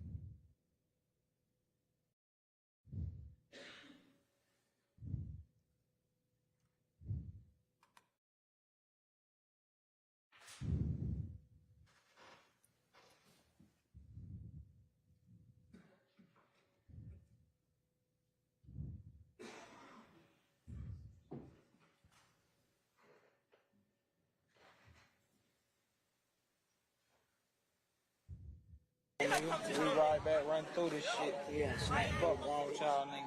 We right back, run through this shit. Fuck wrong with y'all. Yeah, peace and blessings. Gang, peace and blessings type shit. Peace and blessings. Y'all know they're the real one. Okay, so you see that number? It's at the bottom of the screen right here. Yes. 4719. If I copy that number in the PDF return for the Instagram associated with Rodelius Ryan, will that help us find out the date and time for this video? It will tell you the date and time the video was posted.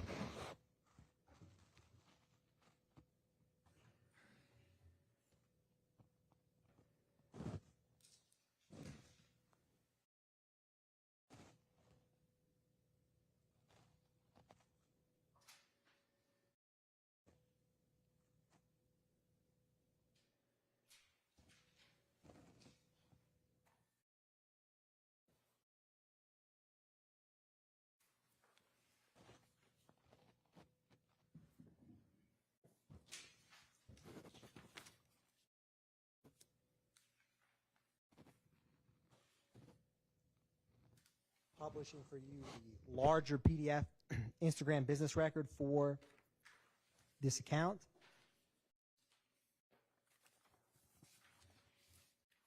And do you see how in the top right, if you search that video identifier, if I click this, will it take me to the date and time posted? Yes. When was that video posted? So it was posted as a story. It was posted October 11th, 2018. And if you scroll down, there it goes. And then it was up for 24 hours, and you can see that it expired 24 hours later at the same time it was from the time it was posted. Now, if you were to take an Instagram video from your phone, how does that, is there anything like the mirror effect? Can you explain that? Well, anything that's filmed like this, the camera on the front of the lens, when you have it reversed, the picture is going to show up in mirrored image. I'm going to publish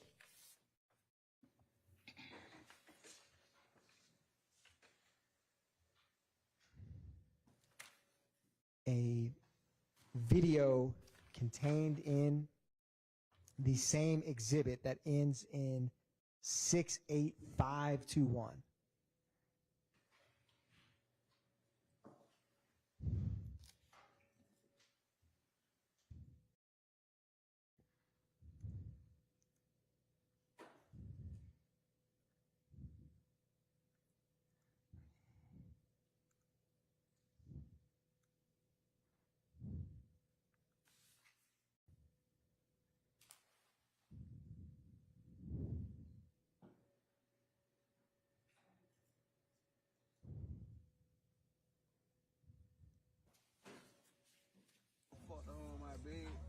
You finna give me some? Oh yeah, put on them some lame ass. You finna wear these sheets or something? For sure. Round the head.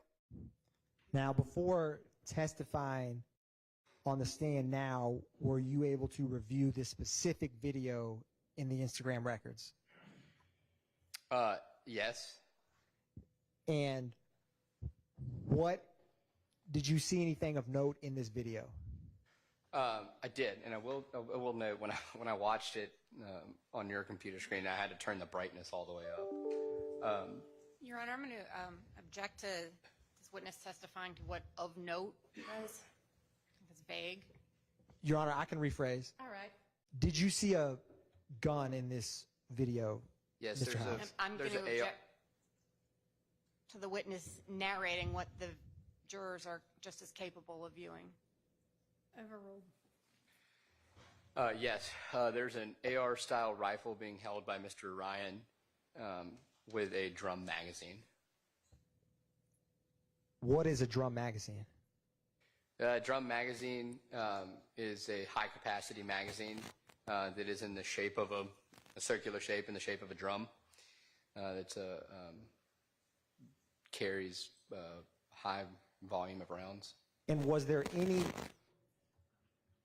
jewelry that you saw when reviewing this video? Yes, he's wearing Mr. Ryan's wearing a chain that's YSL. And like you asked earlier, the YSL looks backwards as in a mirror image as it was filmed with the camera turned around on the phone. And if I were to control and search this video number, would I be able to find when this video was posted? Yes, you would.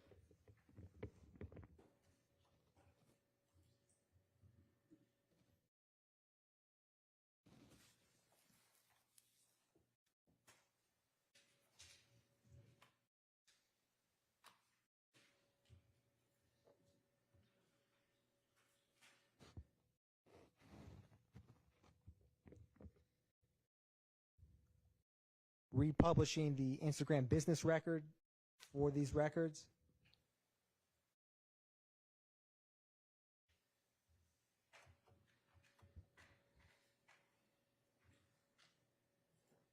When was this video published? Yeah, it was published October 20th, 2018, and it expired 24 hours after it was published. Now, Mr. Howes, I wanted to also show you a video that ends in 40944.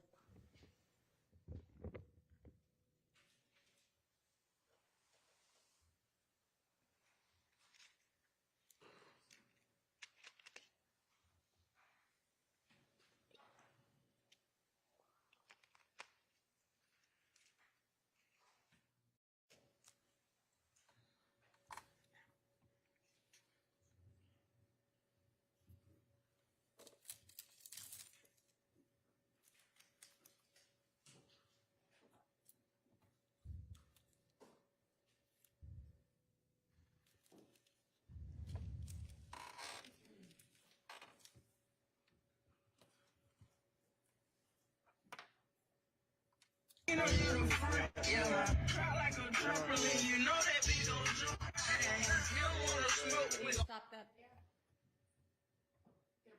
You may. You can take it off the screen for now. Yes, Your Honor.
You can republish.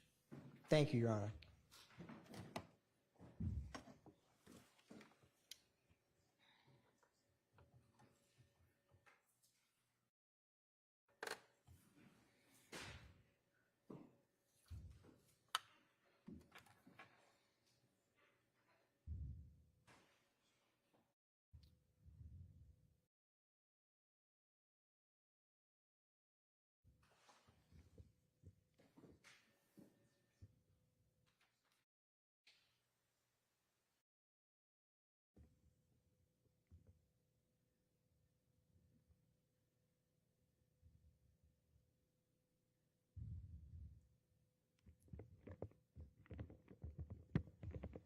And if, same question, Mr. Howes, if you were to search that number for that video in the records, you'd be able to tell the date and time it was posted?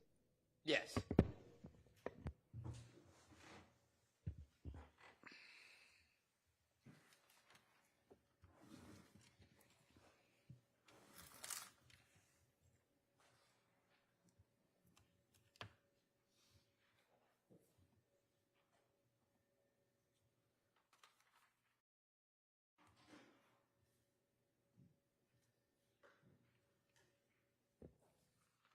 Republishing the PDF?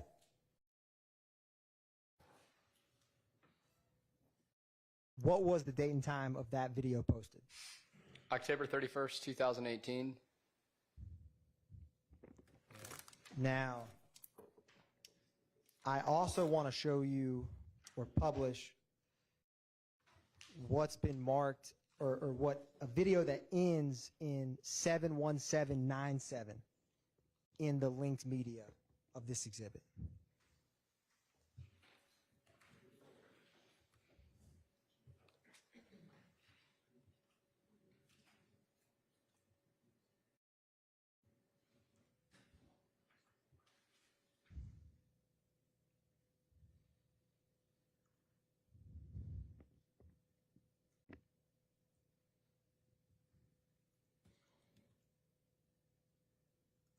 And for the record, it's actually 71797, publishing momentarily.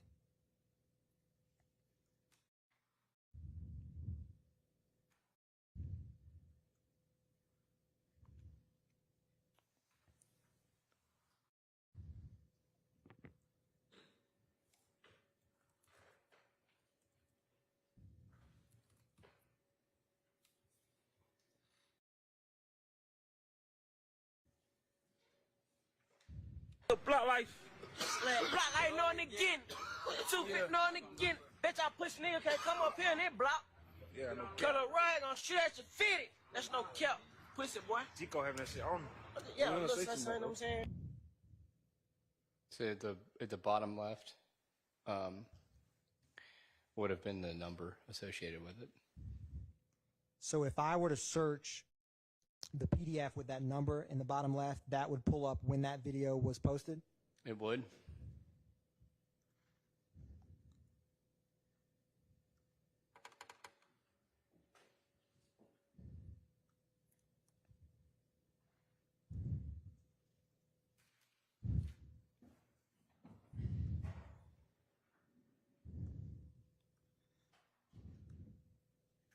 What was the date and time of that video posted?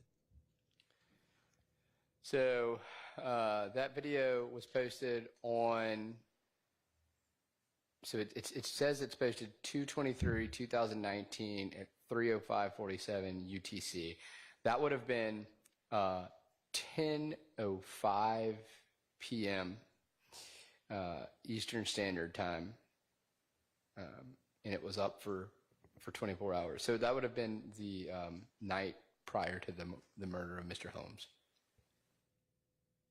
And by night prior, you mean if the November CAD report was around 4:30 a.m. on the 23rd, this would be the hours before that on February 22nd? Yeah, this would be 10:05 p.m. February 22nd.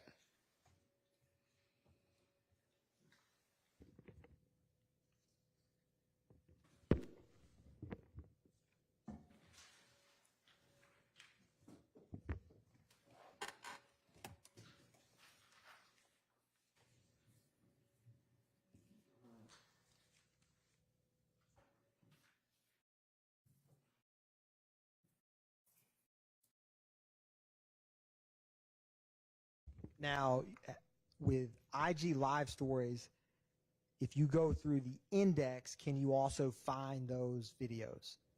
So if there were IG lives, they would be preserved only if there was a preservation request within the 24 hours that the story was posted.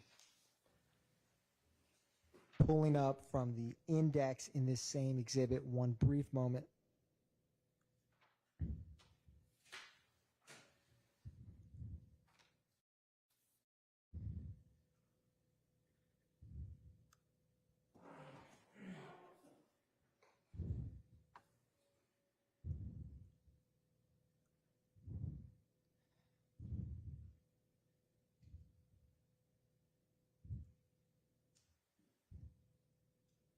So when you pull up videos from the index versus the linked media, what is the date that this video was taken?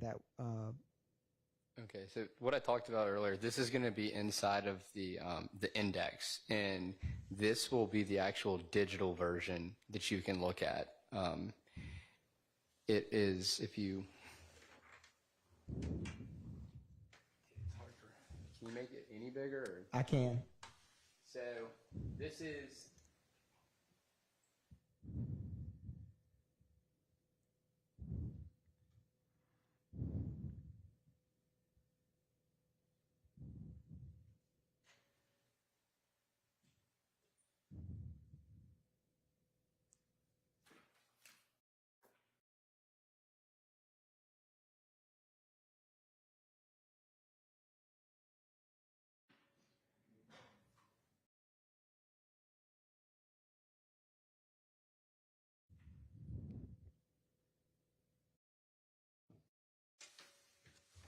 all right. So it's going to tell you the media format MP4. It's going to have the video number, which would be also in the PDF. Here's the ID number again, and this was posted on 2/21/2019, and it was up for 24 hours. So this was February 21st of 2019? Yes.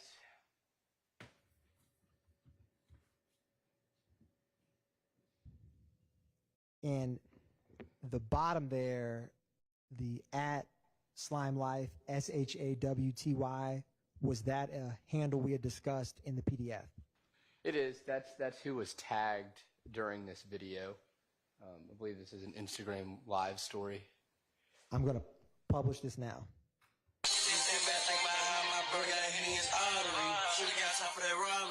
That shit that still bother me. Found blood and I can't see. Cause he won't speak. Heard that girl inside the bed when he on their knee. The devil on me. Let's go. Now, do you know what kind of firearm that wooden barrel gun is? I'm going to object to this witness testifying to what types guns are unless there's a sufficient foundation laid for the basis of his knowledge. Shane. I can lay the foundation, All Your right, Honor. go ahead. Mr. Howes, do you have any personal familiarity with firearms? Yes. What is that? Can you tell the jury? So I grew up around firearms, hunting, shooting, sometimes mostly recreational shooting and hunting, but I do have, I guess, just a knowledge of study of firearms, different types of firearms, calibers. That. Have you ever, do firearms come up in the gang cases that you work? Yes. Have you had any conversations or training from law enforcement personnel about firearms? And if so, what is it? So I mean, I've read books myself, I've educated myself, but I haven't taken any like formal like firearms forensic classes. I understand calibers.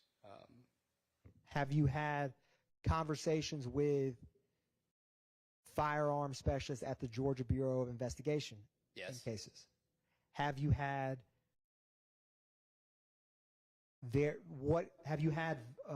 various firearms come up in cases that you've worked? Yes. And can you tell the jury, in terms of firearms of a similar nature of this video, have you visually seen and learned about what different types of firearms look like, and if so, how? So there's different platforms that firearms can be built on, and there are calibers that are associated with that platform. I cannot tell you by looking at that firearm exactly what caliber the firearm is. I can only tell you what Objection, Your Honor, still don't think a foundation has been laid. Okay, well, it's being laid potentially right now. Yes, Your Honor. You may keep going, Mr. Howes. So I can tell you that, yes, I can look at a firearm and tell you the general platform that it's been made on, the calibers consistent with that platform, but I cannot tell you exactly what firearm is just by looking at it without having a serial number or being able to see the engravings. When you say platform, what do you mean by that? A platform, the platform that the rifle is built on is think of the gun as being built in parts. There's a lower portion of the firearm and then an upper portion of the firearm, and the platform is essentially how it is put together, how the It's how the gun is put together. Have you had experience with 9mm firearms, either personally or in cases you've worked? Yes, all the time. Have you had familiarity with AK-47 type firearms in cases that you've worked? Yes, consistently. Have you had familiarity with firearms that fire 7.62 rounds? Yes. Have you had familiarity with firearms that fire 9mm rounds? Yes. And if you had to ballpark how many such firearms you've either personally observed or seen in working investigations in either your personal capacity or professional capacity? As far as the 9mm, it'd be a couple hundred. And then when you deal with the AK style platforms, I'd say between investigations and personal, maybe 75 to 100. Your Honor. All right, I'm going to overrule the foundation objection. You can go ahead and answer the question. So I know you said without seeing a serial number you cannot definitively state, but visually only, what type of firearm does it appear to be depicted on the screen right now? It's just an AK-47 style platform. That's all I can tell you. And how are you able to determine that? So if you, by looking at the firearm and being familiar with AK-47 style platforms, I mean, you see it's a rifle barrel. It's built on looking at the upper portion and lower portion of the rifle. I can tell you it's an AK-47 style rifle. I can't tell you the caliber though. And for AK-47 style rifles, what is the typical ammunition that accompanies them? Generally, it is the 7.62 NATO rounds.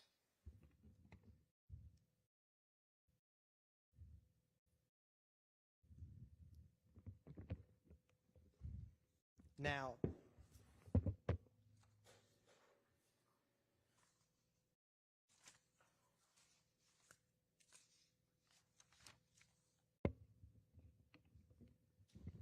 I am pulling up to show you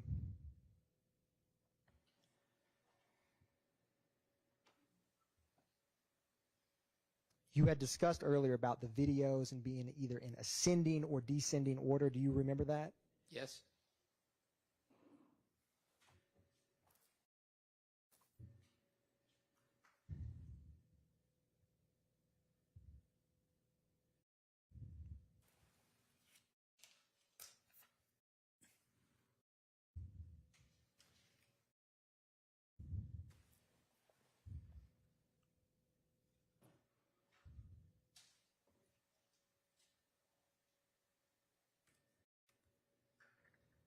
And is if you were to open up the index and pull up videos, would the most recent video posted appear at the top or not? I'd have to look at it to tell you. I know that when you're looking at direct stories and the way they're posted and shared, those are in descending order.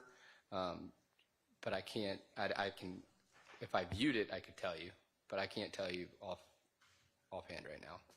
Understood. I'm going to publish the index in what's been admitted as 2 November.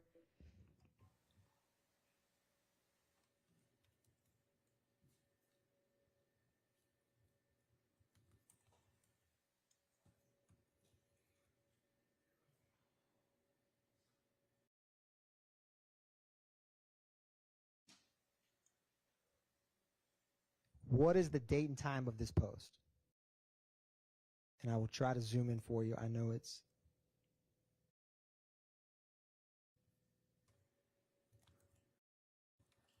So this is an Instagram live video. And this video would have been up only for as long as he was going live. But the video was taken on February 25th. Oh, you scrolled down too far. My apologies. We scroll up a little.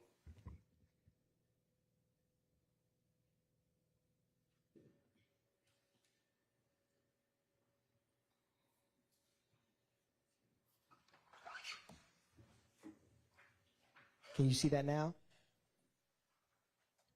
Yeah. So if you look here, the video was posted February 25th, 2019, 5:31 and 44 seconds UTC. So that's going to be 12:31 a.m. on February 25th, 2019, Eastern Standard Time. And when you have this user slime business rod, this number, is that what you would discuss earlier about the vanity name? Yes. No, that's not the vanity name. Cleveland is going to be the name. And what is the text that accompanies this? I'm sorry. So slime business rod is the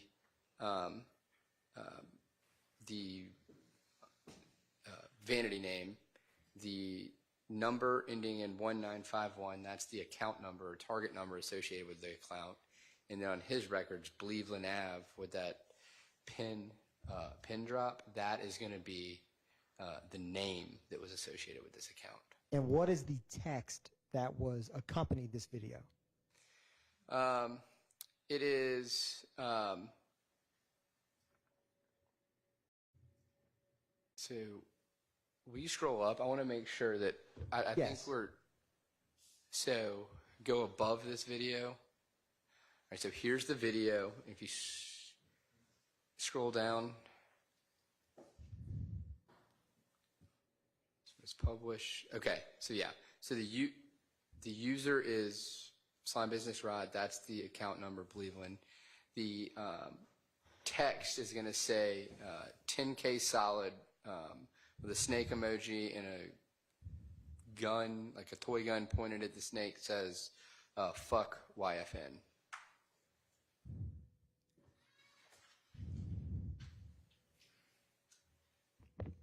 Now, I also wanted to, do you have before you as well some excerpts from Blaylock's Instagram return? I do.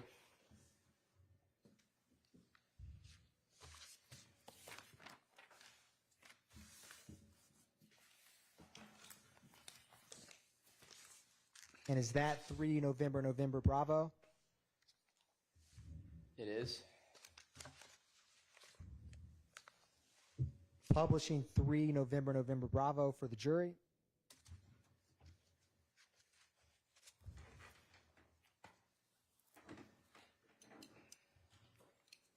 Do you know who's depicted in this photograph? I believe it's Mr. Blaylock. And what is the date? I'm going to scroll down. What is the date associated with this post? The date of that post is going to be February 24th, 2019.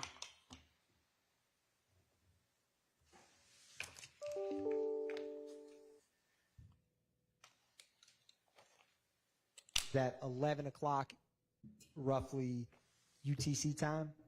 So about 6 p.m.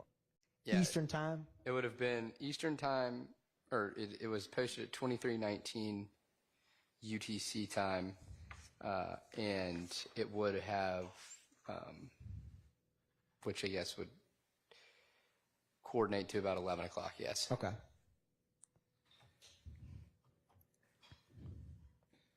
Scrolling down to page 152.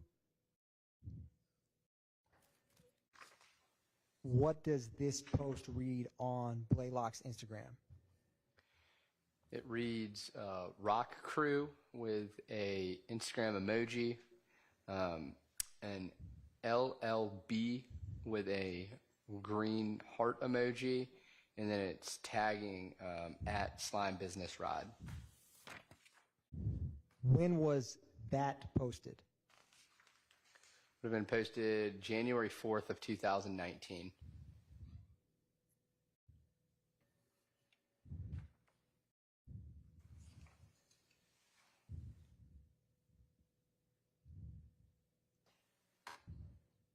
Brief moment, Your Honor.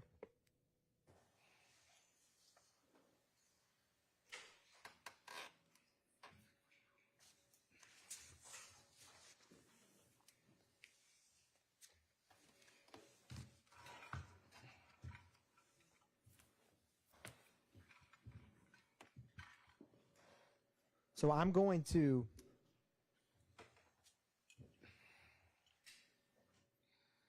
go back to 2 November Alpha 1,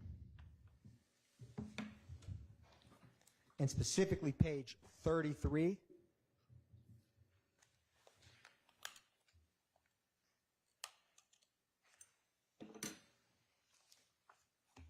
You can either, I'm going to have it displayed on the screen, or you can have the physical copy before you.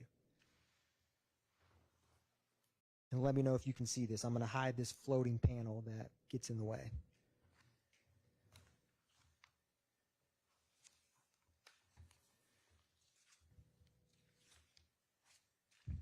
Is this do you see Slime Business Rod Instagram in this thread? Yes. And who is the author of that first post, and what does it state? So you're going to see it is time was sent at 10/10/2018, 17:13 UTC. There's a text that was sent. Here's the thread ID denoting the members. So in this case, it's Maniac Rolac, with the C's being replaced by the X's. The text says slat, and because this is in the PDF format, you're not going to know what the emojis are. If you looked at it in the index, you'd see what the emojis were after it. But it says slat, what's blazing, twin? And is there a response from the author Slime Business Rod handle? I get it. So if you look, here is, yes, there is. Same thread ID number. And it was sent at 10:10 and at 17:15. And the response says SHID, SHIDD, Boolin, BOOLIN. And is there a response back from the initial poster? Yes, you can see the response. The author is Maniac Rolac, and his response is right side. Now going to page 34, do you see with the highlights, is this 05EA and Drive Slim the Instagram handle we had discussed earlier with some photographs? Yeah, I believe it's Ocean Drive Slim. And is this a thread between that Instagram handle and the Instagram associated with Rodelius Ryan? Yes, so it's going to be Slime Business Rod and Ocean Drive Slim are going to be the people on it. And every message in that, between those two specific individuals, will have the same thread ID ending in 93476. And what is the date for the thread we're currently on? The date is going to be October 27th, 2018. And this thread continues on? So if you're going to figure out if the thread continues on, I would copy the thread ID and then just go from text to text, but it appears to be doing so, yes. Now, I wanted to scroll down to you, to scroll down and show this Y0095 Brazy. Did that Instagram handle come up in your review of these Instagram records? Yeah, so that was a separate Instagram account, a completely different account that had been run by Tahiria Hartfield. Is that the same Hartfield from the What's Going One records that we had discussed? Yes, and the way that we discovered that is in the What's Going One records. She made a post that said, "Man, I miss my old account," and she posted @Y95 Brazy. Your Honor, I'm going to object to hearsay. This is in. So, Your Honor, This in?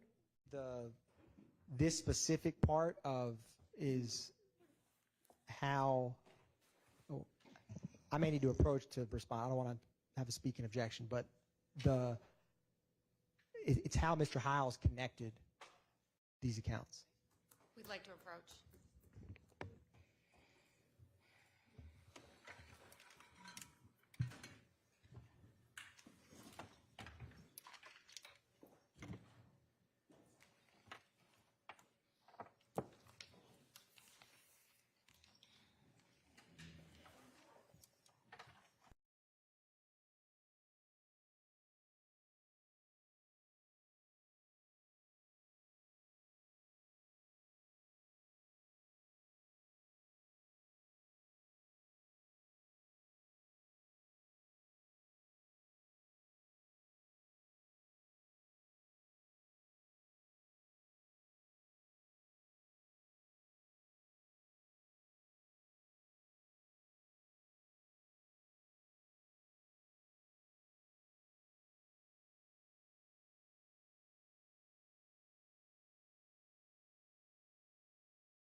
Last answer by the witness. Go ahead, Mr. Adkins. Thank you, Your Honor. So, Mr. Howes is going to come up on the screen. The same exhibit 2, November, Alpha 1. Some messages in the Instagram associated with Rodelius Ryan. Let me know if you can see this on the screen while I get this panel to hide, hopefully. And with this first statement, can you read what that says from free, the Instagram handle with free JUJU to? So I can see that the author is Slime Business Rod. Recipients are Free Juju and Slime Business Rod. So those are the only two that are part of this thread. It's going to be a text. Here's the thread ID, and it says, the text that was sent says, that shit tripping, I got to tell you something, shit that happened today. And is this first one when we had talked about video calls in the previous? So there was a. Is this how it's shown? That's how it's shown in the record. So at 11, if you scroll up a little bit. Yes.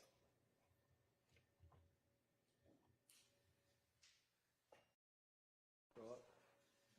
Keep going. All right, there you go. So you're going to see item type. Whoa.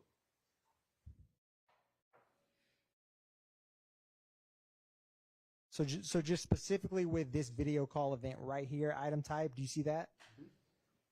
Yeah. So it would have been at November 1st, 2018, 3:28 UTC. So about 10:28 p.m. on October 31st, 2018. And after this free JUJU account says, talking about telling something that happened, scrolling down, was the recipient of that Slime Business Rod? slow down if we go Yes. back? So this is page 513 is the page we just discussed. Page 512. Oh, you went way too far. Oh, okay.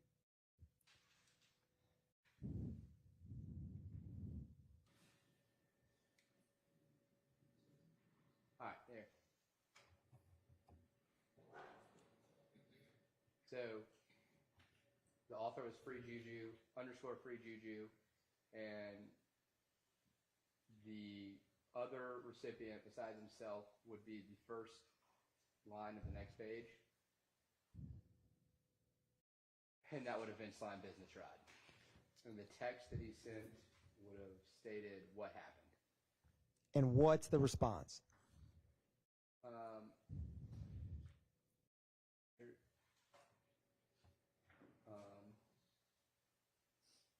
It looks like, is that intentionally redacted?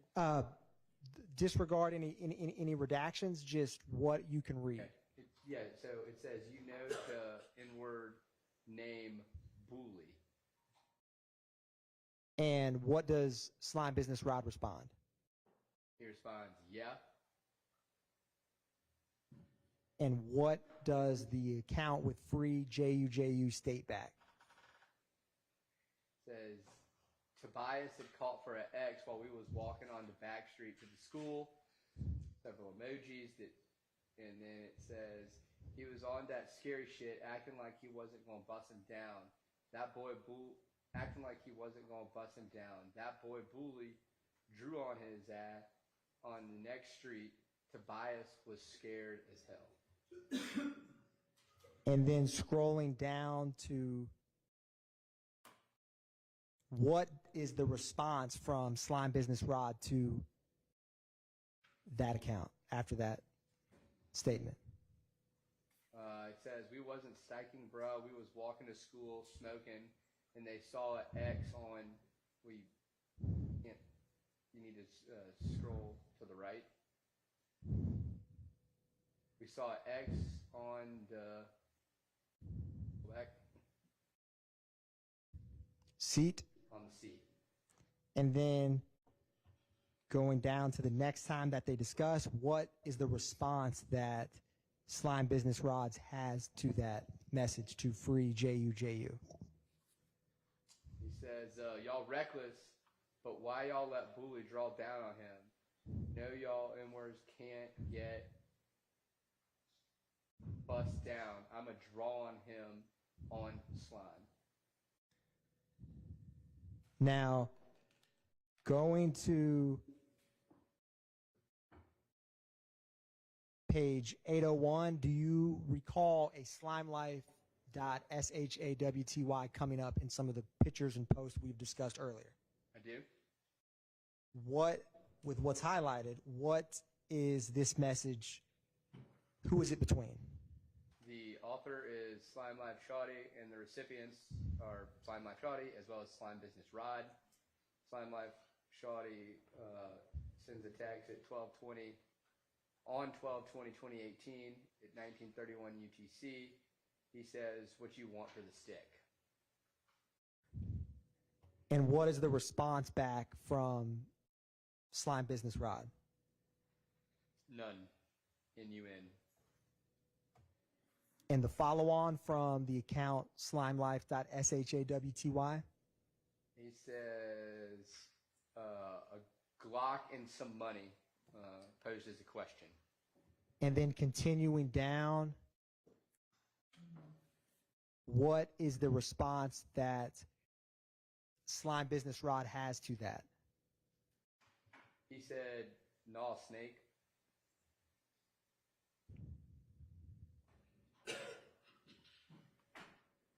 Now, scrolling down further, on page 880, what is this message that Slime Business Rod sends that's highlighted on the screen? So it's sent January 5th, 2019 at 4:28 UTC. So that's going to be 11:28 p.m. And it says, "Hey, pull up. We about to slide. Bring the sticks." Now, going down further,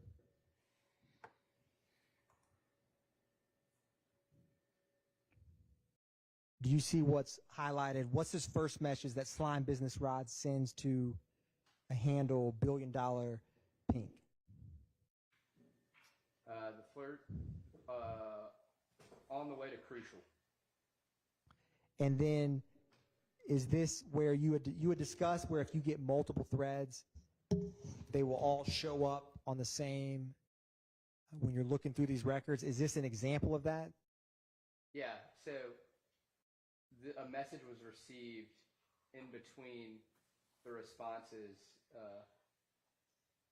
to $1 Billion Pink and Ocean Drive. So, yes. So with the conversation between Slime Business Rod and $1 Billion Pink, he states OTW to crucial. Yeah, and so you notice it's got the thread ID ending in 4706. And then the other conversation between Ocean Drive and and Slime Business Rod, that thread ID is ending in 3476. And the response back is it, who are you with? Is that what that Instagram says to Rodelius Ryan's Instagram account? So that is the response from $1 Billion Pink to the conversation with Slime Business Rod. It says, "Bro, who you with?" And scrolling down further, what is Rodelius Ryan's response to that? The response to "who you with" question from $1 Billion Pink is gang. Now, while that conversation's going on, is this 05 in Drive Slim, is this message, it says, we time getting to crucial. Yeah, I mean, it says what time you get into crucial. And then scrolling down, is this a message from the Instagram of Rodelius Ryan to that 05 in Drive Slim that says, now OTW on the way? Yeah, now we're on the way. And later on, this is exactly why I go through it conversation by conversation and then pull out the ID thread so you don't have the interruptions in between. scrolling down further, do you see this message with Block Life OKKY? That's highlighted. Scroll up. Yes. Just to the bottom of the last page. No, up. So these are The bottom, it would have, if that was on 904, scroll, can you go up to the bottom of 903? so this was on 940. Oh, okay. Are these excerpts from Rodelius Ryan's Instagram? Yeah. So with page 940, what does this state from Block Life OKKY and Slime Business Rod? Scroll back. To the left, please. Yes.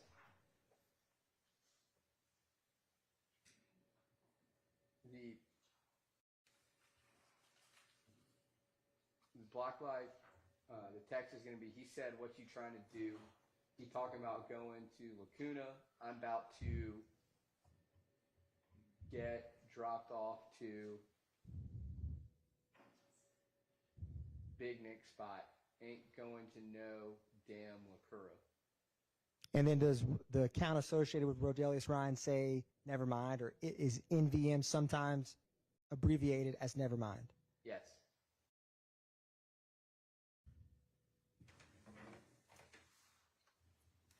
And then a little later on with this conversation, is this the same Block Life OKKY and Slime Business Rod Instagram account?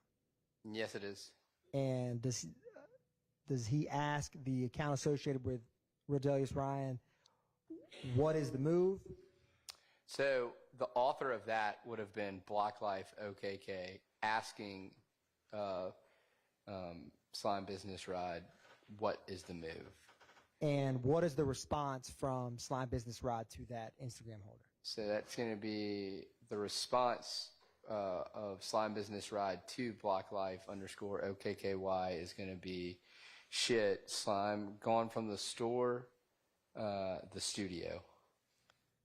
And then does Block Life ask Slime Business Rod who? Yes. Scrolling down a little further, does the account with Slime Business Rod respond MAJA? Yes. And is this January 1st of 2019? It looks like it's January 11th of 2019. Or excuse me, January 11th of 2019. Yeah, January 11th, 2019. And going further, what does the Block Life Instagram handle respond back? Poses the question, what studio they at? And the response from Slime Business Rod is, I don't know. And then Slime Business Rod next sends a message to BlockLife_OKKY stating, didn't they leave the store? And the response from BlockLife_OKKY is, yeah, they've been left. Last time I checked, they was at Lacura with Dolly them about 2 hours ago. And does Mr. Ron respond back, okay? Yes, that's the response. Scrolling down a little bit further is with the highlighted text, do you see where only one snake face states with who? Yes. And who's the recipient of that? The recipient is going to be Slime Business Rod. And who does he state that he's with? He states that he's with everybody. And scrolling down a little.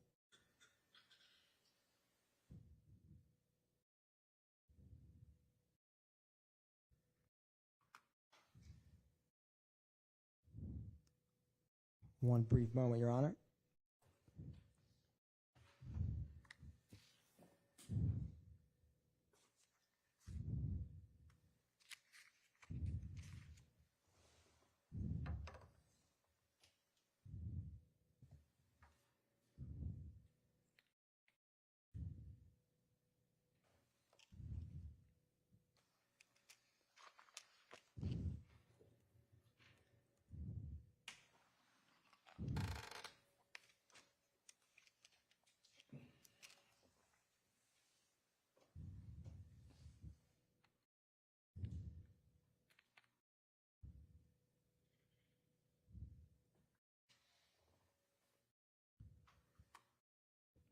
One brief moment, Your Honor.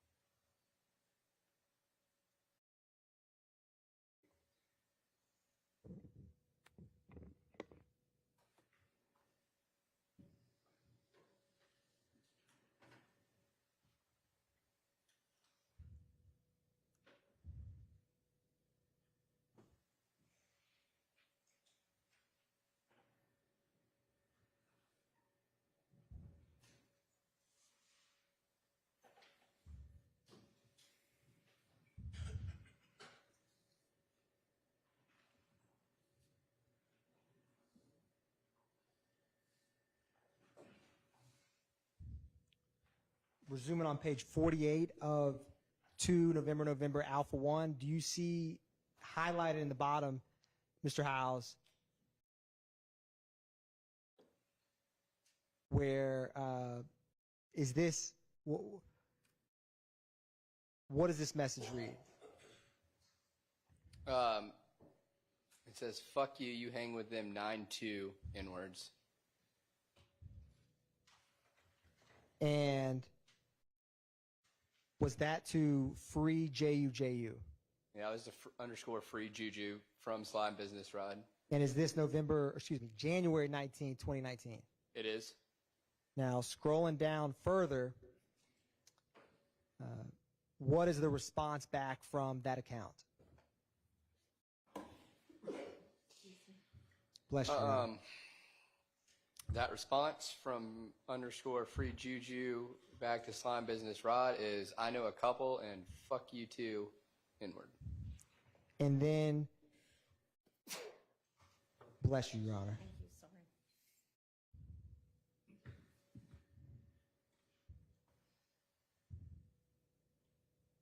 Later on, what is this response that Slime Business Rod has to free JUJU?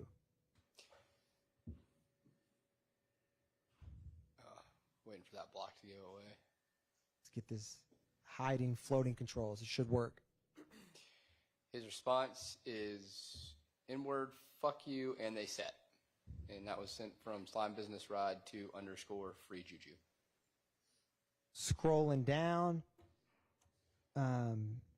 Is this the What's Going One account that we had discussed previously, associated with Miss Hartsfield? Yes. What is this message between Slime Business Rod associated with Rodelius Ryan and Miss Hartsfield's account here? So that is Rodelius Ryan sending a message to Miss Hartsfield that says, I don't fuck with you, you fuck with them, ABG N-words, I can't get that over my head on Slime, ABG being Atlanta Blood Gang. And going down further between those two accounts,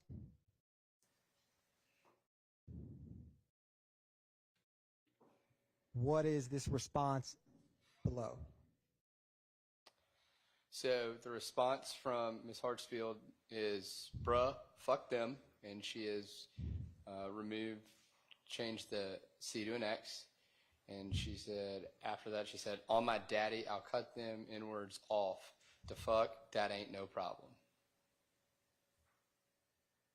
And then going down a little bit further, what is the Instagram account associated with Slime Business Rod saying in response? Slime Business Rod says to What's Going One, to Ms. Hartsfield, he says, I ain't tripping. You making videos with them throwing up 9-2. That's crazy. And what does she say in response here right below? Ain't no videos with no, it's going to be woodlums, but it's spelled with, it's going to be the 9-2 in the middle. You object to this witness having a basis for testifying to what something means? Well, overruled. I haven't heard him testify to what it means. He's just reading the word off the paper, so. Go ahead. You may keep going, Mr. House. It just says, ain't got no video with no woodlums, and the O's are replaced with 9-2. Now, is there a response after that from What's Going On? What's this response here? Ain't got no videos with no woodlums, what I just read. Oh, my apologies. And then does What's Going On say ULIEN now? Yes. And then this next message, what does What's Going On state? But on my mama, I'll cut them off, and most of them don't fuck with me because they said I'm slime. Again, the C is replaced with a K. Going down to page 1073, what is Slime Business Rod's response to that? His response is, that's crazy.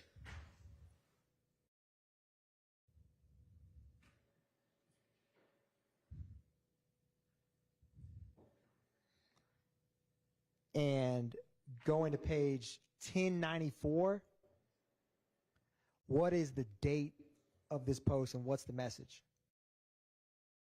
So the message is, the date is January 30th, 2019. The message is fuck you and ABG. And what you can see is that there was a reel that was shared, or this was in response to a reel. So I don't know what that reel is, but that's what it indicates. And a reel is a short video. That can be posted on Instagram? Yes, and so it was a response to what the contents of that short video, and it says fuck you and ABG. And is this same YVNGMONT, what's their response? Young Mont responds, I know you a gangster. And what's the response back from Slime Business Rod? Slime Business Rod's response to I know you a gangster is when I catch your bitch ass. And then what's the response back to that? Young Mont response is, you know what they say, anybody get it, and that is the A, the B, and the G are capitalized. So see you when I see you.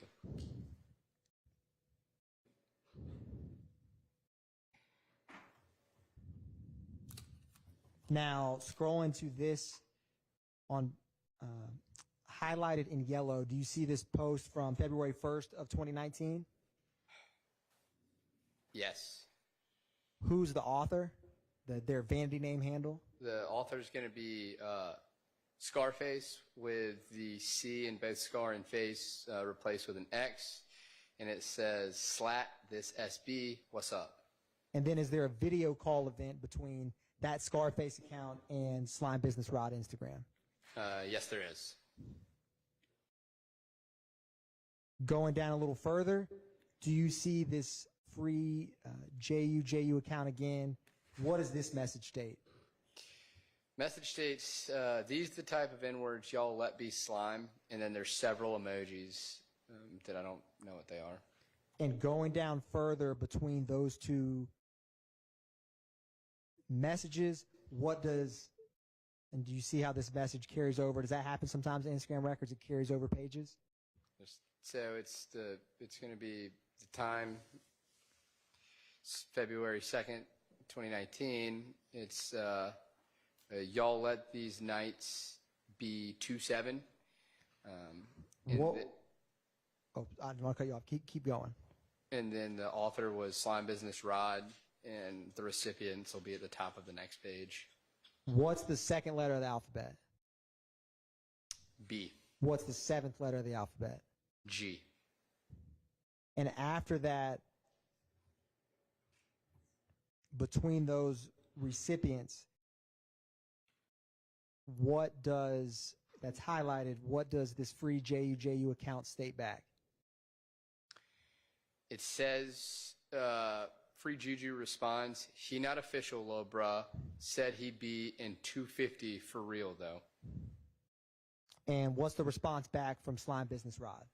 The response is cap with the C replaced with the K. Have you ever heard that term cap come up before in reading Instagram records? Yes. And what, not necessarily in this context, but what have you seen it been used as before in other cases you've reviewed? Just referred to as a lie. Scrolling down further, what is this message that's highlighted state from Slime Business Rod to that free JU account?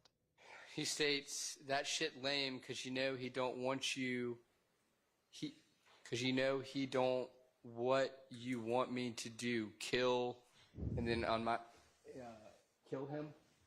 And what's the date of this post, or message, I should say, between these accounts?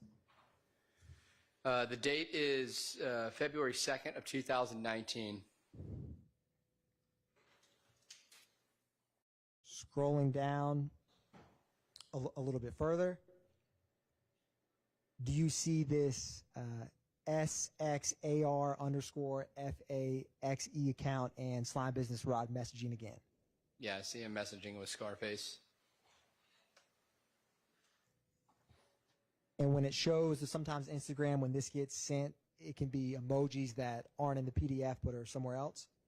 So if you're viewing this in the digital format, not the PDF style, and the index, you were looking at this conversation, you'd be able to see all of the reels that it was responding to and or emojis that were part of this conversation.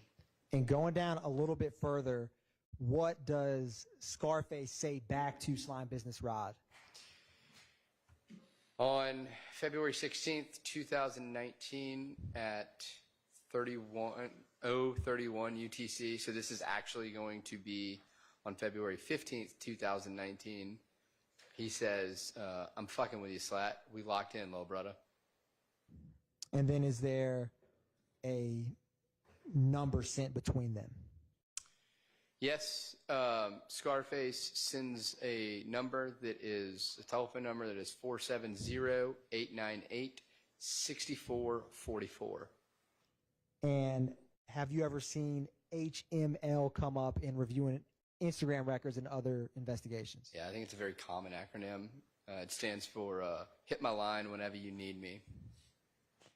And then is the response back for sure? The response from Slime Business Rod to hit my line whenever you need me is for show. Scrolling down,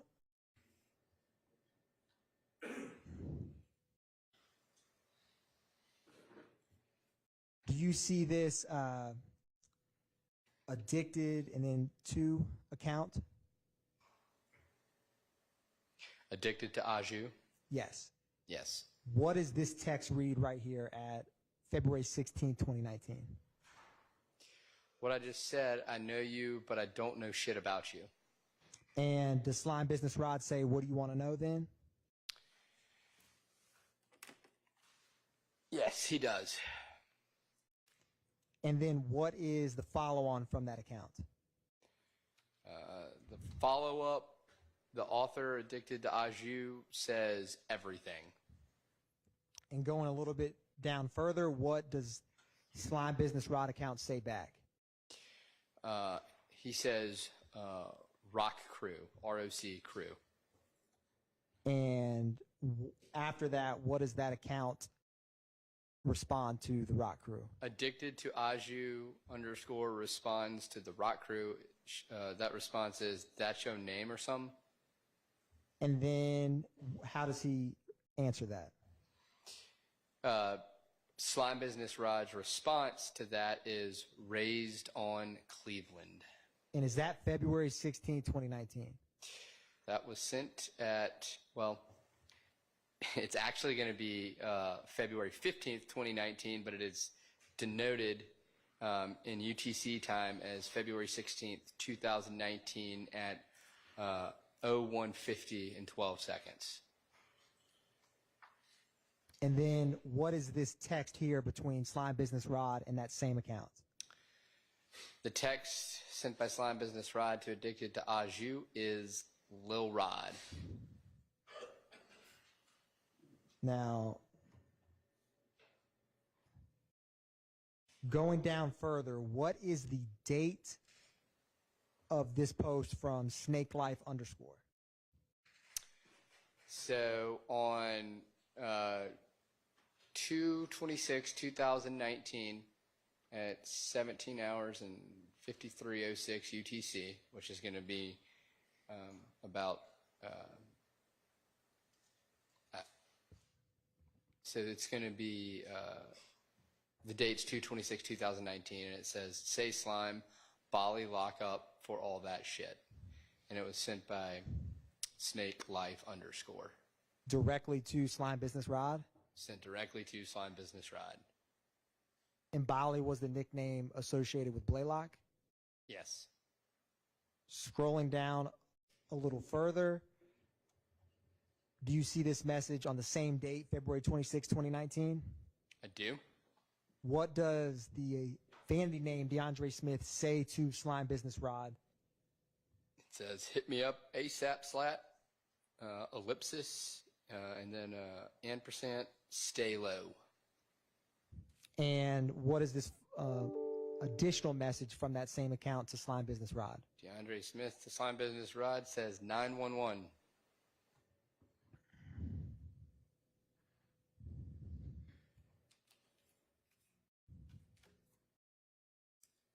And is there a response from Slime Business Rod? Slime Business Rod says, that's crazy.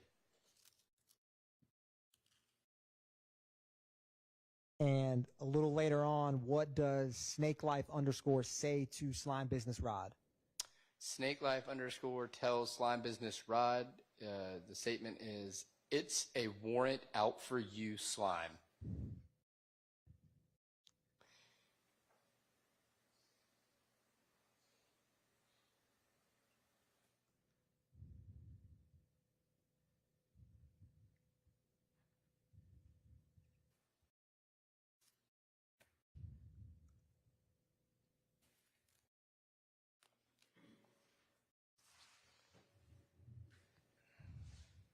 Now, I also want to turn back to, we had discussed 3 November, Bravo. Was that some excerpts from Blaylock's Instagram that you have before you? Yes. I'm publishing page 276, or Instagram page 276 from that exhibit now.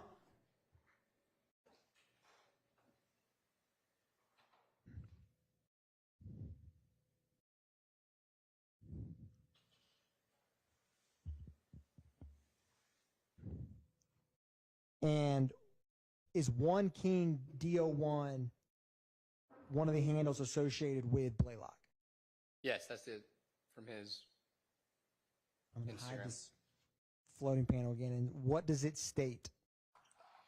Says, why the hell you didn't say you was slime when we was locked up? And was that to an Instagram handle that starts with LILK? I think it's Lil Cam paid for real. I'm sorry, could you repeat that? The Instagram account is Lil Cam paid FR. And what is the response, or what is said here? The response is, I ain't know you was slime. I just thought you was blood, slat. And then going further, what does the Instagram handle associated with Blaylock respond back to that? Blaylock responds, OG in that slime shit.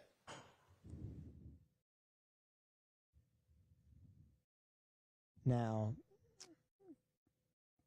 going a little further, do you see this HOTSHYTIL right here in the highlighted? So underscore hotshot Lil Junior says to One King to One, the text is A Volley. And then scrolling down, does that Instagram handle associated with Blaylock ask who's this? That is the response to A Volley. And then what is the response back? The response from underscore hotshit Lil Junior is the young N-word who stole the Mustang from CEP, CEP. Going down a little bit further, does the Instagram handle associated with Blaylock say WP? Yep, that's an acronym for what's poppin'. And then what's the response here? The response from underscore hotshit Lil Junior to the what's poppin' is he trying to put me in slime, but he said I got to get put in by you. And then scrolling down a little bit more, what is the follow-on to that message? And then hotshit Lil Junior responds, continues that with, or go to 250. Are you familiar with an address 250 Cleveland? Yes.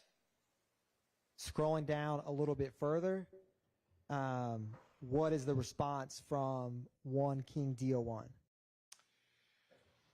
He says, oh, you gon' You may.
So moving on from,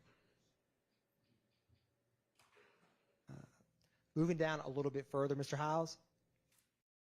So let me ask you, are you retracting that Yes, last? yes, Your Honor. So I'm retracting that last question Okay. or in response. All right, so whatever that page was, jurors just disregard that. Yes, Your Honor. All right.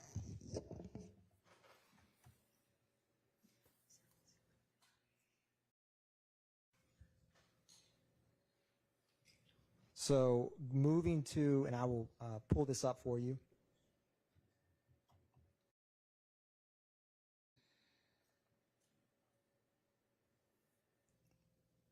Mr. Howes, you should see on the screen here a message.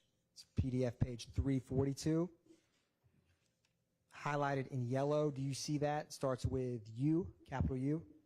And I'm going to hide this panel for you. So that is a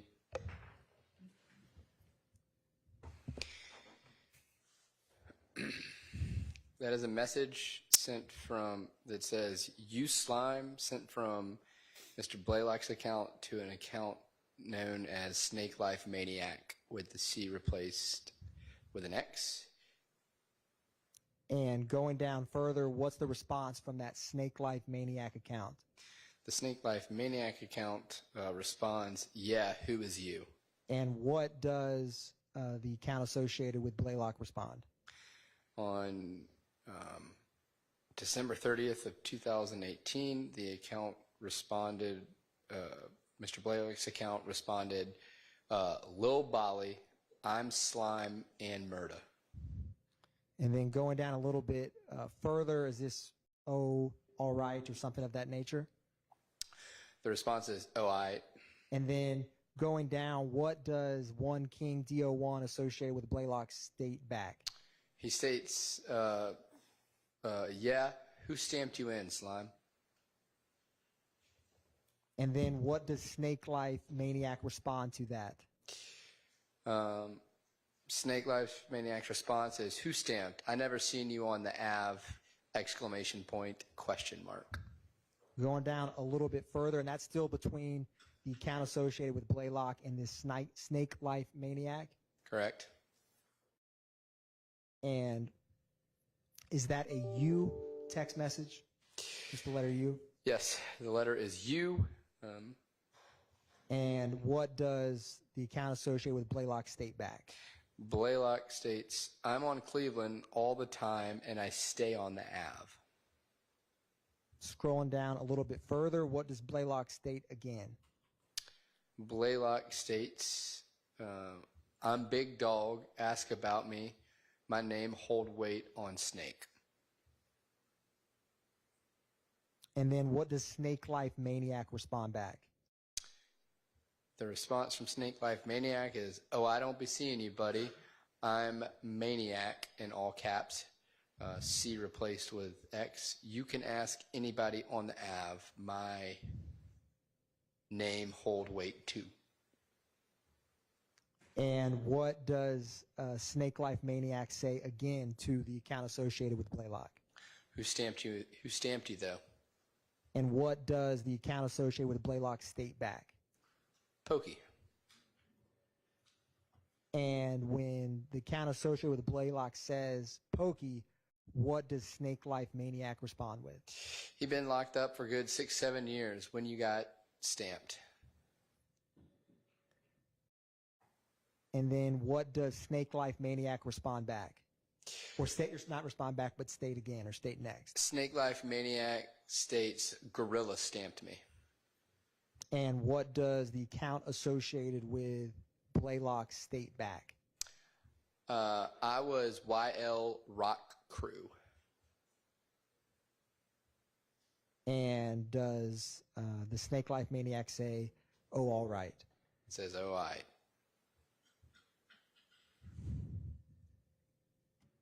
And a little later on, what does Snake Life Maniac state in response to that? That response is, "Yeah, I never met the Young Rock Crew. I just know Big Eye and the rest."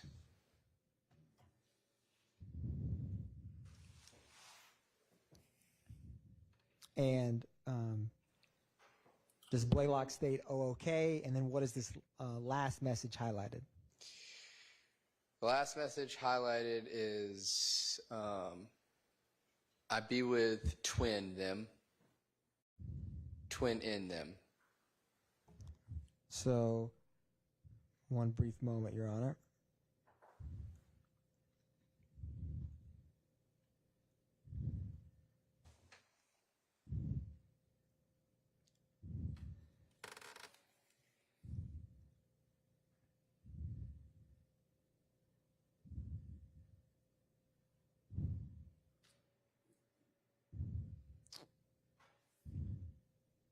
I'm going to go to page 447, PDF page 14.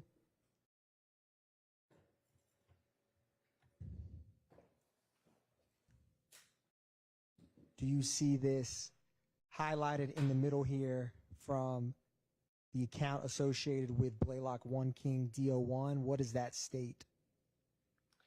The author is the Blaylock's account to Throwed Off 9-3. And it says, I stamped you in slime behind the blue house. And is this posted January 3rd of 2019? Yes, it is. I'm going to scroll down a little bit further.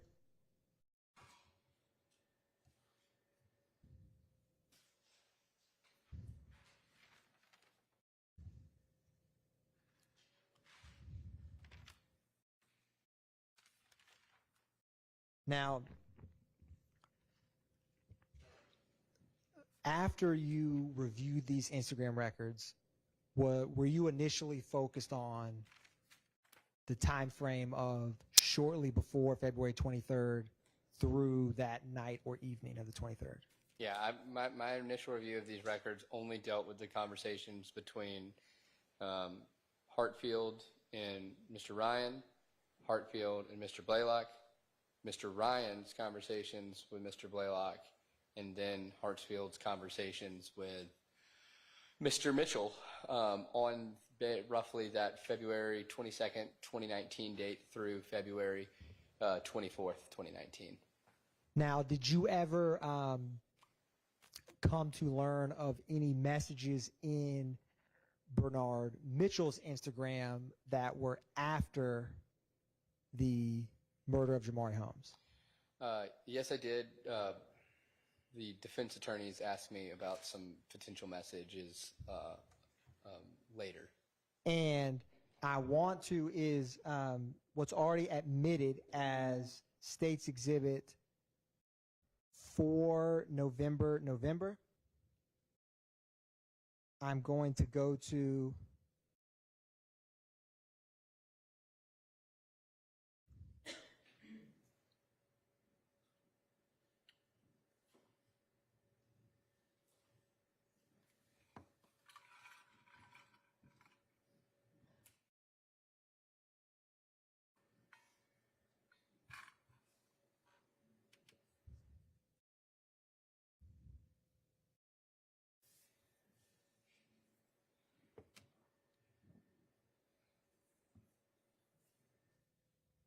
PDF page 1493 of that exhibit. It's going to come up for you on the screen here in just a moment.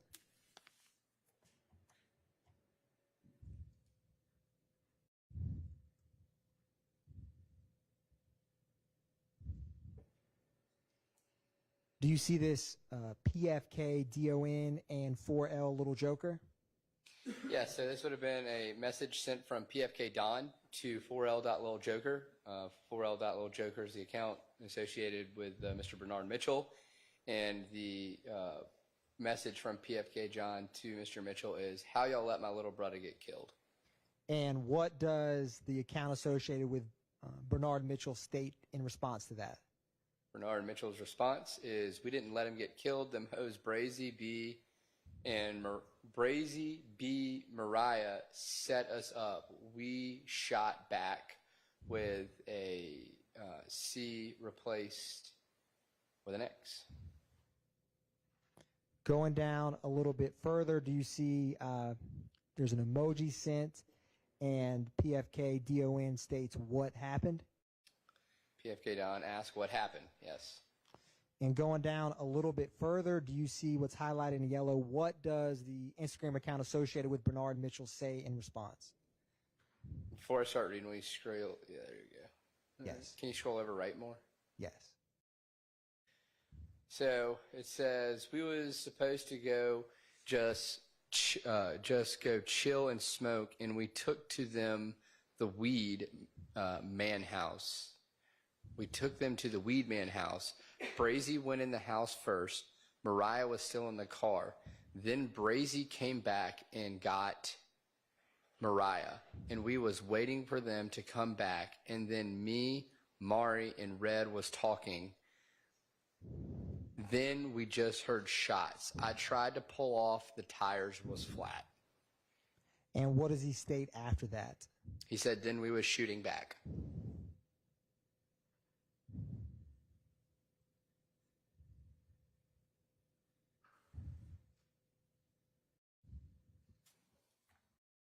Now,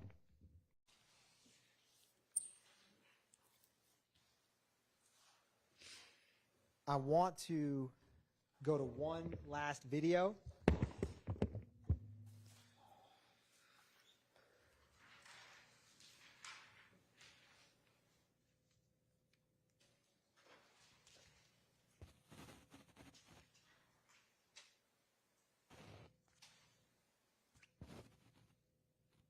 That video from the Instagram records associated with Rodelius Ryan on 2 November Alpha. Give me 1 second.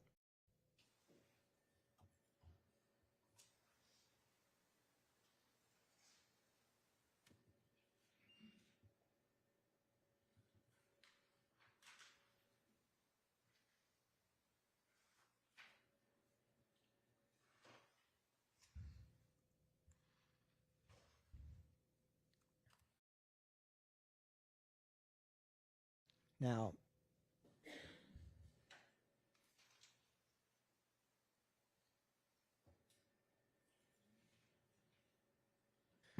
do you see this target number highlighted on the screen here before you? So I don't want to like cross words. I wouldn't call it a target number. That's an ID number that's generally going to be associated with like a video or a picture. The target number is looking for a specific account identification number. Thank you for that clarification. Is the last four of this 65684 of this ID from a media post? Yeah, so this is going to be a Instagram story video, and that's going to be the video ID number associated with it. You can see that video would have been posted 2/23/2019 at 22:11:45 UTC. So go back 5 hours, and that would be approximately 5 p.m. I think, if I did the math right. 5 p.m. on February 23rd. 2019, yes. And was the CAD report we had referenced with you earlier at 4:36 in the morning that same day? Yeah, so the 911 call for the murder came in just after 4:30 a.m. Now, if I copy this thread ID, will I be able to see the video that was posted at that date and time? Are you in the index, or what file is this? I'm going to go to the video itself. Yeah. So if you are you posting that copy and paste in the index? Well, I will. But yes, you should find it.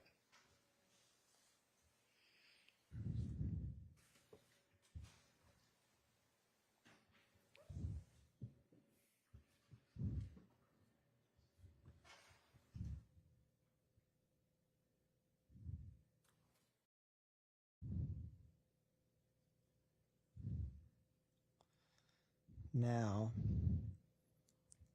I'm sharing this video with you now, and let me let this floating menu control fade away.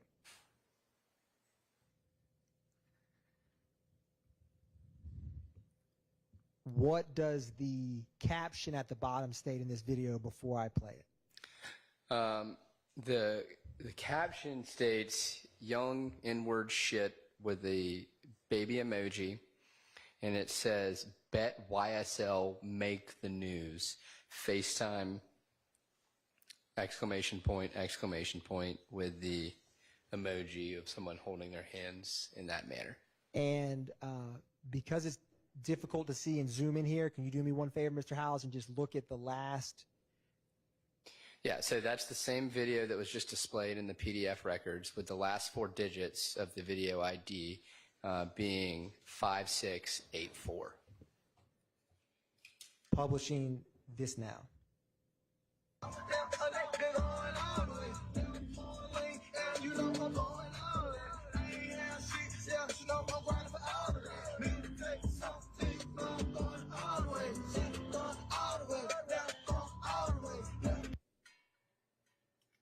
So that video, based off the PDF, would have been posted 5 p.m. the same day of the homicide of Mr. Holmes. One brief moment, Your Honor.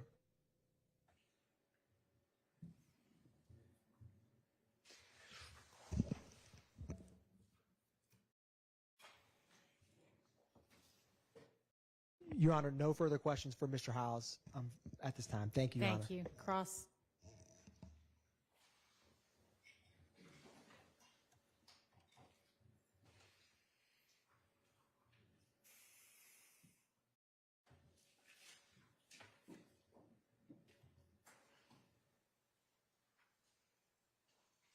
I'm just going to do, I believe, just share my screen.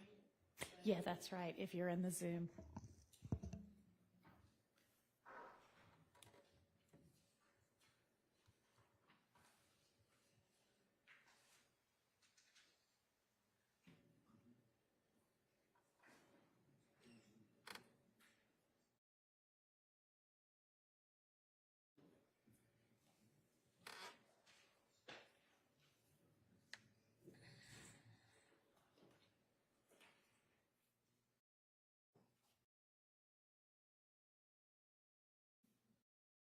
All right, Mr. Hiles, good afternoon. Good evening. Getting there. All right, so you testified that you get involved with cases for a variety of reasons, correct? Yes. Okay, some of those are to do investigations, correct? Correct. And those can be times when it's follow-up to what was already done, or something which wasn't done at all, is that correct? Yes. All right. And for this case, you received some records from the investigator. Is that accurate? It is. By the time I started reviewing the records, all of these records had been obtained either by the lead investigator or from an investigator at my office. Okay. So the lead investigator had gotten some, and someone in your office had gotten some. That's right? That's correct. Do you know whether the lead investigator ever reviewed the records? I don't know. Okay.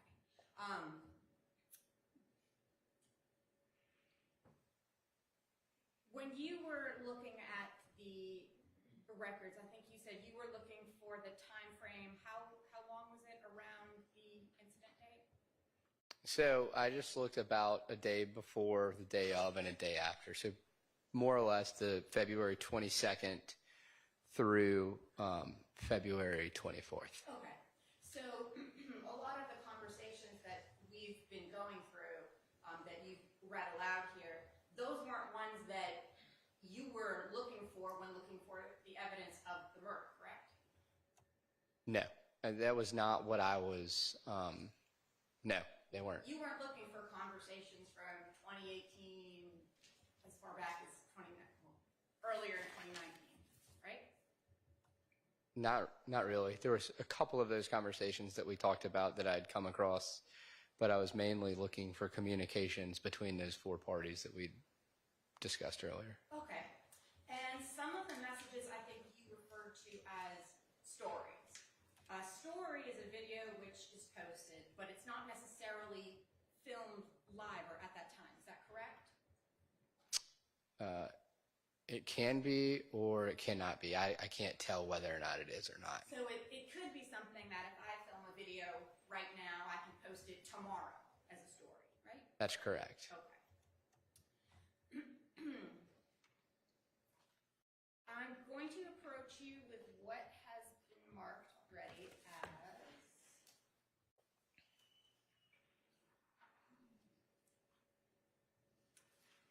this is going to be defendants 4RR and 5RR.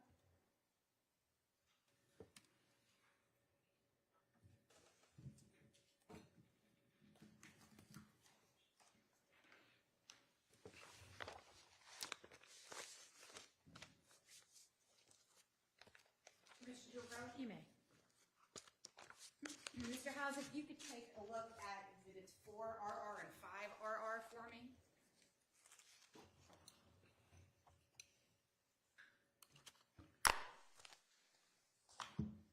And do you recognize those as excerpts from the records contained in states 3NN alpha? Be the records from Mr. Blaylock? Yes. Okay.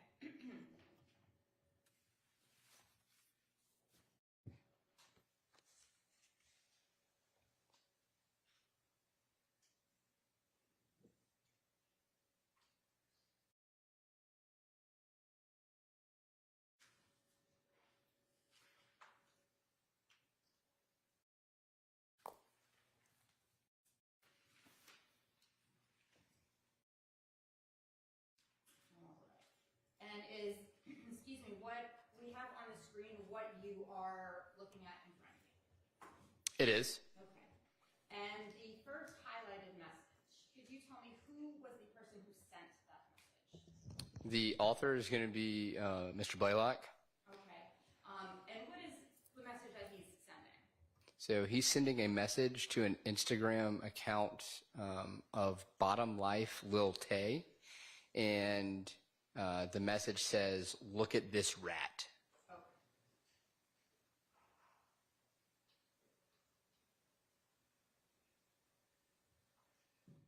And the lower portion of that page, what is the second highlight from the bottom? The one that starts with 2607. What is that? Okay, it's another message, and it says it's a message sent from Mr. Blaylock's account, and It's some sort of media, photo or video, something like that, correct? yes, it's media type. So if you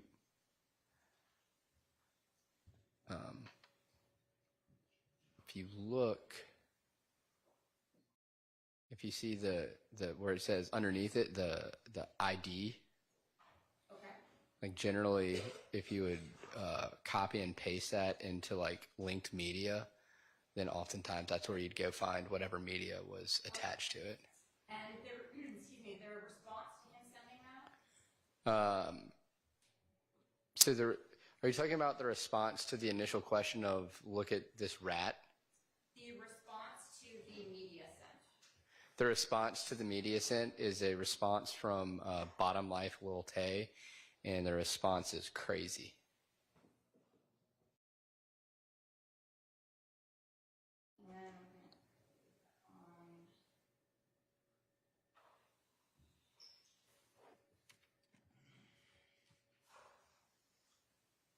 I'm going to direct you on to the next page. The top is 1414. Okay. And the highlighted conversation is the same Tay who is in the conversation we just looked at a part of this conversation on page 1414?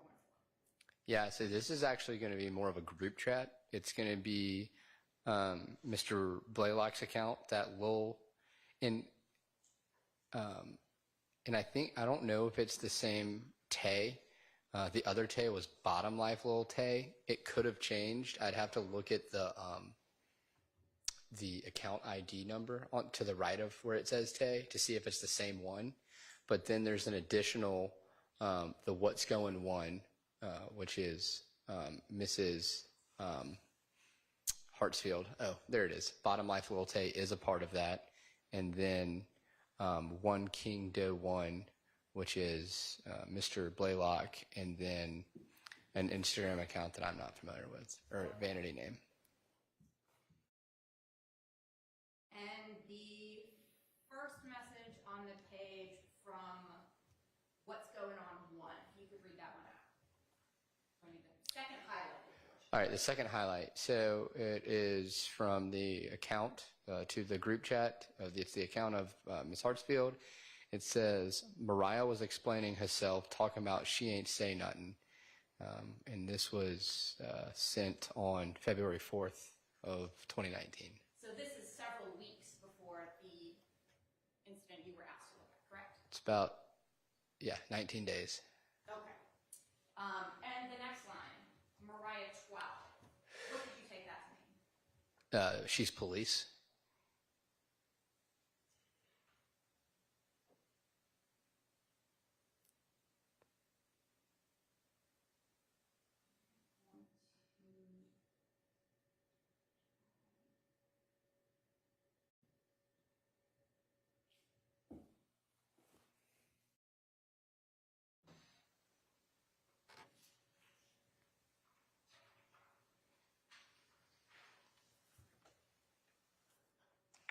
I'm going to approach you with what is marked as defense 3RR.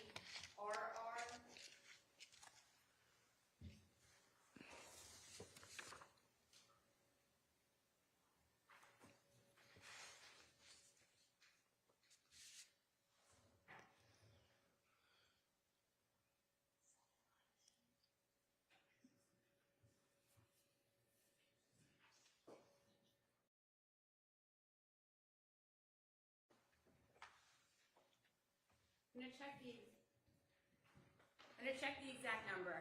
Approach you with an expert from 4NN. Take a look at it. 4NN. Okay.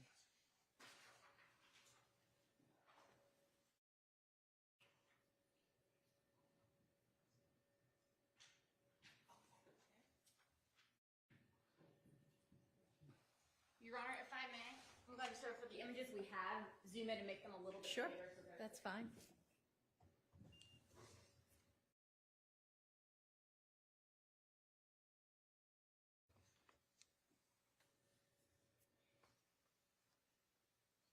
Okay.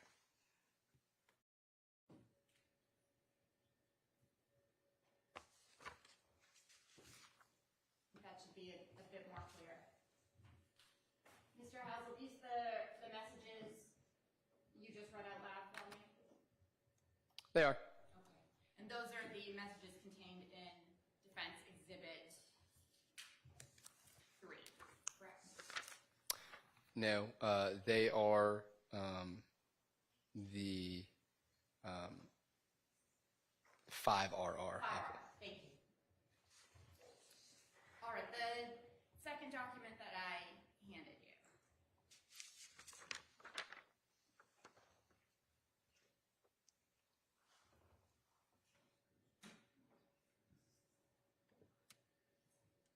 Are you?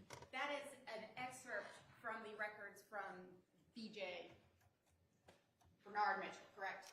Yes, they're. I'm sorry. Yes, I think I just referred to some of them on direct. So they're just a printout of what you saw presented in the state's exhibit. That's correct.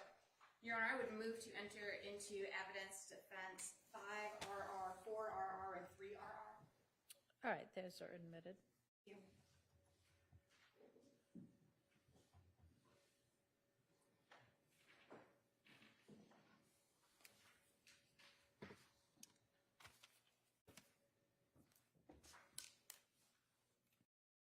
You had an opportunity to review the records from Miss Mariah Smith, is that correct? So I didn't really go into those records. I cross-referenced the searches of conversations between the four parties we were talking about. And if I remember correctly, I didn't have anything during the relevant time frame. So I didn't I didn't go much into detail of hers. When you say you didn't have anything in the relevant time frame, what do you mean? Were there any messages from her in the time frame around the incident? I don't recall if there was any messages, but if I think I don't remember any messages between her and the other parties that we've been discussing today. Okay. But if she was sending any messages, you would be able to see those in her records, correct? Oh, yeah. I'm going to approach you with what has been marked as defense 2RR.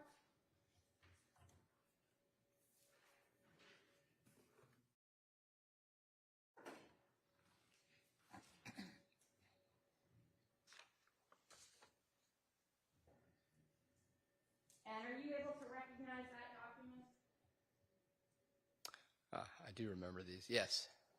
And there would be an excerpt from the records from Miss Mariah Smith, which was entered into evidence as 6NN by the state.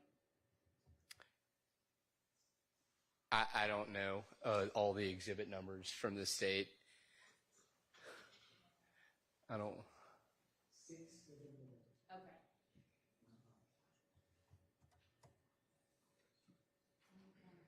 Go ahead and. But to your question, I do remember these specific messages from reviewing. Thank you, Your Honor. I would move to enter into evidence and number 2RR.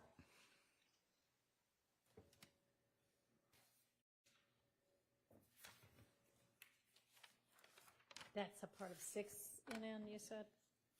Yes. All right, that's submitted.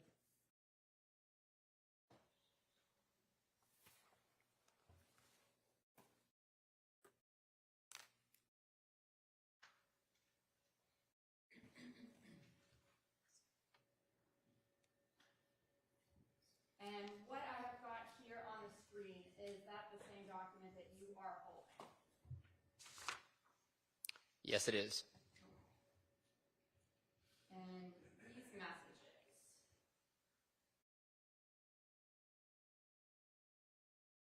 Could you tell me when the first message on the page was sent, at what time? The first text or like video call event, or what do you? First event, I'll call it. So on 2/23/2019, there's a video call event at 15:30:52 UTC between, which is going to be, I guess, about it's going to be 10:30 a.m. Eastern Standard Time. It's a video call between 1T Trey and Bless Auntie. Okay. And are one of those is Mariah Smith? I believe Miss Mariah was 1T Trey. Or honest, actually, I don't remember which one was Mariah. Understood.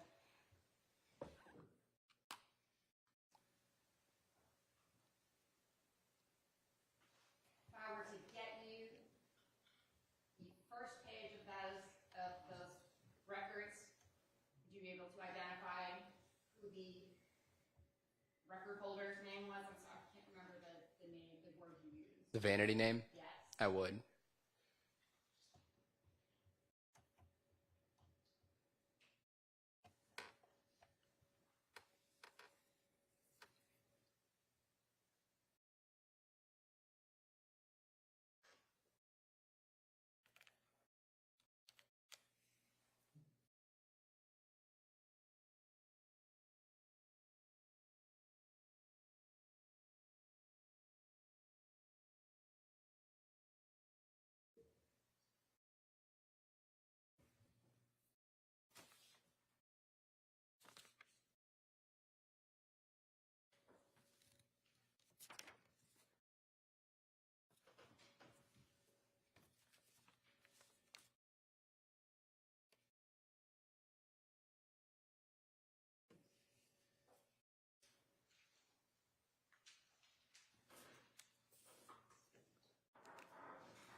So if it helps, I was looking at the context, and I can tell you who Mariah's. I may have heard.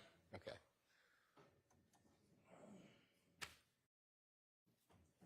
I figured it out. Yeah, to bless Auntie, that's her. So yes, to answer your question, for the records that you had up, the Instagram vanity name for Mariah is Bless, BLESS, Auntie, AUNTIE.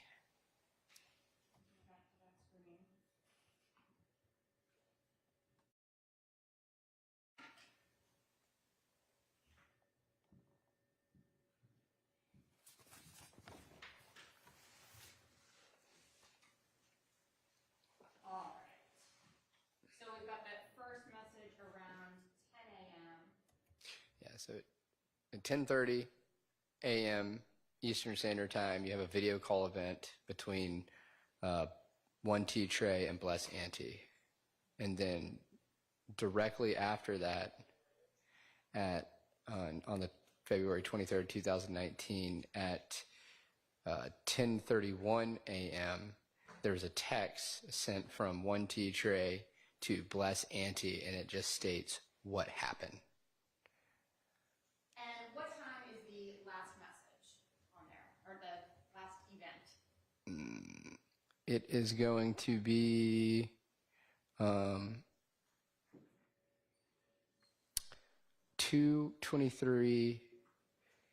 February 23rd, 2019 at 15:31:54.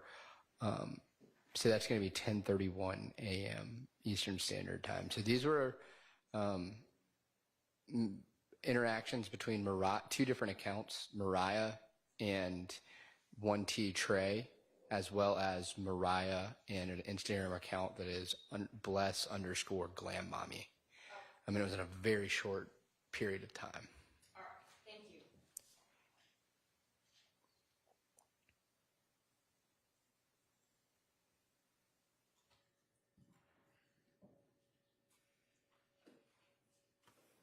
I want to go back briefly to the records from Bernard Mitchell, Okay. admitted into evidence as defense 3 RR. Okay. When was it that these records were brought to your attention?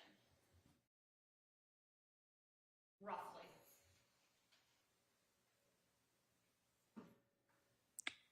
Beginning of this year? Would it be at the last proceeding you testified in? Yes. Back in March? Yes.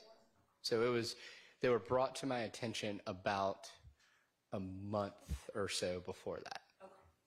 To your knowledge, had anyone with the state's side of things seen those messages before? Not to my knowledge. To your knowledge, had anyone in law enforcement seen those messages before? Not to my knowledge. But those messages were included in the original set of records which you obtained, correct? That's correct. So they were in there, you just hadn't looked at them. Yes. I mean, it was thousands of pages. Right.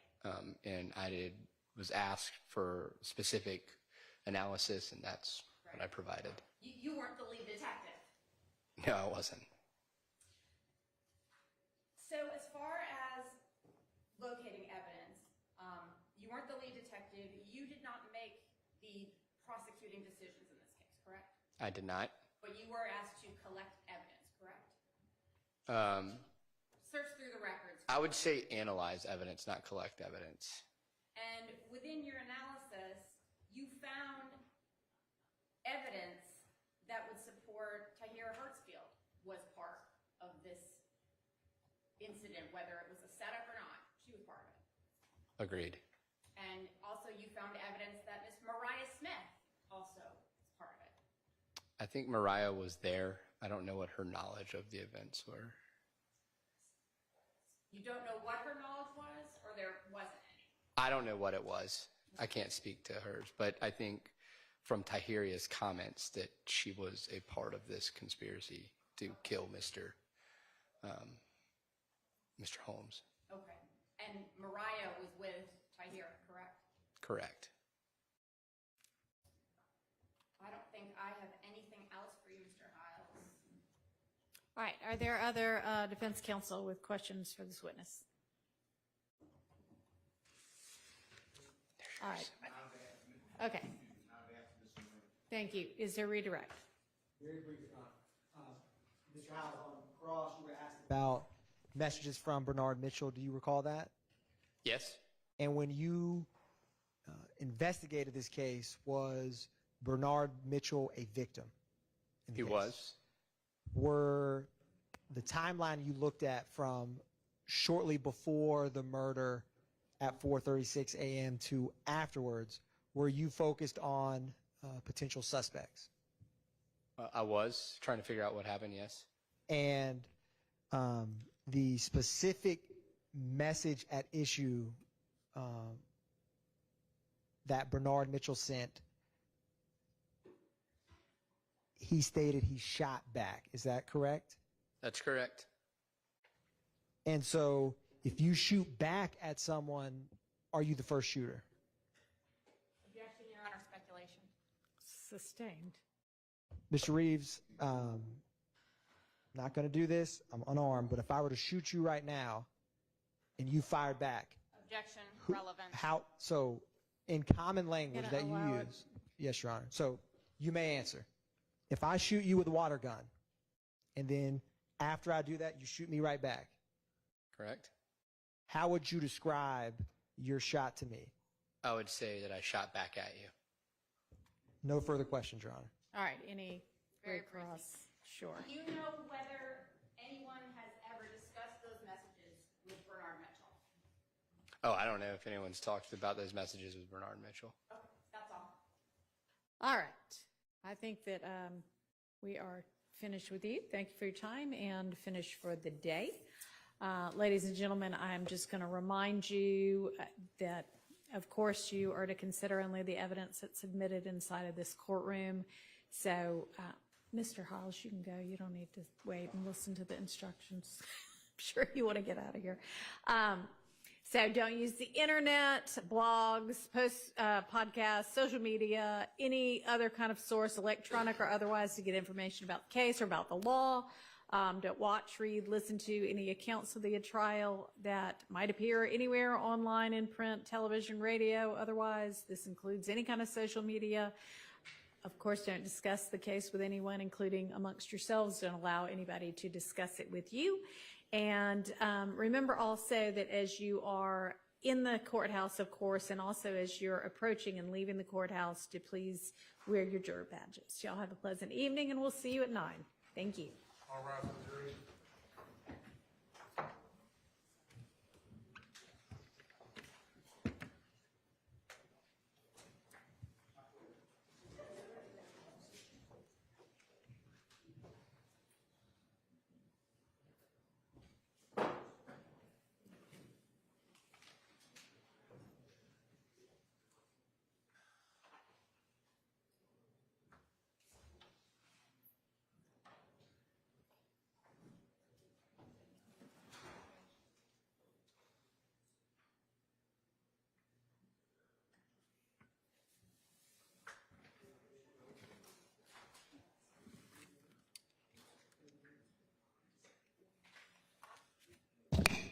All right.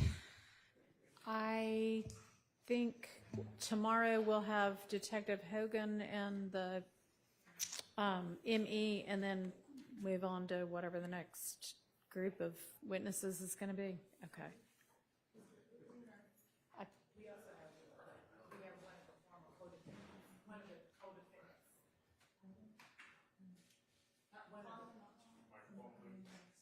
Who? One of That we've them- already been discussing with Mr. Lee. I was trying to find out if the state was going to be calling. Oh, right, okay. Okay. All right. Okay, is there any other matter we need to take up this evening before we leave? Not on behalf of the state, Your Honor, and I am still working on the other matter regarding the instruction and law. I have been working during this time with other members of our Okay, office. so you saw what I sent out through Ms. Percefield. Okay. So obviously we'll need to do that maybe at lunch tomorrow. As soon as y'all got something, you can send it. Somebody had, I don't know who it was, but a computer that was making noise a couple of times, like the dings, you know, when you get, I don't know what, an email or something. So just try to, everybody, please make sure your computer is on silent, or the volume or the alerts or whatever are off, the notifications. Yes, Mr. Sharp. I don't know. There we go. I don't know how many of my colleagues received this email, but I received an email from one of the prosecution team this afternoon, I believe, that has a bunch of folders for proposed exhibits involving the incidents alleged to involve Mr. Huey. I don't believe that we've, when we went through all the folders, I don't believe that we've litigated anything involving those. And I just wanted to bring it to your attention so you knew.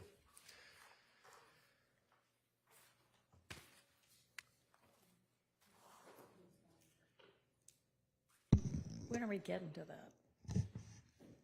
I don't believe that we'll get to them tomorrow. These are items from Mr. Huey's phone dump. Do you expect we're going to get to that this week or before we have our next non-jury day? We cannot get to it. In other words, we can put it off if we need to. I think at the earliest it would have been Friday, but it could have been next week. So we're not scheduled to have another non-jury day until, what, November 1st?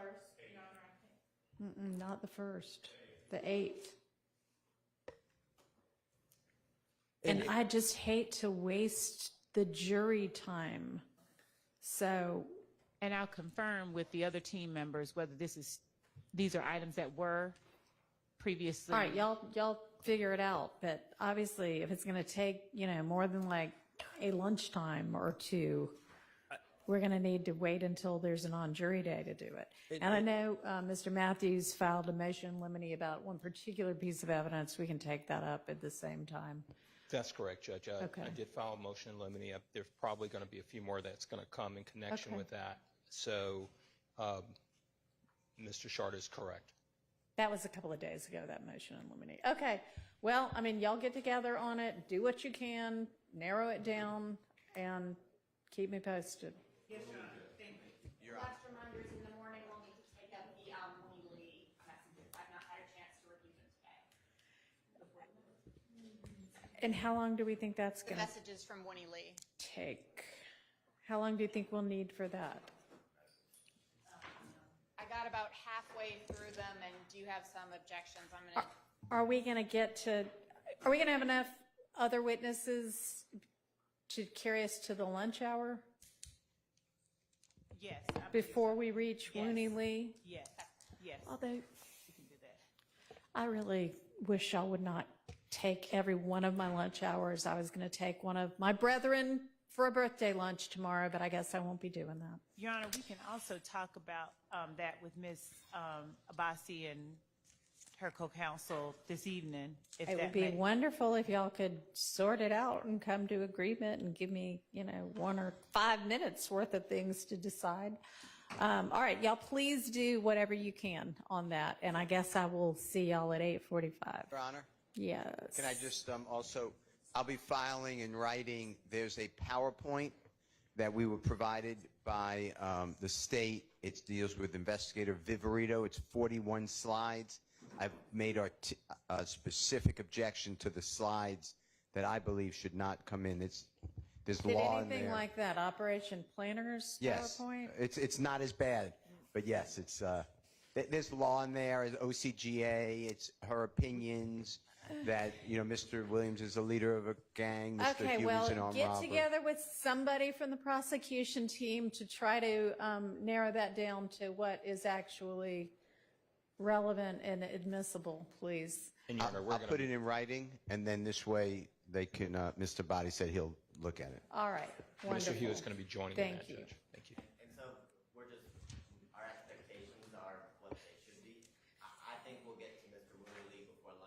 You do? I want to make sure that's put in the ether so no one's caught off guard. Oh, gosh, I wish y'all would let me know these things before. I would have said, jury, come back at 9:30 in the morning instead of 9. Maybe I can still get that message out to them. Well, we'll arrange it so we'll just go out of order. We'll do that. Okay. All right. All right, I'll see y'all at 8:45. Y'all try to sort out as much as you can before then. Thank you.